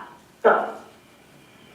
Okay, well, I mean, if you're wanting us to meet with you or go to your house, I mean, I don't know what they're going to do. If they're either going to arrest anyone, arrest you, arrest him. That's all up to the deputy and what he concludes from the situation that's going on. So it's right now it's just up to what you want to do right now. If you want to do a standby, we'll accompany you to the residence. I mean, yeah. It's really just what you want to do. I know. I have to take my time to school tomorrow. Or what I could do is I can have a deputy call you about the matter.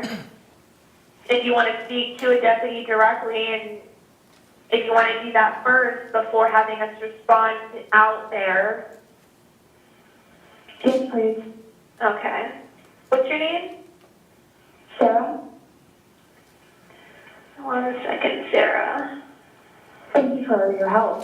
Actually, more ways than one. And is a good phone number for you 407-716-8684? Yes, ma'am. Okay. I'm going to set up a call for a deputy to call you over the phone, so you can talk to them directly and see what they say about the situation. And when they call you, it'll be from a blocked or restricted number. So if you get a call like that, just make sure you answer. It's going to be the deputy, okay? Yes, ma'am. All right. If anything changes or you decide you just want us to come out to give us a call back, okay? Yes. And what was your name? My name's Rachel. Rachel, thank you so much for your help, and I've got the phone right here on my lap. Okay, perfect. Bye-bye. Thank you. Bye. Publishing the one video in the folder, starting with 1924, from 0 minutes to 20 minutes, 41:30 to the end.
Okay.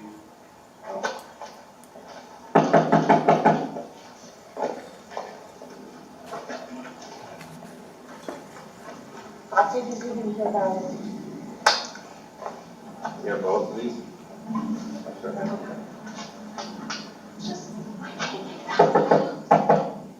Tell me already. Is there a back door or a sliding door? Yes. No.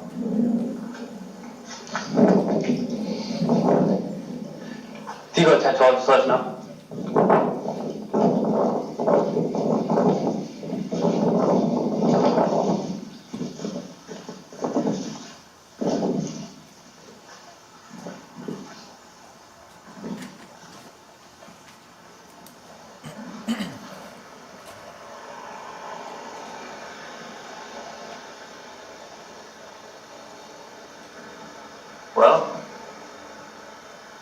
Thought that was open for a second. Yeah, it looked like it.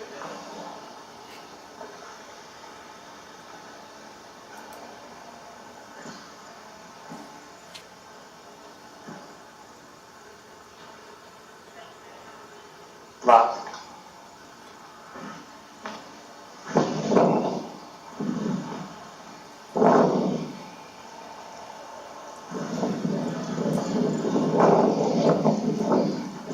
That toad.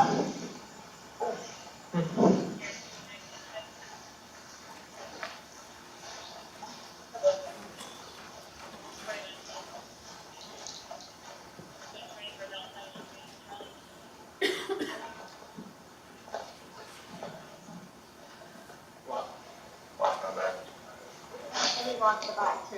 Yeah, the back's locked. Anyway, you wanna call your ex-husband? You got a phone?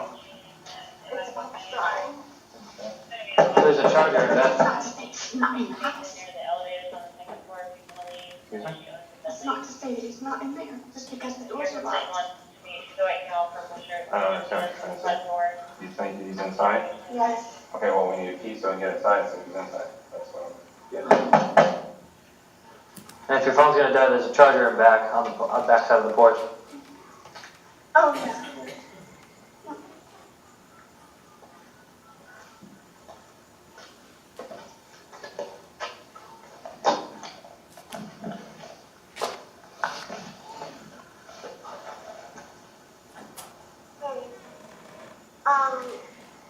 If he's in the house, he's not coming to the door, but you have my spare key.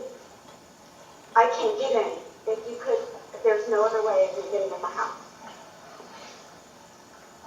Unfortunately, can you please bring me my spare key? Yes, please. The front door and back door. I have no way of getting in. Where's he live at now? I'm sorry?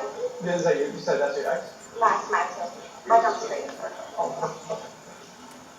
He'll be here in like 2 minutes. Perfect, thank you so much. No, thank you. Is this your, who you think is your ex-boyfriend, is that correct? This is my place. Okay. What, your boyfriend or ex-boyfriend? I don't know what's going on. Somebody you dating? Yes. Okay. Does he not have any weapons? No. Okay. No. He was arrested last week for bad TV. You guys actually want to take a picture right here? You can see that. Not personal property. Saw he was arrested before, was that also like a month ago? Last week.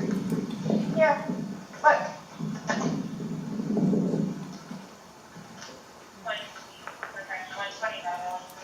That's why I called you in. And again, I was sleeping.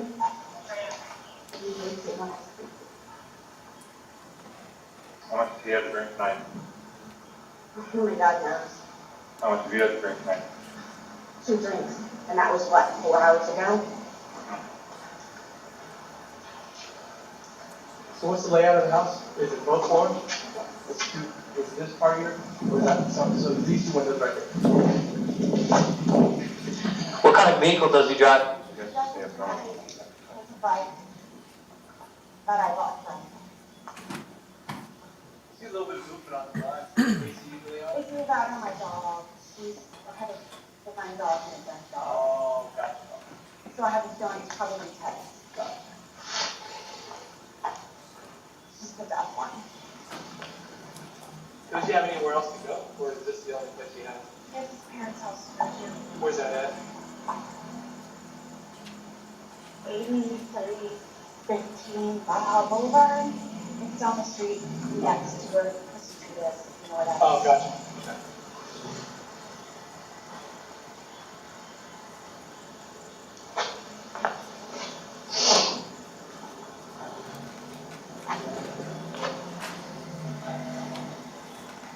Guys, can I say something now? Sure. If both doors are locked, he has to be in there. Why is that?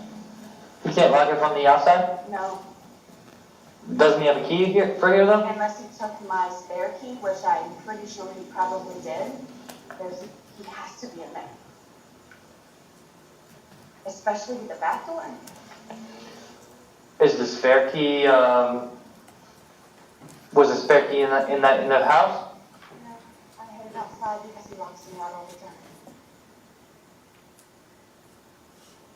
So I'm gonna say that then. If those doors are locked, he has to be in there.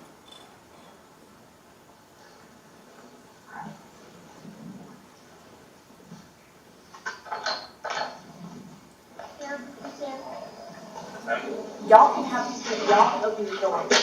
Alright, you're gonna stay outside till we make sure nobody is inside. Okay, bye. Thank you so much.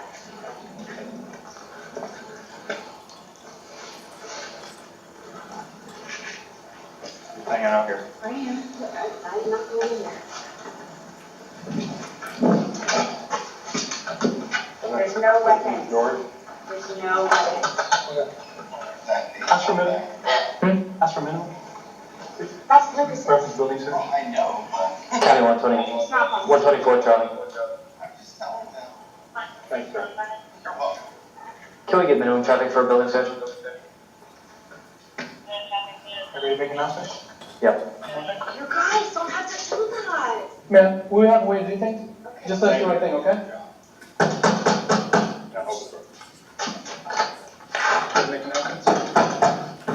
Sheriff's office, he in there, come on out. A little louder, a little louder. Sheriff's office, he in there, come on out.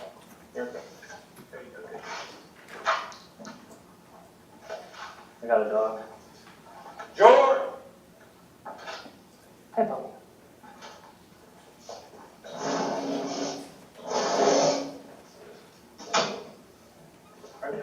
Yeah.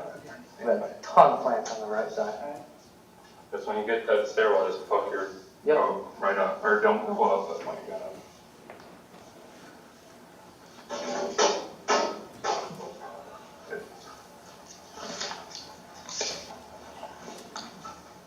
George, please, if you're up there, let us know, because we're coming up anyway. Go ahead. Run, whenever you're comfortable. Yeah. Okay.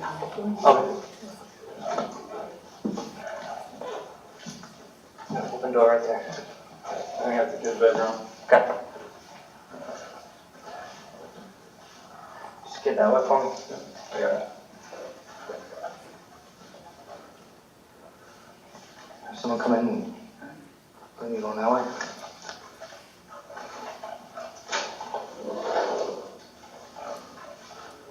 Boy!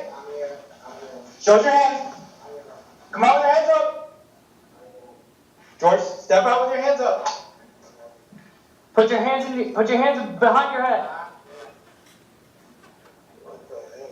Hey, turn around. Face away from me. Turn around. Walk back to me. Walk back, walk back.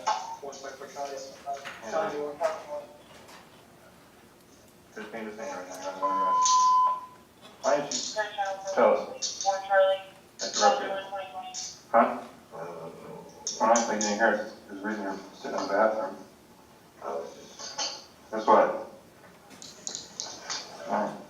And once we're trying to go out, 10 minutes, go back normal. Hey guys, can I, before you go, We're not doing anything right now. Alright, we're not even taking out a room. I'm gonna sit you down on this bed right here. Okay. Even though- Okay. Alright. Let me ask you a question. Yeah. What happened today? Got a light in here? Yeah. You just gotta pull the thing? Yeah. What happened? I don't even know what the heck happened. There's a reason you're hiding the bathroom, so I'm don't act like we're not up here for no reason. No, I know that. Okay, so I'm what happened? hiding in the bathroom because we had a discussion and as usual, and I am in the room. Okay. Why? I am What happened? with, what is it called? It's called, No contact for it. no. But we. How long have you been here? How many days since you got released? When did you get released? Because you were arrested last week, right? Yeah. Alright, when did you get out? Let's say 3 days ago or something like It was that. on the weekend? Yeah. Today's Wednesday, or was it Monday? Or was it this weekend or was it Monday? The weekend. Okay. After that, did you guys talk and come back here and yeah, this weekend? And everything was fine between you two? So tonight, what happened tonight? I don't know what happened tonight. George? So your cops stand in front of you, you're hiding in the bathroom. Yeah, I know that. Okay. That's not for no reason, right? Wifey is nuts, and she always freaking starts stuff, and she. So that's what I'm asking, I'm telling you, tell me what happened. She puts it on me. Okay. She puts it on you. All the time. Well, none of that gives me any insight as to what happened tonight. Nothing. Both are very vague. She's very vague, you're very vague. Any more than vague. What is she being vague about? I can't discuss what she's discussing until you discuss to me, right?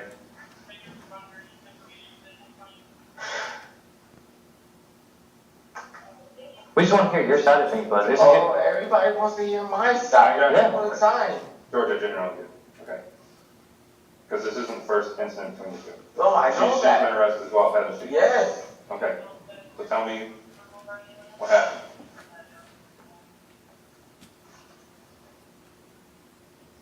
You all drinking? Yes. Both of you? Yes. Okay. I can smell alcohol on her, so I know I already knew that, obviously. But, we've been going through a lot. Right now, I work at Ace right here, across the street.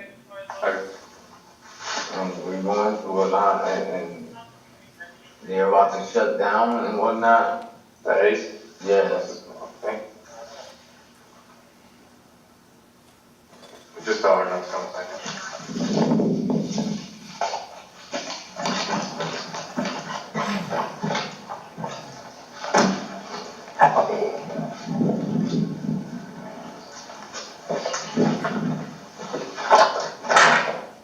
May I please have some water?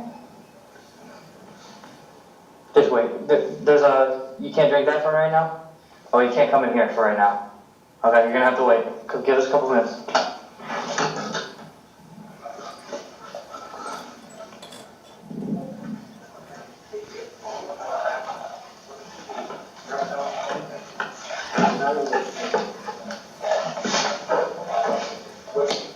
But I'm not gonna.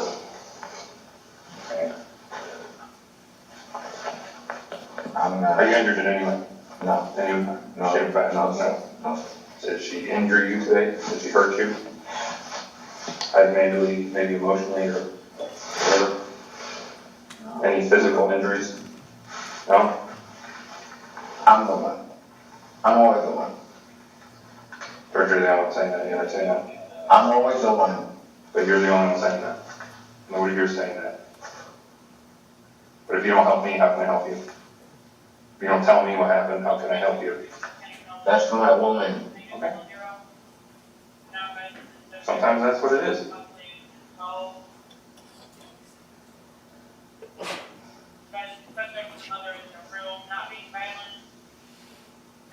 Is that as much as you want to give me?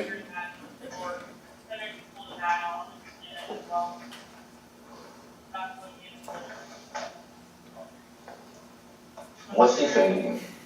George, I told you I can't say that. If you're not going to tell me what's happening, I'm not going to tell you what she told me just so you can know exactly what it says. I can't feed you information. Why don't you ever call us? Why? Why not? Would you call you? Would you call? Look, I've never been in that position, so I can't say. That is your beefcake. It ain't like that. My girlfriend's small, but she's crazy, so.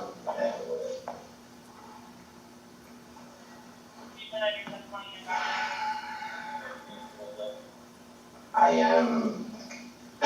What am I gonna say? I'm actually wrong right now. You're in the wrong right now? Yes. No matter what way, you're saying you're in the wrong, no matter what way you cut it?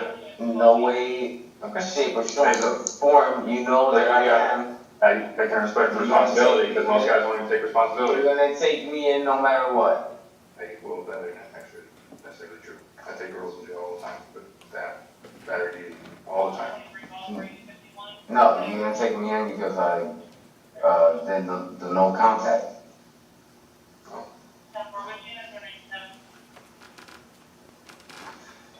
You know what that no contact said? Yeah, I'm fucked. What did it say? I am fucked. What are you not supposed to do?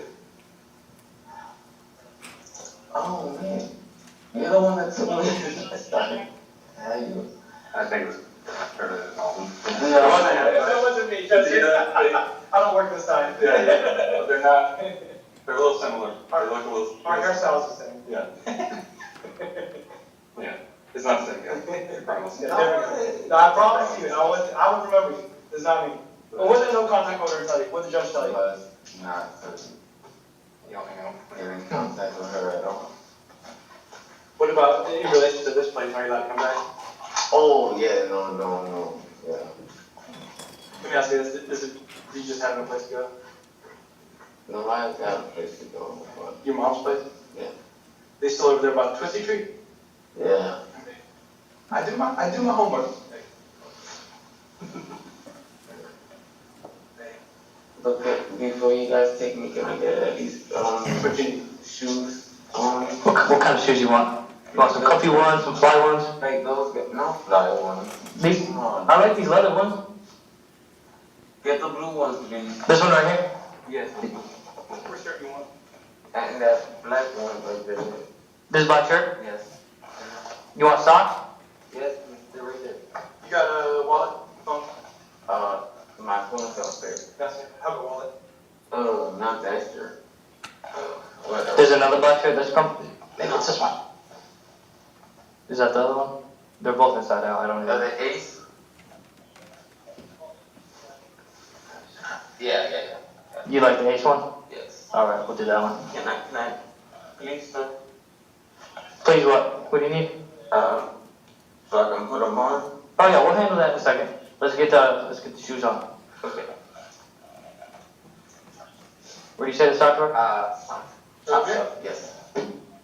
Is black or white? The white ones. Okay.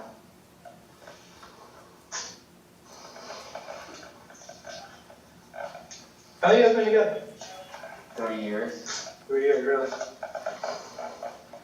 it always been like this? My phone's somewhere in the house. It don't really matter. I'll ask her. Okay.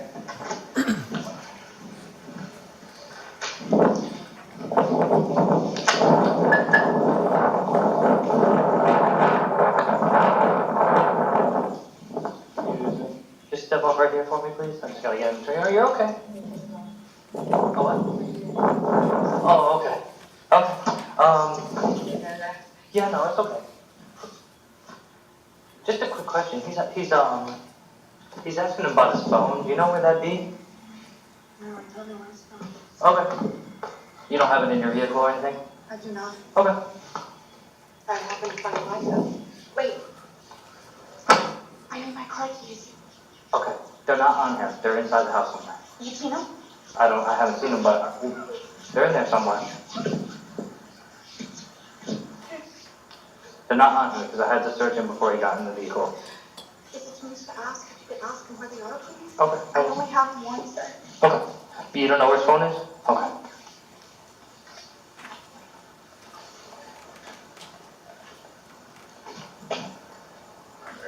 She's asking about her car keys. She said we asked him. Should we ask him right now? He doesn't have nothing in his pocket, so. Okay. Where is she? She's up behind your vehicle. Yeah, do you want me to just take it out or? Okay, yeah.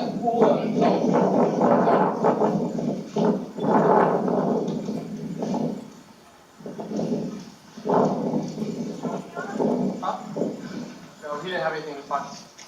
Can we take a picture real quick, if you don't mind? We're gonna take one overall? No, they are. Man, do you mind? Stay right there. Actually, a little more this way, so we don't get the police car in there. I'll probably place if you don't mind. You said what?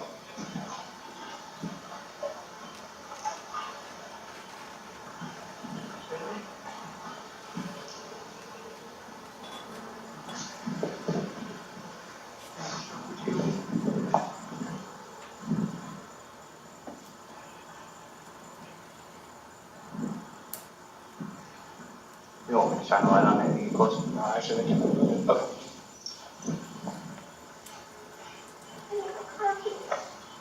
He didn't have anything in his pockets. I'm gonna go on the sideline. Yeah, no, absolutely. They're gonna be coming this way, so if you want. Okay.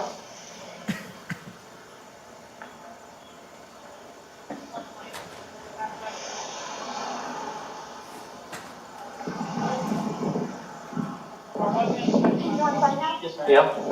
One dog's sleeping downstairs and one's in your bedroom. Coming from the area. No one else seen or heard? You have any other questions?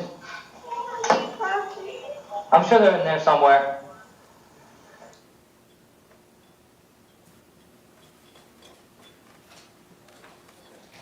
That's it for that exhibit. The state is at the pleasure of the court and the jury if we want to proceed. Can the parties approach for a moment?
Members of the jury, thank you so much for your attention this afternoon. The state still has some additional evidence to place into evidence. It's about an hour or so. Now, I know I got a note this morning, we can't stay past 5:30. So the question I have for y'all is, are you okay with staying until 5:30? Or do you want to go ahead and call it an evening at this point in time? I leave it to you.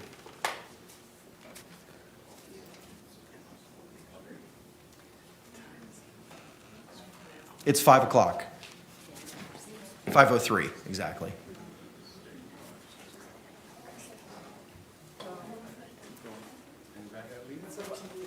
I say keep going. Does anyone reject? Lauren can stay. I think we can stay. 5:30, correct, though? That's my understanding. 5:30. Okay, thank you, sir. All right, State, you may continue. Commission to publish 21, which was P for identification. You may proceed, sir. Are they audio or video? It'll be video, thank you. Are these redacted, counselor? No. Okay, thank you. All right, members of the jury, I have an instruction just to read to you with regard to States 21 that you just saw. That was 22. I'm sorry, States 22, forgive me. Members of the jury, you have viewed and listened to video and audio recordings. The court instructs you that the recordings have been edited to eliminate irrelevant portions that would not add to your understanding of this case. The fact that the recordings have been edited should not concern you in any way and must not impact the way you viewed, listened to, and consider this evidence. Thank you. State, you may proceed. States 21's DVD in its main folder is labeled a folder of attachments, and then there's a file labeled extraction going into folder attachments.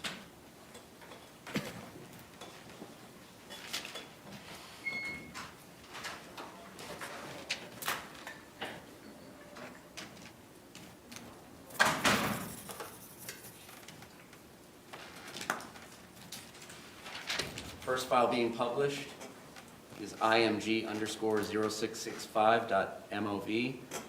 Date modified metadata indicates 12/3/2019, 2:05 p.m. Whenever you leave the house, just let me know where you're going. And you're gonna let me leave? Yes, just let me know where you're going.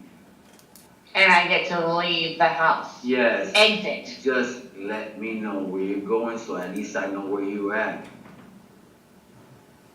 Anything else you'd like to add? I love you. So it's not yank me back in the house and sit the fuck down and shut the fuck up? No, Yank. no. Just let me know where you're going, so I know where you're at. So if you don't come back, there's no certain time. You don't have to come home at a certain time, because I'm not. You're grown up. I just want to know that if it does surpass a certain time, that's like, shit, where's she at? I know where you told me you were going to be at. So that way I can go and... So I'm not allowed to have friends? Yes, nobody said you can't have friends. I can go see Boone. You can go see whoever. I just don't want you to go frolicking with male friends. By yourself, because you know what's happened already. You understand what I'm saying? So I get to go see Boone. Do you get what I'm saying? I get to go see Boone. I don't care about Boo. You can go to see Boo. Do you understand what I'm saying, though?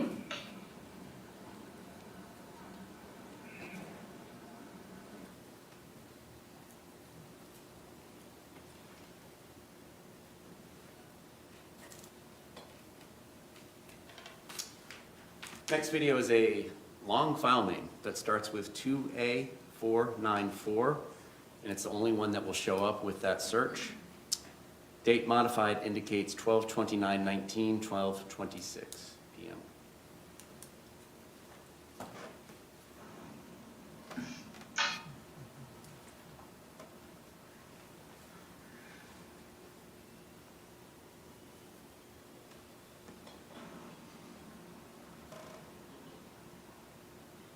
Hi.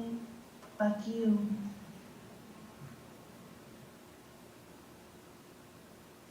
I don't know what you talking about, dude.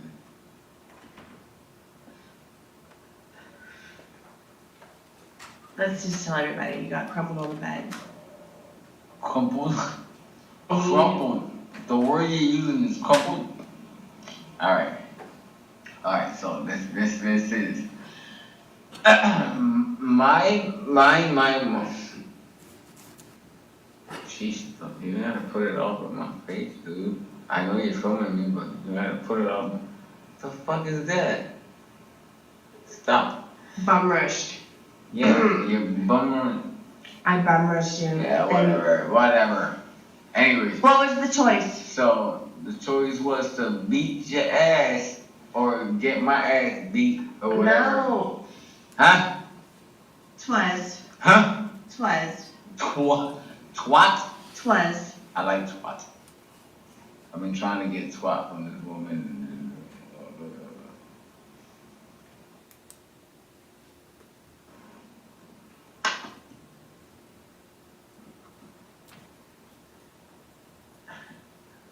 I've been trying.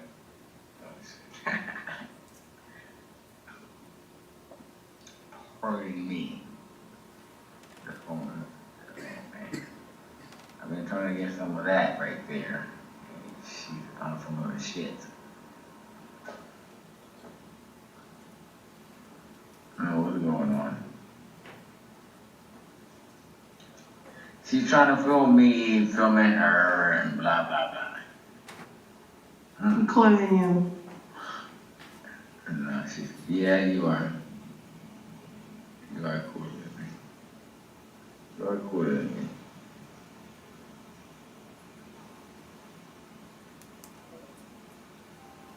She is cooler than me. She is beyond cooler than me. Oh, I want to get this on film tape. Did I take your cigarettes today? No. Did I take your cigarettes to the beach? No. But who was blaming on? You. I blame it on you. Sorry. I apologize. Can I walk around this way and actually film it better? I I don't want darkness because you're not dark. Ah! Oh, there she goes. There she goes.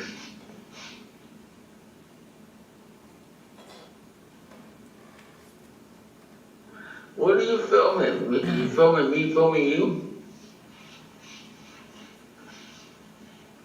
You filming me filming you?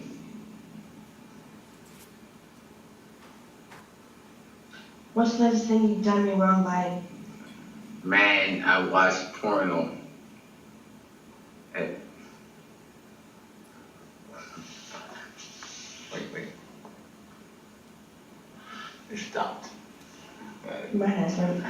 I got also, I was watching porno and she don't like that. I'm not shrugging my shoulders or anything like that, like it's not no big deal. After you begged and pled and cried. Yeah. We trust you. I know. I'm not shrugging my shoulders. Say it. Beg, Yes, pled, cried. You begged. I didn't. You did. Well, whatever. I know. Okay, yeah, I did. Say it. I begged and Pled. And cried. For me to trust you. For you to trust me. But again, I'm not sure. Did you? Did I watch porno again? Yes, I did. But good.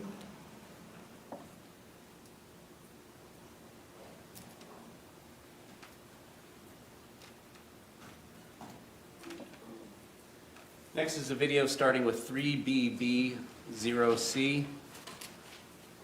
Metadata shows date modified 12/29, 12:36 p.m. of 2019.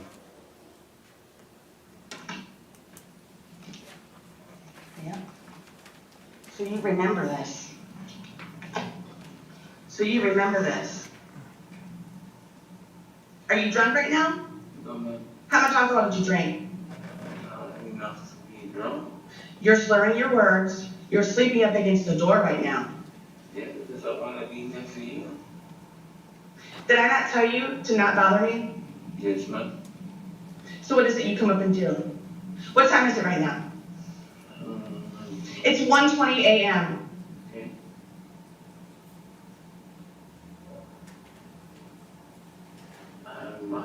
I haven't bothered you since then.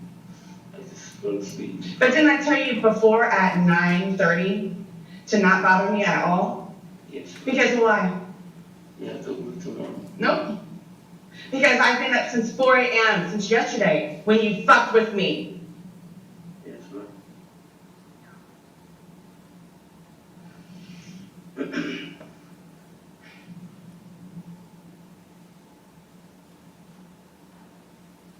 I know how much vodka was in that bottle.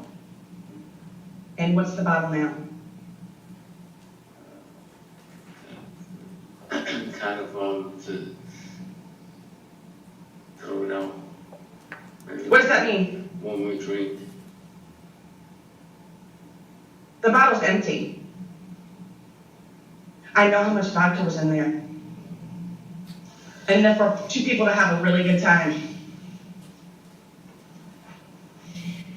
And who drank it? I want it to be documented that I'm leaving you, which means that you're getting out. Leaving me. You're getting out. What about? You're getting out. Nobody's leaving nobody. Stop.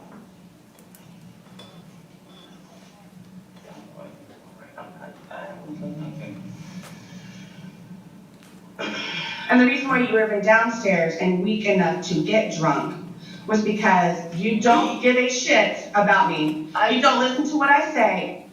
Special things that I keep on my front page of my phone so I remember to tell you about it because of how special and fun it is. I always bother you. I always bore you. You don't listen to me. Yesterday was my first day of work, remember? And I ended up 90% hearing about your day and 10% about mine. You don't bother me or anything with that talk. I mean, sometimes you just overwhelm me. That's the problem, you overwhelm me. By telling you about my first day of work? No, dude, you just overwhelm me about every other thing too. Not just, first day of work. So I'm overwhelming you by telling you about the fourth highest paid baseball player. That's a client of ours. I'm not starstruck. I don't even know who the guy is. I don't need. So the reason why, so you fully admit now that you didn't care and you did brush me off in the car, midway sentence, because you're not into baseball.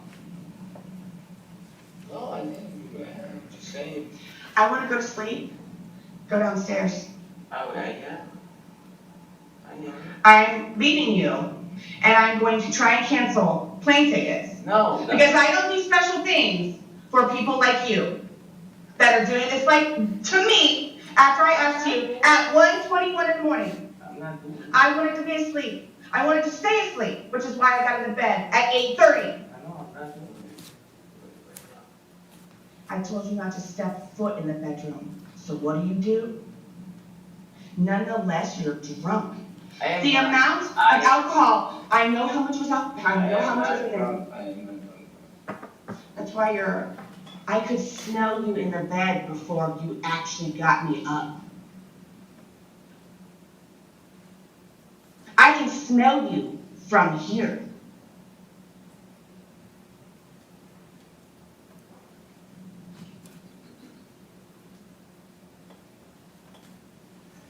You're despicable. How am I despicable? I'm not even doing anything. Leave me alone. Okay. You're not gonna remember shit. Okay. Yeah, okay, well, I'm not doing nothing right now. Get away from me. Get away from me. I'm not doing nothing to you. You do everything to me all the time. All the time. Heartache and pain is what you cause me. Heartache and pain. How is that? Keep going.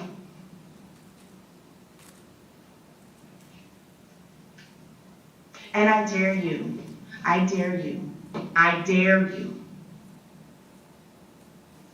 You get on your fucky little bike and go to fucky work tomorrow.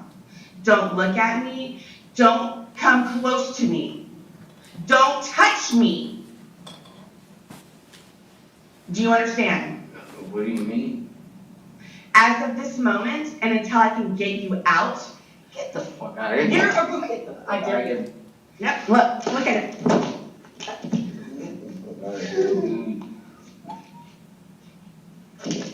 Look, get away from me. Get away from me. Get away from me. I'm gonna scream bloody murder. I'm gonna scream bloody murder. I will scream bloody murder. Get away from me. Dude, nobody's doing anything. I'm gonna fucking hurt you. Nobody's doing anything. And you're filming it. Let me go. Nobody's doing anything. I'm asking you, George, to get away from me. Please get away from me. Get away from me. Yeah, I am. That was your function, dude. Malfunction. No, your malfunction is you, dude. Okay, whatever you say. Whatever you say.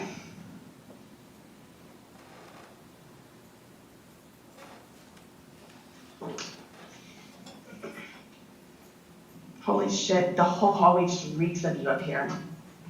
First it's shit, now it's alcohol.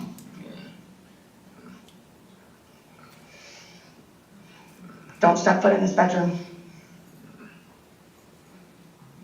I can't even breathe. Like, it's disgusting. Like, it's disgusting.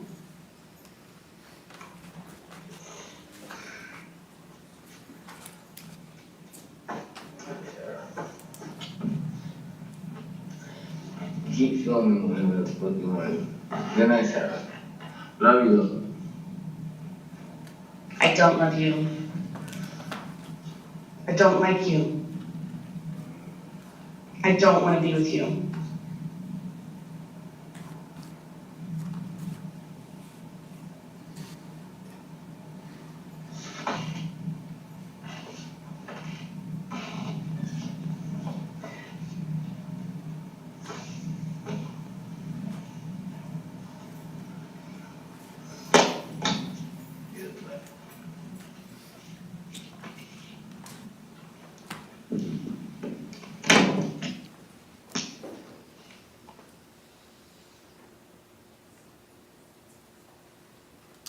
Next video starts 456. That's the only file that starts with that. Date modified metadata, 12/29/2019, 4:04 p.m.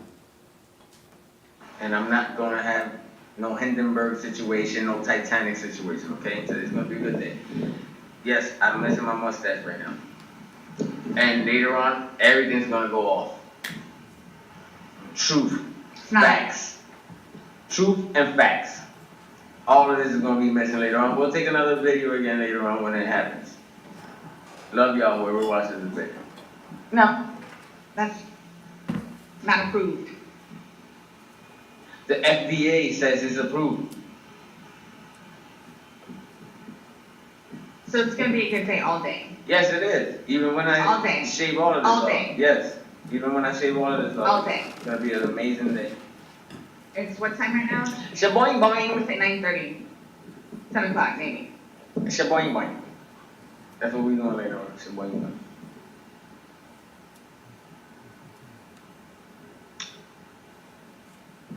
You can stop filming now. It's not good enough. It's gonna be a great day. Today's a great day to have a great day. Boom. Cut! Somebody come in with the,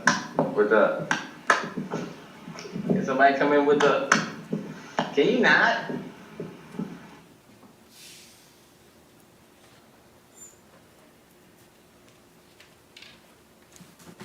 Next file is image_093.mov. Metadata, date modified 1/3/2020, 2:48 p.m. It's 6:13 and I asked him not to play music. Because I told him that I'm just gonna go to shit.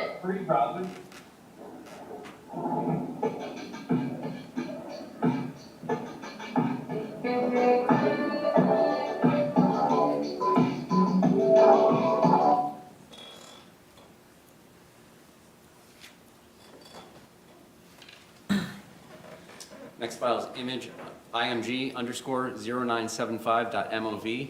Metadata shows date modified January 19th, 2020, 2:58 p.m. Time.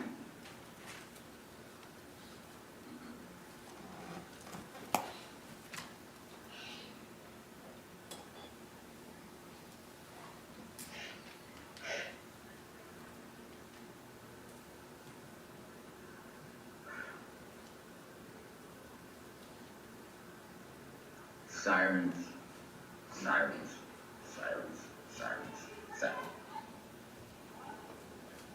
Sirens and sirens and sirens. And this cop car. How about you get an umbrella and call me Camille underneath it? Yeah, how about we forget about that? No, we won't. I'll forget never about be. it. No. How about we keep going on?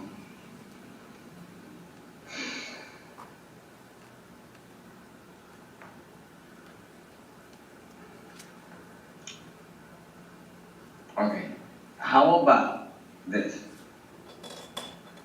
When beautiful Lucas is here, we don't listen to none of that. I don't want to hear sirens.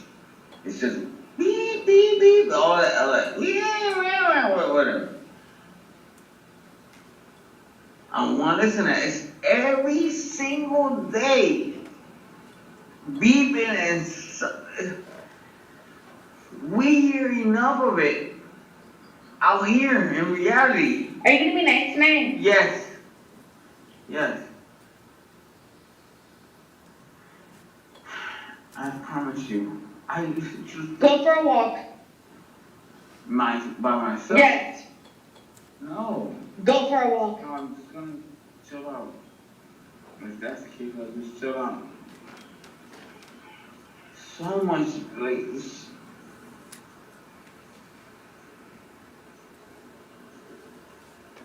Don't ever be a woman. How can I be a woman? Don't ever. I can't. But I can somewhat understand. Don't ever. I can somewhat understand. Somewhat understand. I can somewhat understand, yes. where you coming from. But when you have a child and it's like right now, this is too much.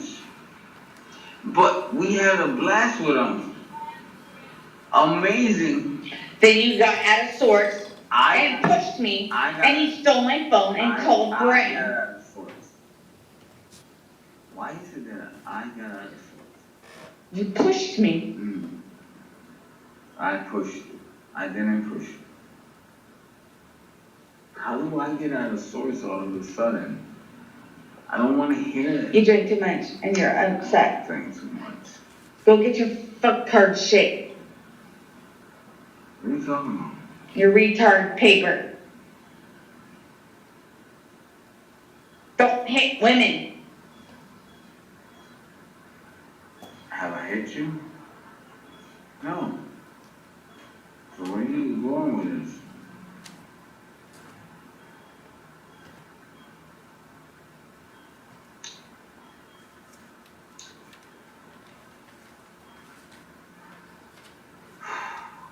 I'm turning this off. Tell me whatever else that you have off. I get it. You can film me, take a picture of whatever you want. You can tell you're automatically drunk. I'm not doing. Do I ever get a buzz? No, I don't. I'm not doing anything to you. No, I Sarah. never do.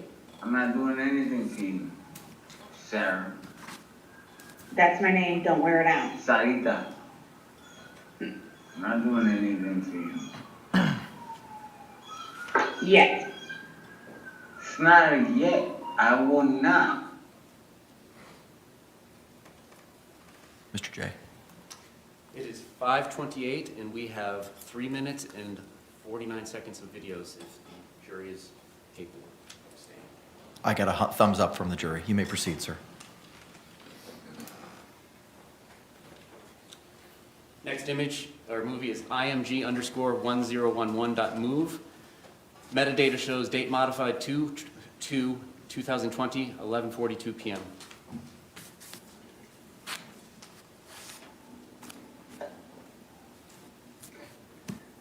Hi, my fan. This is what happens. I'm going upstairs to ask for where my car keys are. Because it takes you all the time. Where are my car keys? Where are my car keys?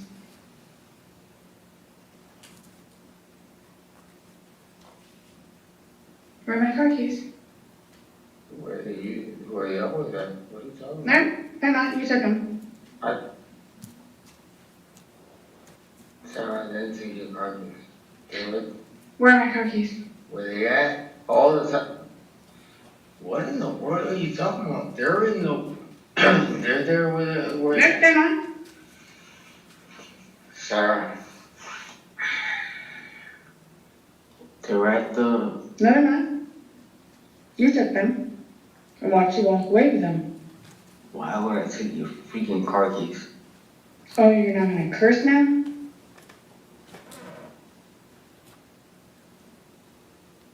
What are you talking about? You took my car keys. I didn't take your car keys. You did.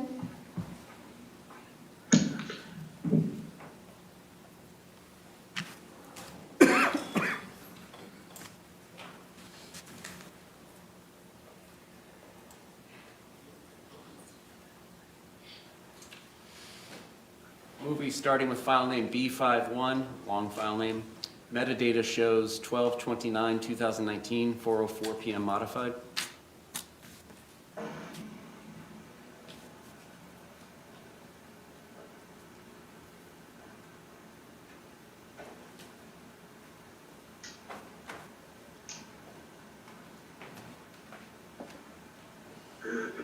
I'm gonna go to court and I'm gonna tell the judge, listen, my fiance has nothing to do with it.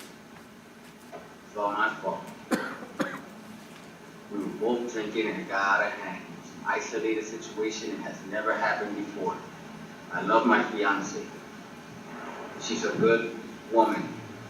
Never been in trouble in her life. She has a 7-year-old son that she loves and cherishes. A blind Boston Terrier. She has 2 dogs. One is blind, one is deaf. She goes around and she's driving and sees an animal that's injured. She'll stop in the middle of the street, no matter what kind of traffic it is, just to make sure that that animal doesn't get injured any more than what it already has. We both love each other. We both live together. Yes, every relationship has their arguments, but we are not the type of people that you guys are portraying us to be. She especially. Especially her. So please, if you can, Dismiss. dismiss this case. Closed. Drop it. She is not the type of person. Good person. She's a great person. Angel. I know she'd be an angel, but she's close to it. Best thing that has ever happened to you. Yes, ma'am. And I love you to death. And I hate that we're going through this right now. Sonnet. What? And they did. Good, I love you, baby. What else you want to say?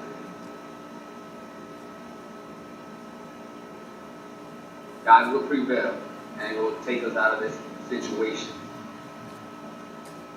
Love you.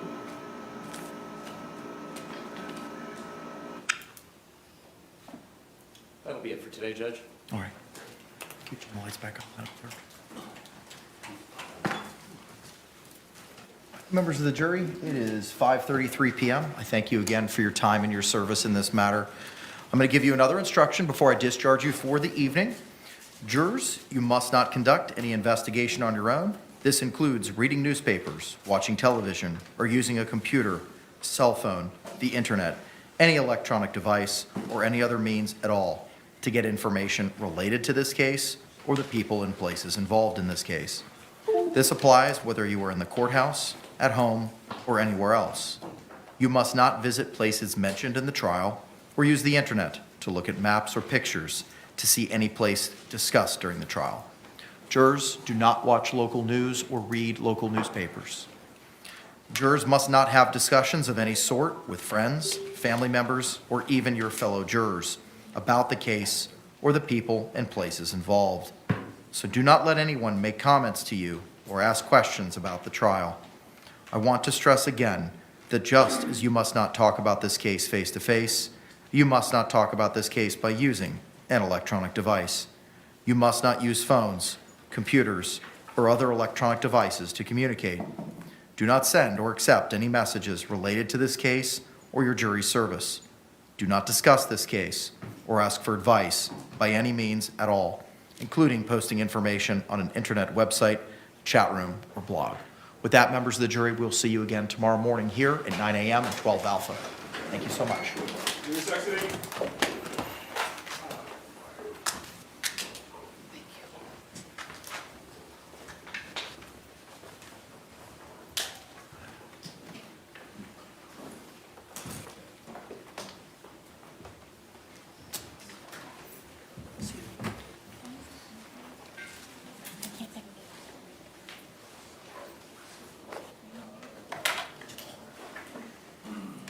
Y'all may be seated. Bruce. Thank you. Y'all can take a seat. Thank you. State, how much additional presentation do we anticipate tomorrow, sir? It's just reading from the 108-page PDF that was on that last exhibit. I haven't practiced reading it in front of the mirror, so I'm not too sure, but not too long. Okay. 4 minutes? 40? Okay, all right. And then you'll be resting at that point in time, correct? Yes, Your Honor. All right. Defense, what, if any, positions do you have at this point in time?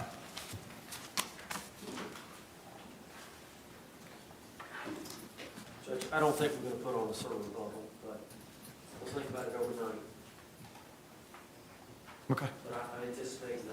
Okay. I'll certainly let you stew on it this evening. I know it's been a long day for all of us. Where are we and how do we want to address the jury instructions? Because that is going to take some time. I say I was thinking we should have had the jury come in at 10, but I can take care of that ahead of time. Well, the other alternative that I can suggest is I can be here at 8. I can get here at 8, and we could start working on jury instructions at that point in time, at least so we can move forward through some of it. And then we could try to just move forward from there. I'm here for y'all. You tell me what you want. State's fine with starting the charge conference at 8. I mean, my worry is it's gonna take us some time, and if we start at 9:40, and it's gonna take some time to work our way through these jury instructions. I don't want them sitting back there for 2+ hours just hanging out. We can at least get ahead of that. Could we let them know to come in later? They're still here. I'm fine with that. State? They're gone? Okay. What I'm hearing is maybe closing arguments start at 1. Yeah, that's possible. That's possible, if we can get through all the instructions. Mr. Henderson? If I could compromise, how about 8:30, Judge? I'm up at 5:30, makes no difference to me. All right, 8:30 it is. We'll see you all at 8:30 tomorrow morning, and we'll start to go through the instructions. Anything else, State, we need to address? No, Your Honor. State or defense? All right, thank you all very much. We'll see you tomorrow morning at 8:30. We're off the record.